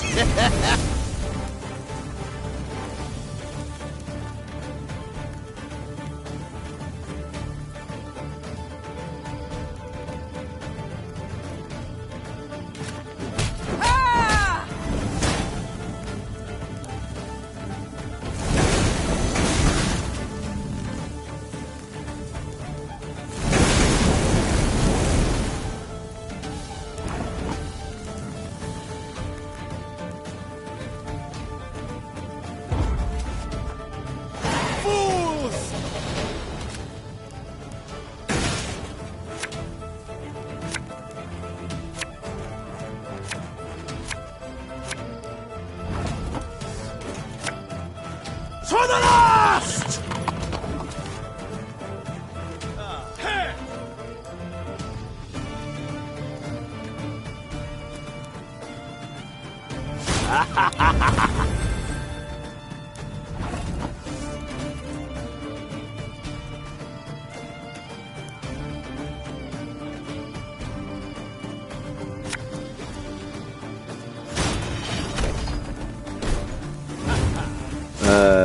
Warum?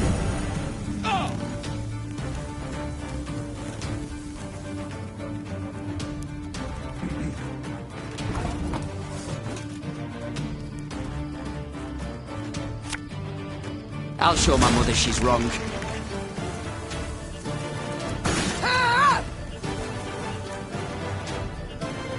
Yeah!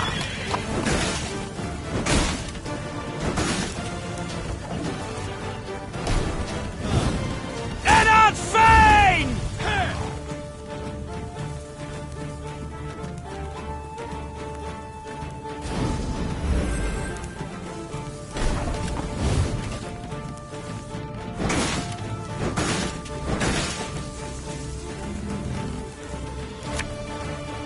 Hey, hey, don't toss that. It's perfectly usable.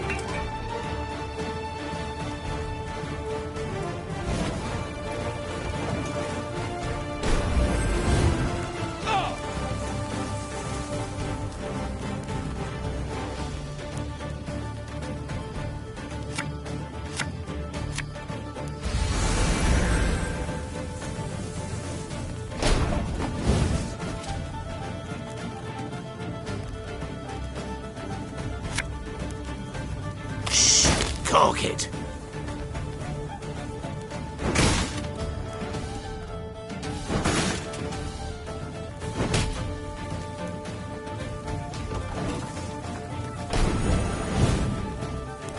Archers!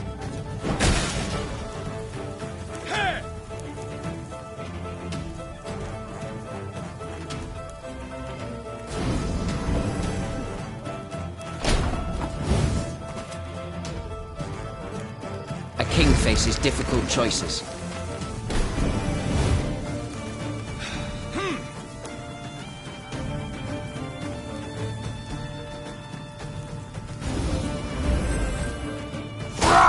Scheiß in zwei!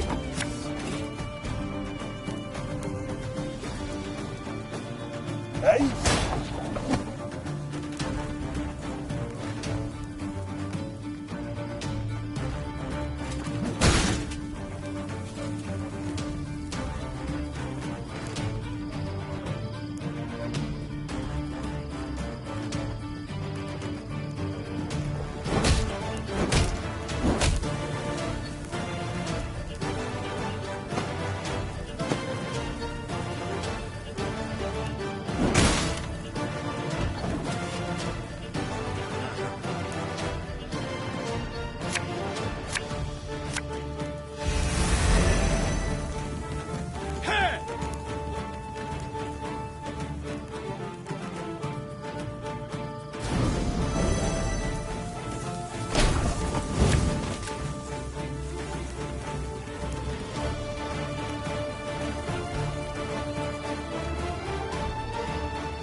Ever have a stone knock out one of your teeth? Bigger they are, easier they are to target.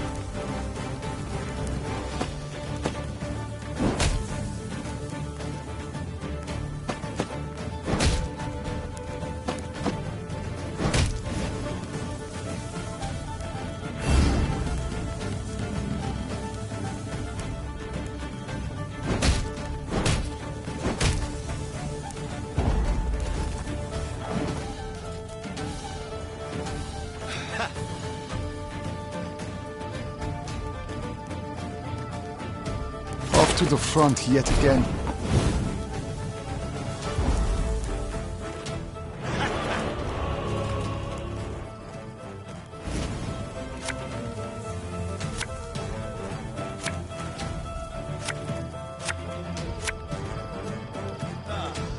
Order will triumph! It must triumph!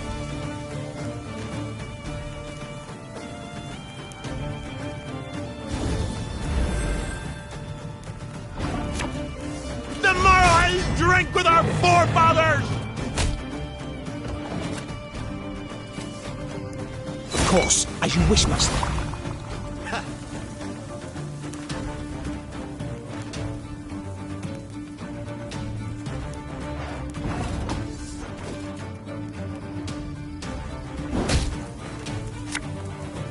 Left, right, left, right.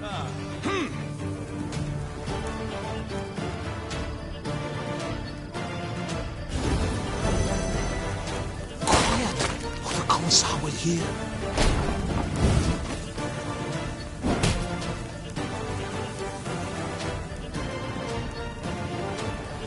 Can't get our asses moving.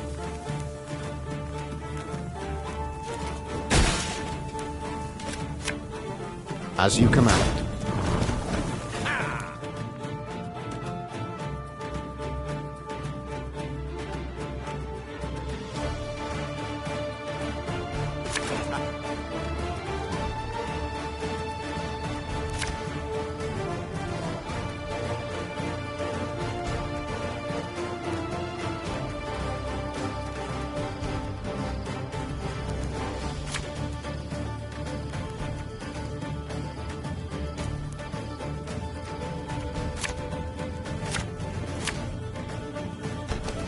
This is the end of Dahi.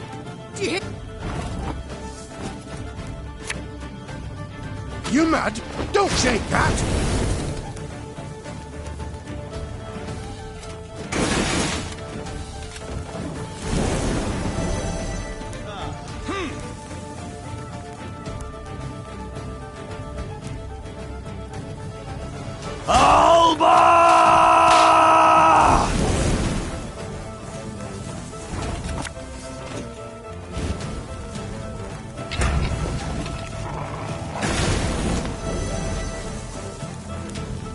I must.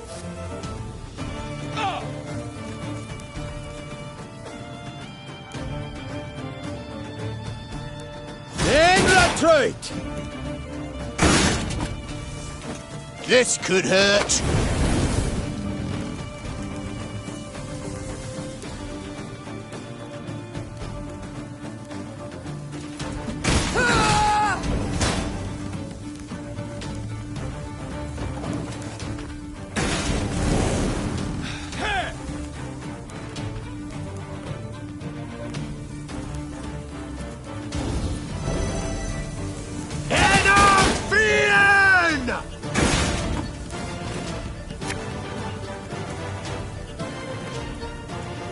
Go, pop up. Enough.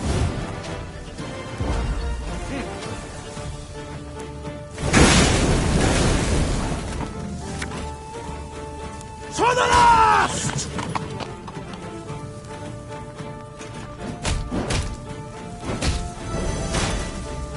Yeah!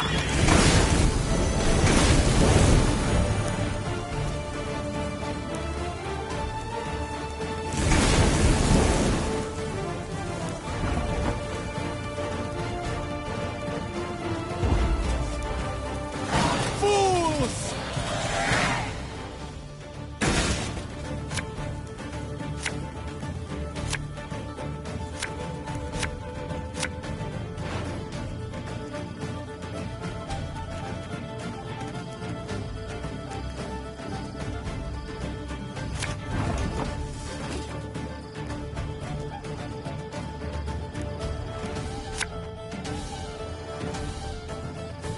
I live to serve you. Warum?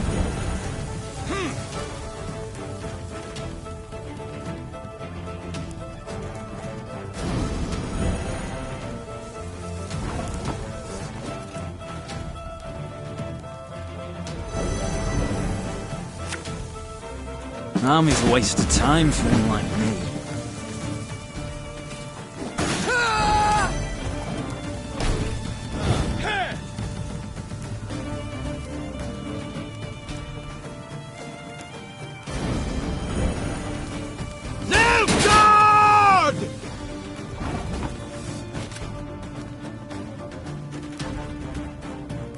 Left, right, right.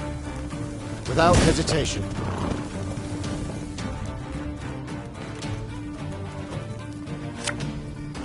Ever have a stone knock out one of your teeth?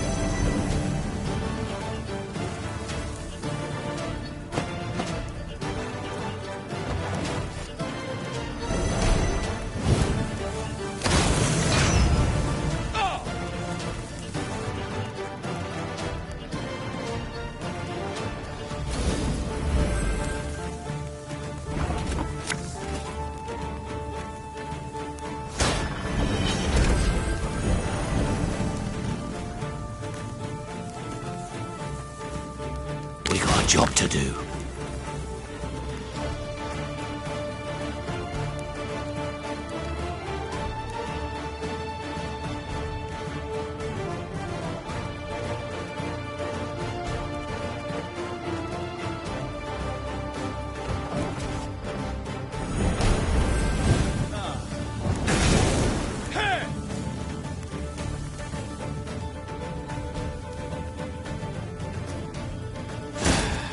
Able that ass.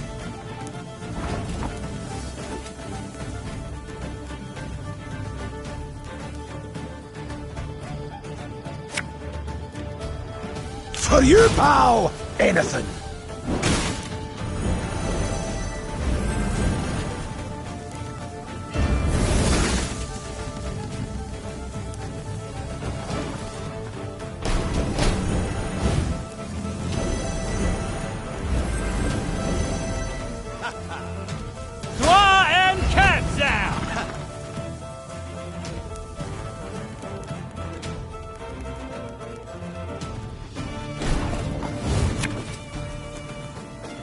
Something from nothing, it's exactly what I do.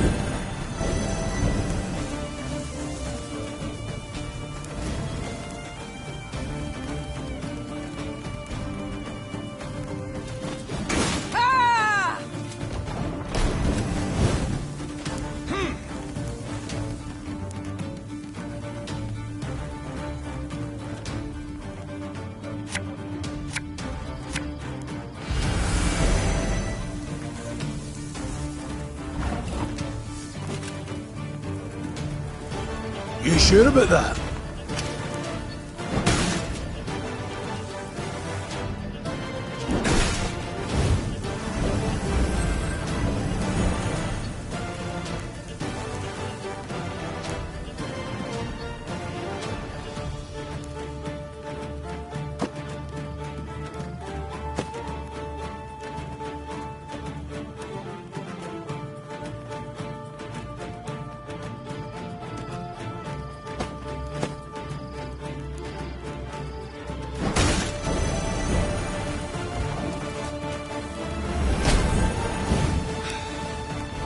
To the front yet again.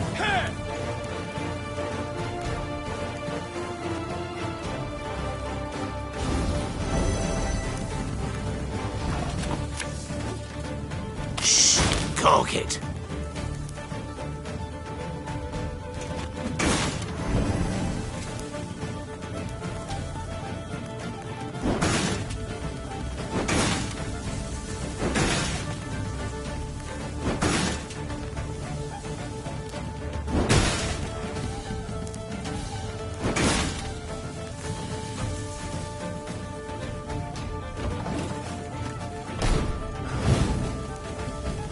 Archers, let...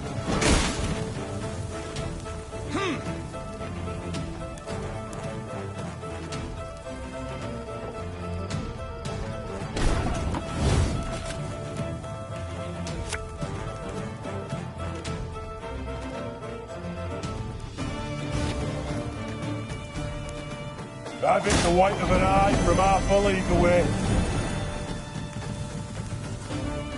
Bigger they are, easier they are to tag. Thing about slings, they hide well. Hey?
And just when you thought things were about to get dull.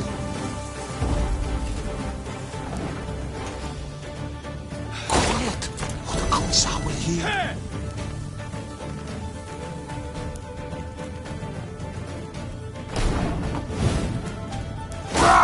Scheiß! In time!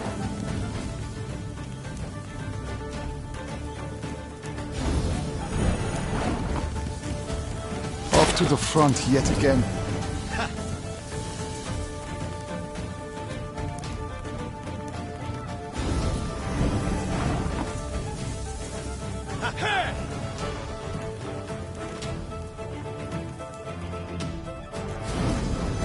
Quiet, or the Commissar will hear. Ignarin Jalde Kronfair.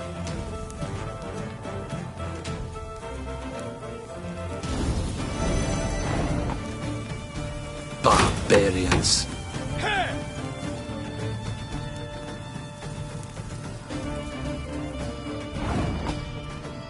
Egreutro dum anima est, spes est.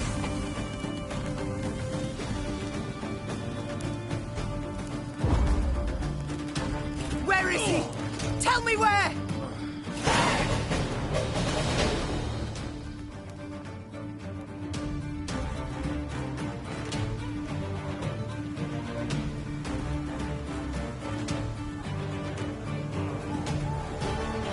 Nilfgaard had the upper hand, yet the black-clad spirits had suffered. They now made more use of shields than of swords. When Meve finally broke through their line, they raised their arms in surrender. Rivia Castle had fallen. It was hers once more. Trocker! Nein to Wien! Meve showed her prisoners of war mercy, knowing full well they'd only followed orders. Death would be the fate of only Ardal ep Dahi, the one Nilfgaardian who'd issued those commands. Alas, the general had disappeared. A prisoner revealed ep Dahi had fled as soon as the Lyrians had surged towards the upper keep. He had glided down to the lower castle in a wicker basket for transporting food. Curled up beneath potato skins and other scraps, he'd scurried away not unlike a common maggot. Meve cursed her luck and leaned back against a merlin. Dawn was yet a few hours off, but the horizon had already begun to glow blood red. The Nilfgaardian reserves now drew near, too late to prevent the castle's fall. I'll get him, muttered the Queen, more to herself than anyone else. I swear on all that's sacred I'll catch the bastard. But now we've a pressing matter to see to. Preparing the defense. That night the war turned, with the battle for Rivia Castle as its fulcrum. Meve's great victory, not only retaking the stronghold in a single evening, but also fending off a further invading army, proved the Nilfgaardian Colossus had feet of clay.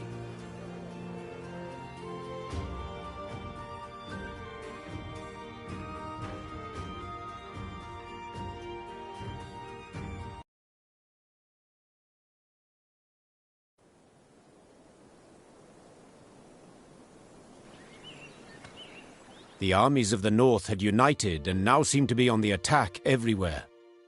Imperial forces, while still far more numerous, lay stretched over thousands of miles. Their position was untenable, and Nilfgaard's commanders knew this. In a decisive battle, they yet stood a chance, so they gave said battle, and suffered a resounding defeat. Just a few months on from that memorable night in Rivia, the Imperial army was in utter disarray. Aldersburg, the fortress, remained a last point of resistance. General ep Dahi and what had survived of Army Group East had dug in there. This place, where Nilfgaard had triumphed grandly in the war's early days, would now bear witness to its impending defeat. It seems history, after all, has a sense of justice, or humor, or both. Though Meve had already reclaimed her realm, she refused to retire her sword just yet. For King Demavend had requested her aid in purging Edirn of the invader. How could she refuse? She owed the king a favor, firstly. Yet she also had a burning desire to settle the score with Epdahi. I spoke with Demoven's envoy. King's got Aldersburg surrounded, waiting on you to attack. Splendid. I truly hate to miss it. Tell the troops to prepare. Gear, spirit, and bloodlust. Actually, I think they'd rather hear it from you. Just don't sense much excitement among your lads when I'm giving them orders. Forgive me. I'm afraid I forget. That I'm not Reynard. Perfectly normal, I dare say. Man was your right hand. Likely need a bit to grow accustomed to his absence. I think back to that night rather often. Perhaps I made a mistake. Perhaps he didn't need to die. Of course he didn't. He might have surrendered. Meve, don't take this the wrong way. But the bloke was a thoroughbred soldier. He knew he could die. And I can't think of a more honourable, more beautiful death. I suppose you're right. But a dear friend's death is, well, never easy. I'd imagined a time. The war would be over. Reynard would hang up his sword, settle down, start a family. You know damn well he'd never do that. Why ever not? Meve, you had to see it, surely. Reynard was in love with you. He'd never have left your court or your side of his own free will. But he never... Course not. Difference in status, knight's honour and all that rubbish. Might have been different now, given the last moons, but... well... The Queen turned away. She did not wish Gascon to witness her buried emotions laid bare. We've talked enough. We must march on to Aldersburg.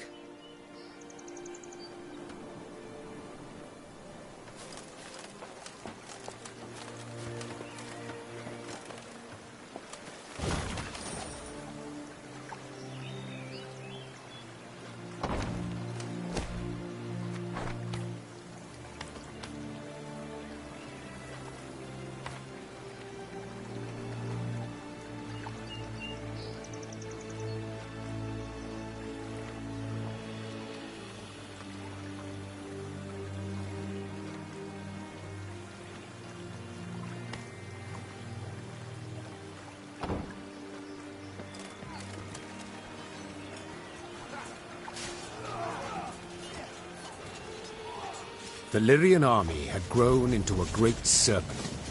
So much so that riding at the column's tail, Meve could not see its head. Footmen, cavalry, and archers stretched like a glistening snake between two horizons.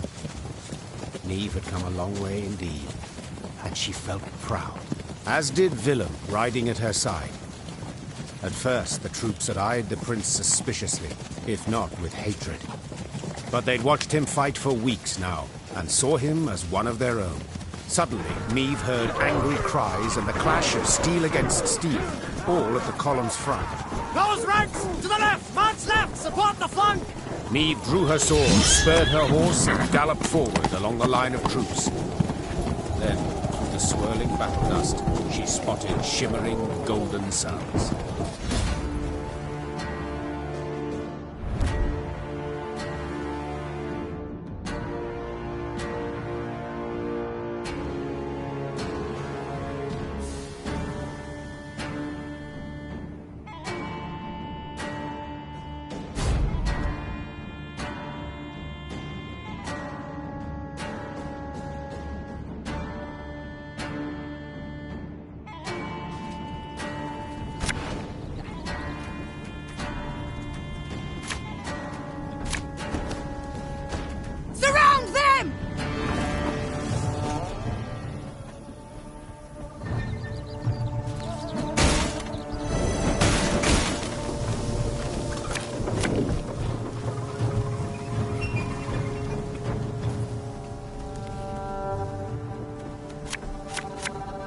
Without hesitation.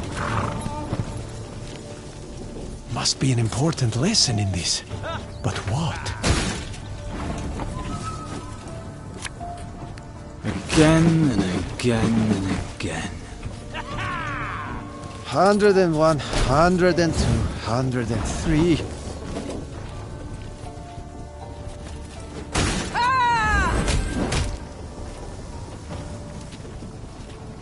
Bigger they are, easier they are to target.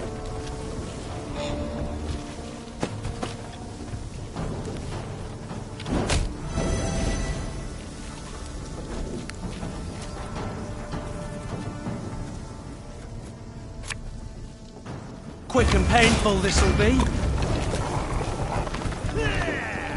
152, 154.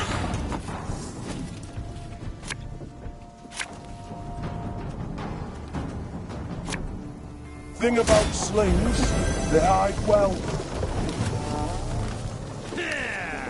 Scrubbing duty again? Oh, gods.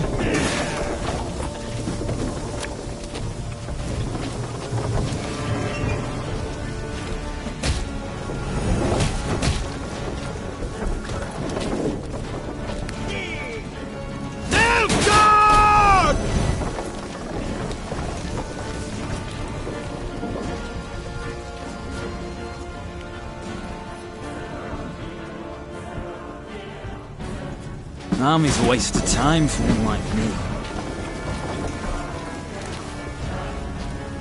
In retreat! This could hurt. What you looking at?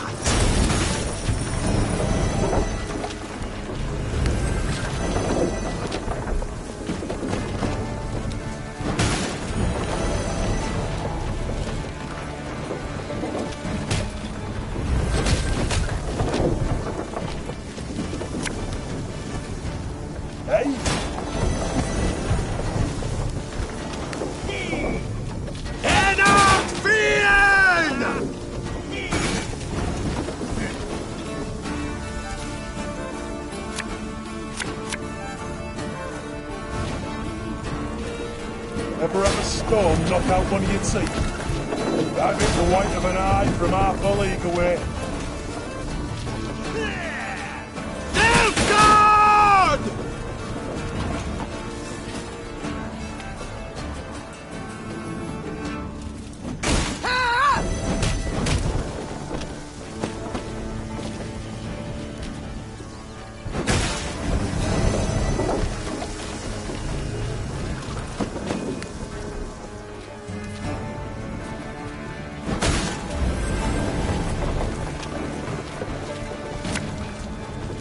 Something from nothing? It's exactly what I do.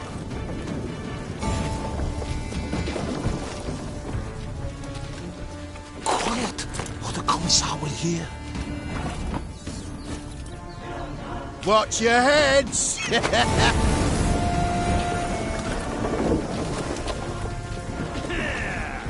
Brach! Scheiß! In train!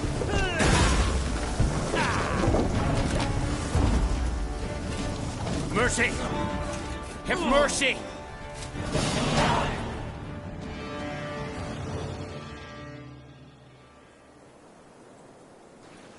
Normally disciplined, determined to an extreme, these Nilfgaardians quickly broke rank and ran. Deserters! Leaderless, your grace. A scout reported. Headed south they was, towards the frontier. Chained prisoners now sat along the dusty road. Meve stopped in front of one. He was ragged and unshaven. Flies had taken an interest in his poorly bandaged hand. Spotting the Queen, he lowered his head and quivered with terror.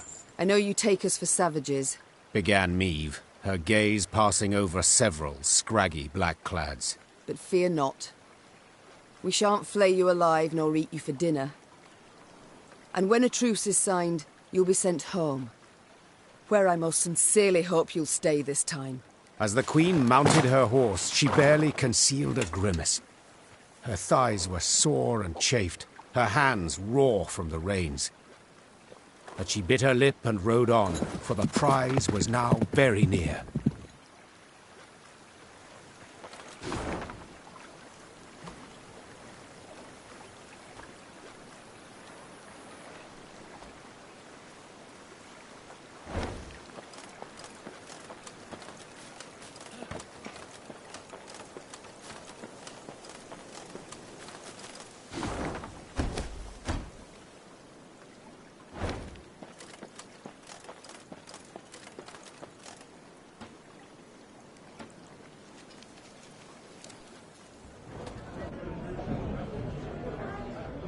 Yes, Mother? We shall speak later. Always good to see the Queen. How can I help you? Our conversation in Mahakam. Do you recall it? When you resolved to join my force, leave your homeland. Of course. Clear as day, that. You saved me and my clan. I'm in your debt. Will be for some time. Well, we've won the war. And you had a hand in the victory. Heavily so. As I see it, you've more than repaid your debt. Feeling a wee bit choked up, as King Desmond said when an assassin's bolt ran clear through his esophagus. Come here and give us a squeeze.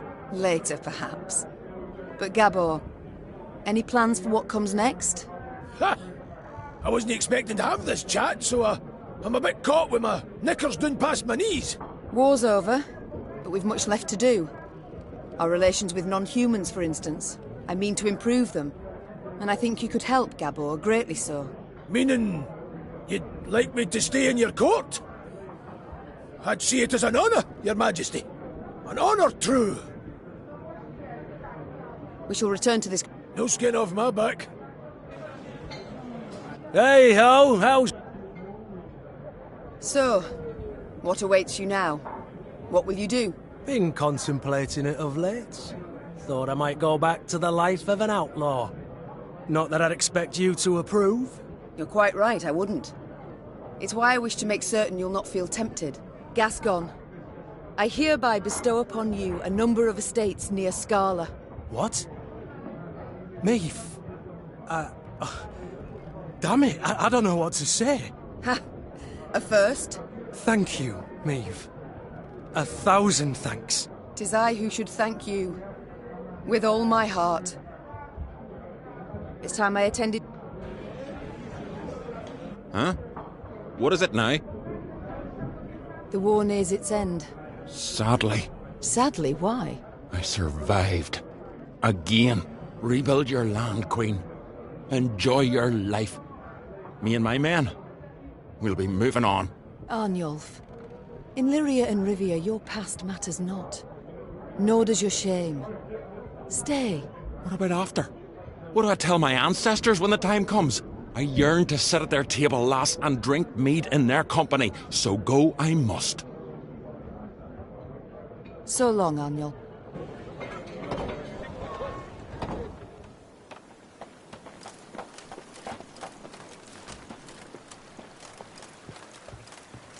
It was in Aldersburg when it fell. Broke my heart, that did. But not complete. Now we'll take it back.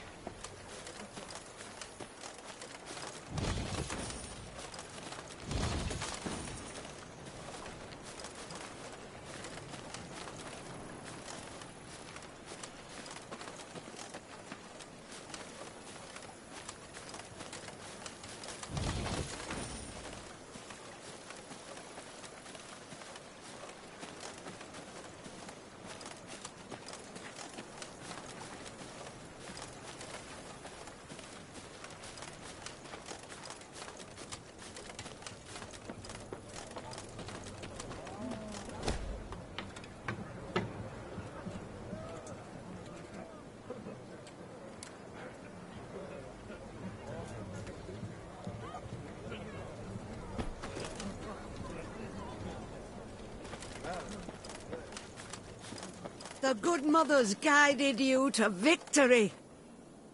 Nilfgaard angered the gods. The entire north owes... The entire...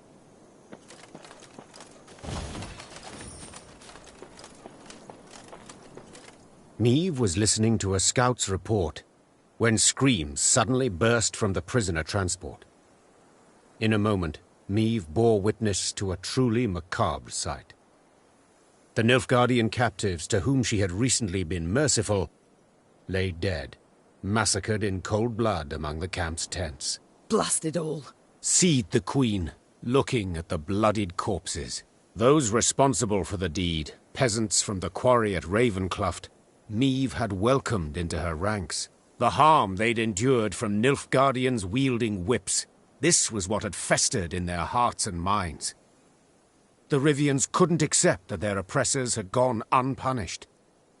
So they took matters into their own hands, in defiance of the Queen. There's fiends, not folk!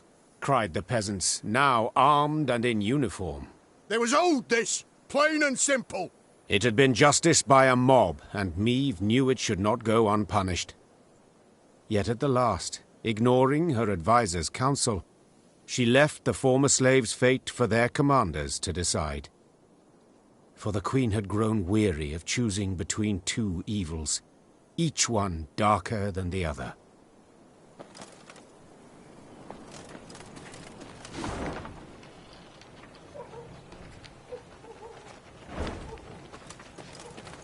Long live me!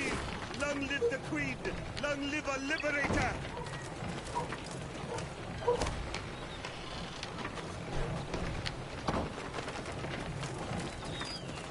All's left is to drive the Blackclads from out.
Meve noticed one of her scouts, a certain Corporal Larkin, halt his mount and train his gaze on the woods. Your Grace, I thought I heard something, could have sworn. A whisper, maybe, but... nothing now. It's all gone quiet. I think I might have imagined it, in fact. Imagined? Meve placed her hand on his shoulder. No one has sharper senses than you. If you claim to have heard something, it's worth a closer look. Corporal Larkin saluted, then rode past the trees. Suddenly in shadow, he keenly scanned his surroundings. Something caught his attention. He dismounted, then brushed aside ferns, exposing tracks made in the mud. Your Majesty! He shouted, quickly turning towards the road. Sound the alarm! It's squirt! An arrow whisked through the air, pierced his throat, and suddenly silenced him. Then the forest came alive with cries in the Elder tongue. Elves on the attack.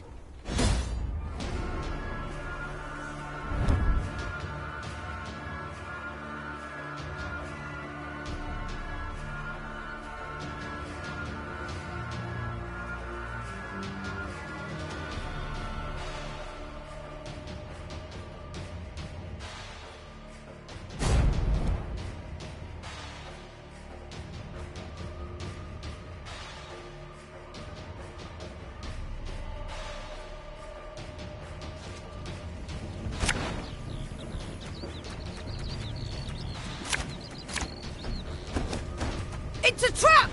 2 arms! Show me the coin or sod off.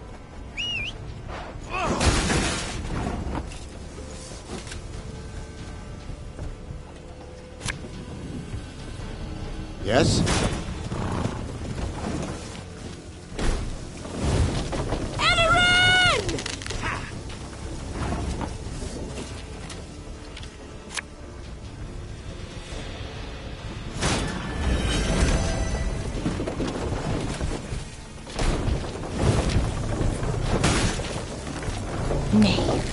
One vacay nest.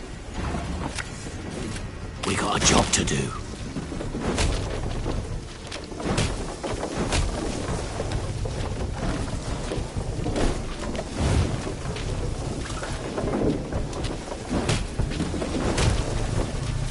Swords I smile at, weapons laugh to scorn.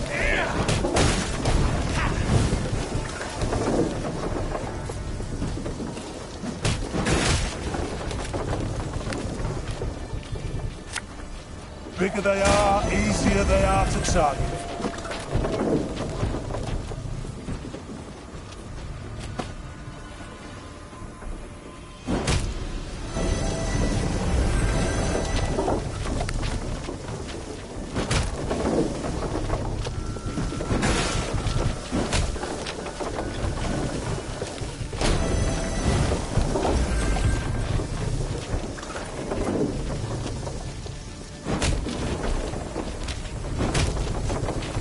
I shall not fail!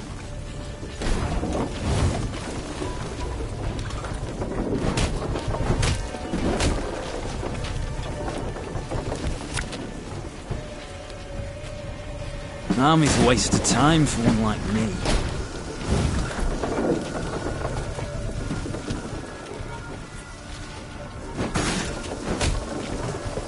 Oh, my little lay.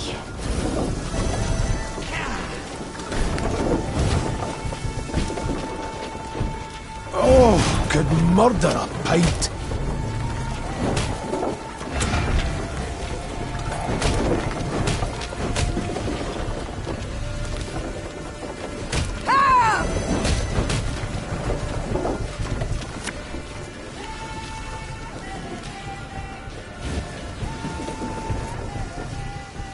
Thing about slings, they hide well.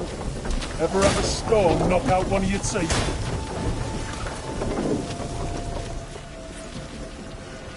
None shall tread on us!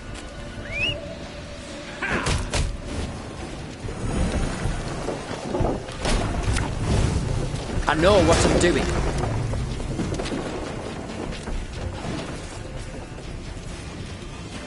Have strength, my love.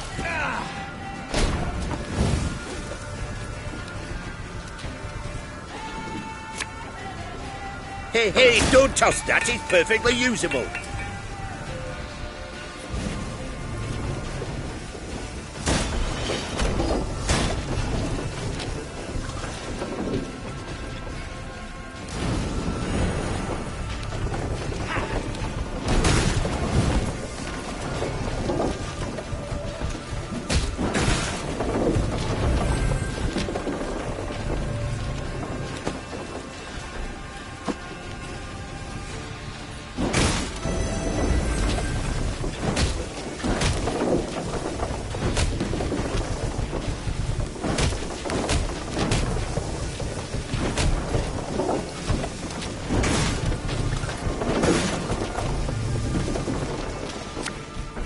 And just when you thought things were about to get dull.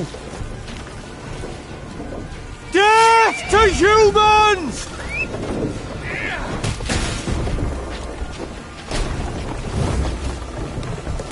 Rainha, stop! We surrender!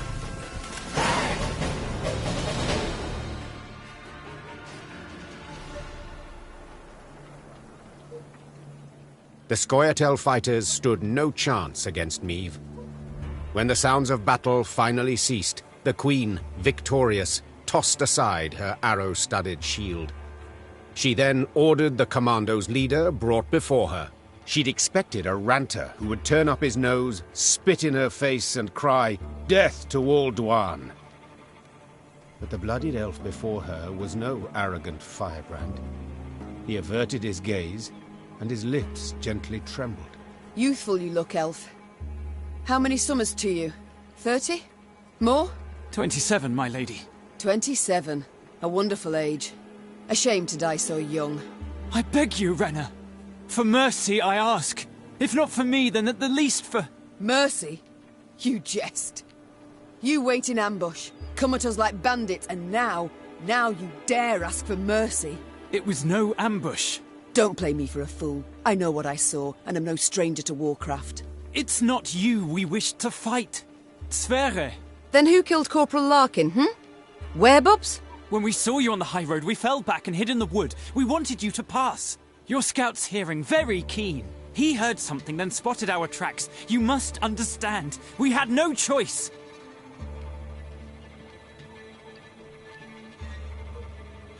You make excuses that don't interest me. I want him in chains, and he's to be sent to Demavend. You don't understand! He hates... Oh, I understand very well. I know his hatred for your kind, but I don't bloody care. Soon after, the Aedirnians took in all Meve's elven prisoners. What became of them at last is not hard to surmise.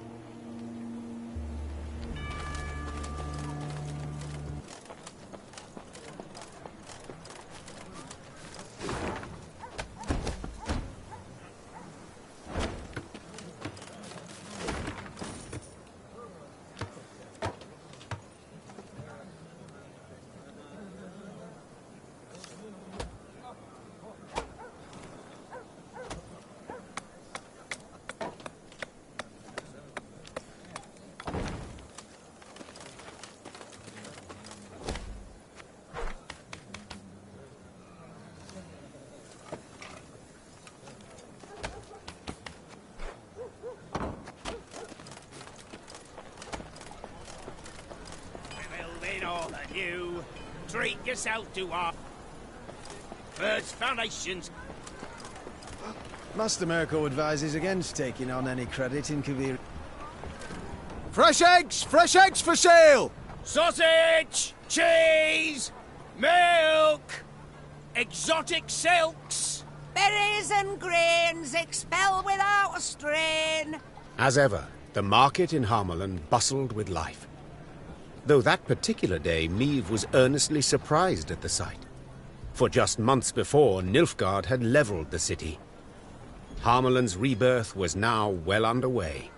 Folk hammered and sawed, and the scent of fresh mortar filled the air as the city rose from its ashes. In spite of the chaos, the mayor recognized the queen. He rushed over to greet his illustrious guest. All this must cost a veritable fortune. Where did you get the coin, good man? It's a loan. Altogether unbelievable. A vast sum at a very low rate. To be repaid a century down the line. My. A banker with deep pockets and a generous spirit. Droll, I'd say, if I wasn't eager to meet him. Nothing simpler, Your Grace. He lives in a house on the market square. Intrigued, the queen asked to meet the mysterious financier. And who should come out to greet her if not Mirko Vidmar? When last they'd met, Meve had helped the dwarf to raise the funds for his enterprise. I cannot believe my eyes. My royal benefactor. Oh, didn't just stand there. Come in. The bank was a frantic flurry of activity. Papers rustled, coins clinked, and stamps slammed the countertops. You gave the city a loan, I heard. Preferential, to say the least. An entire century to repay it. What's the rush? Fact is, I enjoy seeing them work. The progress they make, it's mental. Every last one of them builds what he wants. In Mahakam, we'd spend a year debating whether to pound a nail 9 times or 10. The Queen and Mirko shared a sumptuous dinner. They toasted his success, and she set off once more. The following morn, the quartermaster approached. A vexed grin on his face, he reported the news. Soldiers had found a chest in one of the wagons. When opened, it proved to be brimming with gold. None could say for certain whence it had come, but Meve had her suspicions.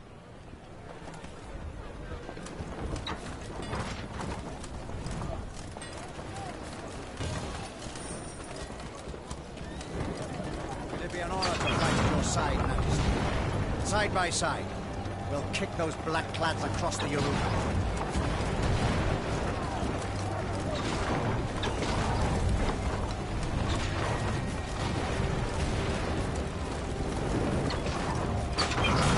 The Lyrian corps neared Aldersburg, and it could not have been on a more idyllic day.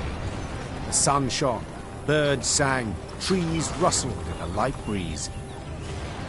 But Meve saw it as she had at the war's start. Walls illumined by a fire's glow, the cries of fleeing civilians, the stench of burning flesh. As on that day, Aldersburg was under siege. Yet this time, Eden's flags fluttered in the field, while Nilfgaard's tattered sons crowned the fort's towers. The Queen found Demavend's tent without difficulty.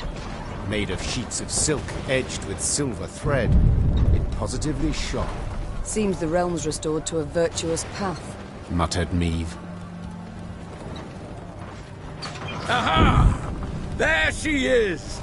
Queen Meve, Saviour of the North, the Sun Slayer. Mockery I don't appreciate. I wouldn't dare. Not my words, those. You've been painted thus in song. Master Dandelion himself wrote a ballad, The Battle for the Bridge. If you take the bard at his word, you're as fierce with a blade as any witcher.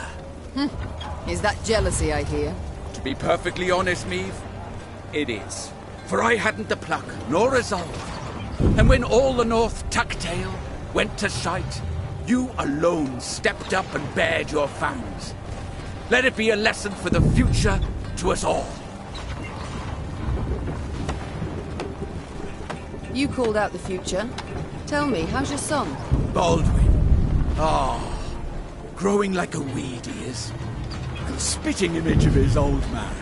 Good news all, especially given the mother's profession. She's now Countess Demeretta of Gullet, a lady of the court. Oh, your lawful wife must be thrilled. Hard to say in truth. I've not seen her in some time. Duty keeps me away, you understand. You work hard, I'm certain. Many a night, too. You might say so indeed. But enough about me. As we're chirping away like two gossips in the field, do tell me, what a villain. He's here with me. In chains, perhaps? No. In coronet and robes. We came to an understanding. What's past is past. A lesson for the future? What do you mean? My dear, this war won't change a bloody thing, you know. Nilfgaard will be Nilfgaard, the North the North. We'll sign a truce, the Blackclads will turn tail towards home. But the old borders don't satisfy us so. I'm perfectly satisfied with them, thank you. And I just wish other folk would respect them too. You're one hell of a warrior. But you're no strategist at all. Your perspective, you've got to broaden it. Nilfgaard, we cannot allow it to regain strength and spirit. Else we'll face another invasion within a decade or two. Measures are required. Preventive, preemptive, whatever the learned call it. Build an army, a vast one. Wait in ambush. And when they least expect it, break their bloody spine. Just think, if we were to join forces...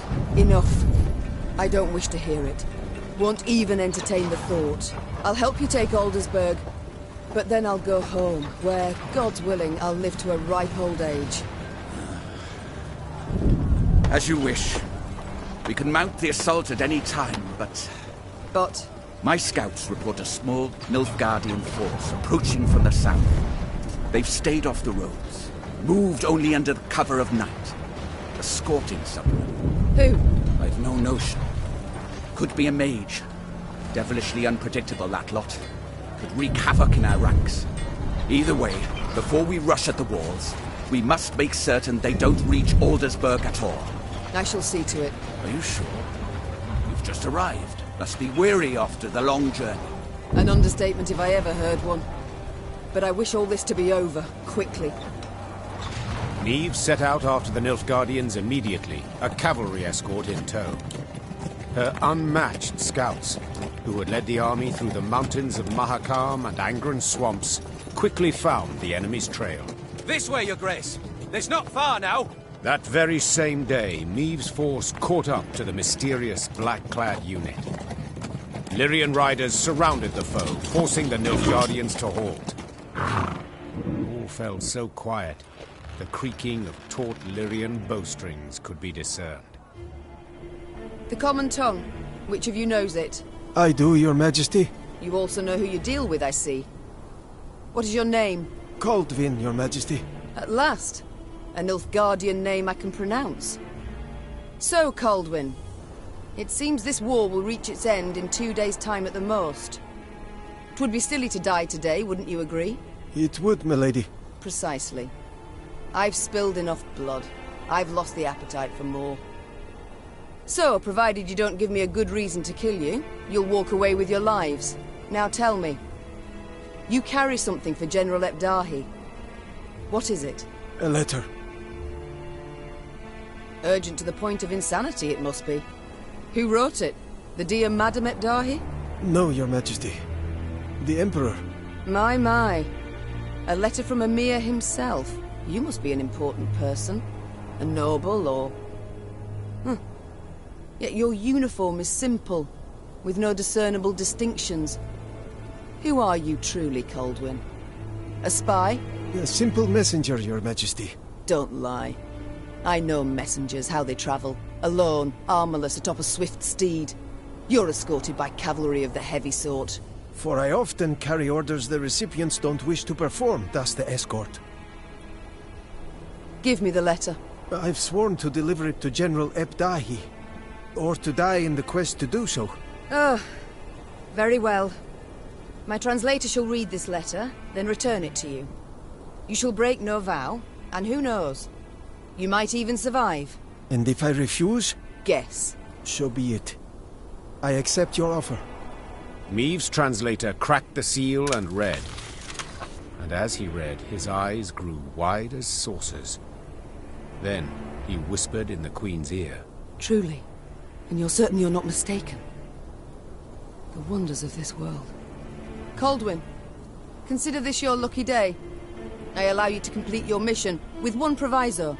And that is? That when you hand him the letter, you will give the General my regards. As Coldwyn and escort set off towards Aldersburg, the Lyrian soldiers looked at their queen with disbelief. To leave a Nilfgaardian to fulfill a secretive task. Meve failed to stifle a rather mean laugh.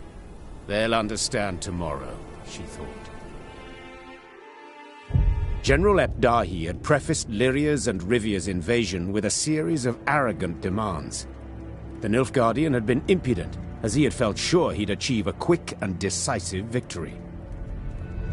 Yet several months on, he too received an ultimatum.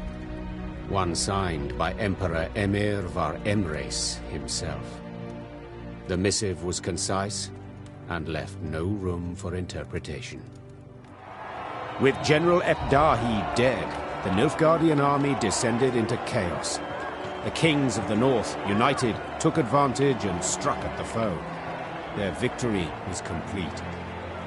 The Nordling forces cheered their commanders and monarchs, but for none so vehemently as the one queen among them. Many dream of achieving the impossible. Meve had done it. Through wit, determination, and boldness, she had thwarted the Nilfgaardian invasion. The queen would rule for many more years. Stern, yet ever just. Ah! So a lass saved the North from the Blackclads? That is one way to put it. Well, I'll be damned. And a chap. She find herself one in the end? Leave it be. Bloke's been spinning the tale all night. Story's done. Time we got some shut-eye. Yes. Particularly as we've yet a long road before us.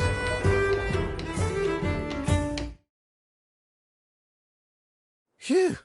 Throat must be parched as old leather after all that. Except, I'm itching to know what happened to the lot of them. Reynard, Gascon. Ah, very well. Whom shall we start with? Willem? He worked hard to regain his mother's trust and respect, took on many daring missions regardless of the risks. The lad who Nilfgaard had wielded as a tool now sowed terror along its borders, and appeared a successor most worthy of Meve. Reynard was buried at Rivia Castle in the chapel. Laid alongside dukes and kings, droves of his soldiers bid him farewell. Fresh flowers appeared on his tomb each day. Thanks to whom, you might ask? I'd venture to say, you know.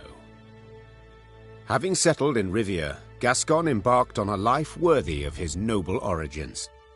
In doublet and ruff, he looked to his ample fields and livestock in daytime, attended banquets and feasts come the eve. And then one night, he grabbed his bow and quiver, saddled his favorite mount, and disappeared without a trace. As news of the Nordling victory filtered south, Nilfgaard's inhabitants greeted it with disbelief. Returning Imperial soldiers told stories of Lyria's cruel queen, who murdered prisoners and sullied sacred laws. They referred to her as Gvaeldead, the bloodthirsty one. With the advent of peace, tensions waned. Lyria's and Rivia's disparate races seemed to live harmoniously, side by side.